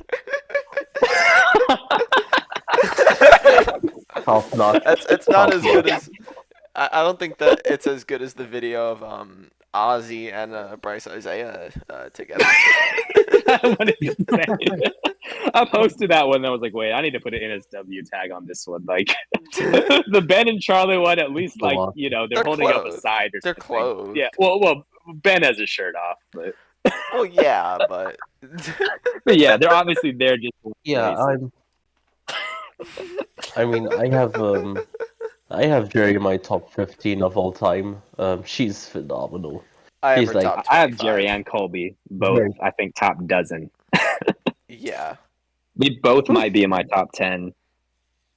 So good. I love the. Of course, it's a new era staple now, but Outback was the first time they did the pair up reward challenge. They do it every new era now, Oh but yeah. I think it peaks with Outback, where they're like, "All right, how are we going to divide these?" And Jerry's like, "Oh, okay, I'll be with Colby." And everyone's like, "What the fuck?" It's like, "Well, I want to win. It's a competition. Of course, I'm going to be with Oh, Colby." Yeah. And then she oh gets yeah, like Colby she was. anyways in the random Yeah, they do the draw. random draw, and they get Colby, and Colby's just like, "Oh my fucking god!" It's And then so they go awesome. on the It's then they so go on the awesome because reward. The it's honeymoon so without the awesome that challenge sex. because it's awesome. That challenge is so awesome because like you can clearly see Colby trying his damn hardest and Jerry being very weak, and she just drags her all the way and is like visibly mad. Yeah, Colby pretty much throws Jerry over some of those obstacles. They win the challenge. They go to the honeymoon without the sex, which is just so good. And I know we talked about Yeah. the Great Barrier Reef scene, which is phenomenal, where Colby gives the gifts, and that's when Jerry realizes, dang, maybe me and I Colby love wouldn't be the perfect final two. I love his confession. Oh, the I love his foreshadowing. confessional about I love his I also kind of love. confessional in that reward where he was like when these people don't care are gonna complain, I was like, I get to go snorkeling. What did you guys do? And Jerry just literally laughs her ass off. Hmm. Yeah, so something I love about that reward too is that you can immediately tell that Colby's so over Jerry because he immediately goes to her and says, "Hey, nothing about no discussion about anything about the game. I just want to snorkel." Yeah, he's like, I want to snorkel, no game stuff, no sex, just snorkeling. Oh my god. Colby Donaldson. Yeah, And he's the strongest man on earth because Jerry I Manthey. Just geez, peak. what a duo! So great putting them on the same exact tribe. Burnett and Co knew exactly what they were doing. Mhm. They're They maybe cooked. my favorite dynamic in Survivor history. There's so many great duo dynamics, but Jerry and Colby is just absolute peak every scene they're in with each other. Yep. And that extends Yeah. to future seasons also. But I think they're at their best in the Outback when they're young and dumb, and one of them is horny, and the other one is very over it. Oh, of course, a scene that a lot of people bring up to prove how Colby's a dick, but I find it hilarious still, is the scene where Colby throws that big ass bucket of water at Jerry when Jerry fucks up the challenge where Amber was like an inch away from beating, but Jerry couldn't tell Amber to go forward or whatever. And then they play the cutesy music. I mean, she's happy Yeah. with it, honestly. Like, you know, Yeah, she says, she's thank laughing you. at it. I needed that. No, I think that's another angle of their sexual frustration with one another. Like that's how I've always read that scene. Like that's more flirting. That's more sexual frustration with one another. And it's At least she it's sees it great. as sexual frustration. Yeah. Oh, they're so good. Well, I don't even know if I mean, we mentioned Jerry and Keith, Jerry and Tina, but yeah, just her dynamics with the core group on Ogacore are so great, and they stand to the merge. And she probably has my favorite Final Tribal Council speech in that season, also, where just no one, like, she's just looking for them to apologize to her. She's like, one of you will apologize to me and get my $1 million vote.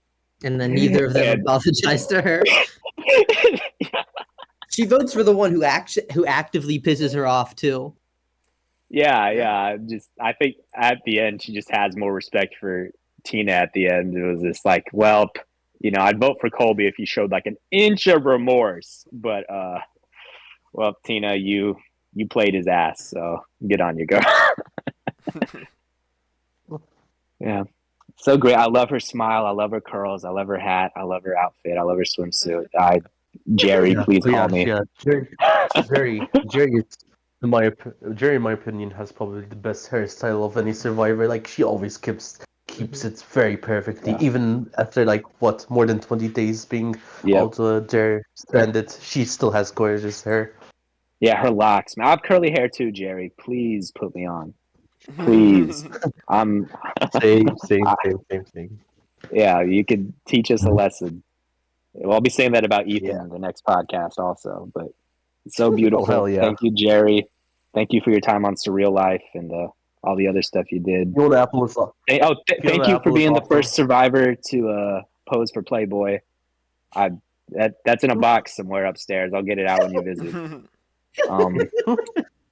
Yeah. Fiona Apple is awesome. Thank you very much, Jerry Menti. Yep. Oh yeah. Hey, You sang Fiona Apple great. Yes. I have a guitar, Jerry. We can do Fetch the Bolt Cutters. We can do the new album together. As long as you guys do a trio with Ben Katzman, then you'll be completely fine. Yeah. They should have gotten It'll be Jerry good. Manthey to be on the Ben Katzman album. Oh yeah. Yeah. True. But so good. Well, all right. Is there any other final words on this cast? It's We're on been the 4 Impact hours. now. I'm very tired. Yeah, I figure every podcast is gonna go like this, at least for the first like 10. Yeah. Once we hit Guatemala, it's like this shit's gonna be over in like an hour 45. Yeah, but then the casts get larger. Yeah, but we have And that's true, but there's not much to say about some of these double booties or Cook Island. pre-merge boots. There's 20 people on Cook Island somehow. That's gonna be a 1 hour podcast. We're probably going to be spending like 10% of the time on each one. Cook Islands, the conspiracy theory part's going to be longer than the fucking cast assessment. Jeez. Yes. Stay tuned to the Cook Islands podcast where we spend 30 minutes talking about Rebecca Borman. Yeah. But anyways, I don't think we need to restate just how seismic. Oh yeah. The boots of Survivor is built off Australian Outback. If Australian Outback was a failure, we would not have Survivor today. Correct. Like, that's genuinely what it is. That is like the second, or even in many ways, the most influential season. Mm-hmm. Like everything is on the back of Survivor. It showed that you could do this again. Many people thought Survivor was going to be a one-time fling. Like, how will this be interesting watching again? But they showed if you have a new cast of very good characters, if you put them in a new location, spend a lot on the production design, and just have these great dynamics, that people are inherently interesting.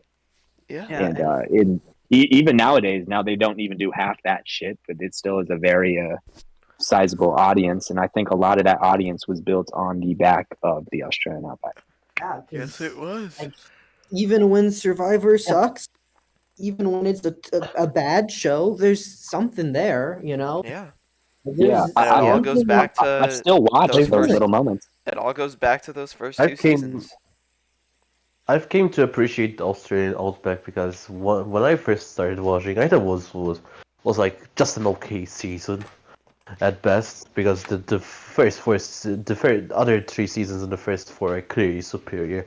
But after 2 rewatches, I began to realize this season's fucking awesome. It's absolutely influential, deserves its respect, and it's just like if you are not a fan of, if you have like an awful attention span, that this season isn't for you. But like to see an adventure, uh, and like the main meaning behind what a Survivor season truly should be, have a watch, give it a go again. Yeah, like I can take slow pacing. There is a reason I'm showing my friends Pearl Islands instead, but like Hmm. Yeah, it can be a bit of a slow burn, and I know those latter episodes get crap, but there's so much good in those. yeah. The flood, the auction, Hmm. just talking about The nature, Coldster, mortality, life, the Colbster. Yeah, like it's a common complaint I hear is they are people say, "Oh, episodes. Colby's only interesting with Jerry," and I'm like, No, no, Colby had so many other episodes after Jerry left, and he was still very, very entertaining and the most popular Survivor player ever. yeah. So, He yeah. a lot of those like later episodes are kind of like episodes you watch at 3 a.m. if you're binging it, just Mhm. because it's like they kind of got aura to them, you know? Yeah, oh yeah. There's a lot. I love one of my favorite things, the Outback television Colby's talking about, them just staring at the fire, and that's kind of you can really engross yourself in the beauty of the Australian Outback and Hmm. just kind of go through an adventure all on your own and think about some of the similar things these castaways are thinking about, reflecting on life Yeah. um and all that good stuff. So thank y'all, gentlemen, for sharing the time with me. Corny, Yeah. Jose, Schroeder, Mike. It's always a great time. It's always a blast. For anyone Oh yeah. who's listening, drop us a thumbs up, a subscribe. We will have the Discord link available. Please join. Please cut it up. Y'all don't have to agree with us. We talk about all kinds of crazy shit. Many of us disagree with each other on different, even though we seem pretty agreeable this time. Yeah, these first few early seasons we're just really geeks about, so we very much like them. But yeah, and we'll also put the polls for anyone who wants to join in on the polls and look at our spreadsheets and stuff and get all geeky with us. We'd love that. Yeah. Yeah, it's gonna be fun. Hmm. All All right. right. So thank you guys for another banger episode of this, and yeah, that's about it. Good stuff. Yeah. Leave a like, comment if All you right. somehow made it this far in, and Yeah. All right. yeah. Someone play their didgeridoo as the outro music. Someone get theirs out right now.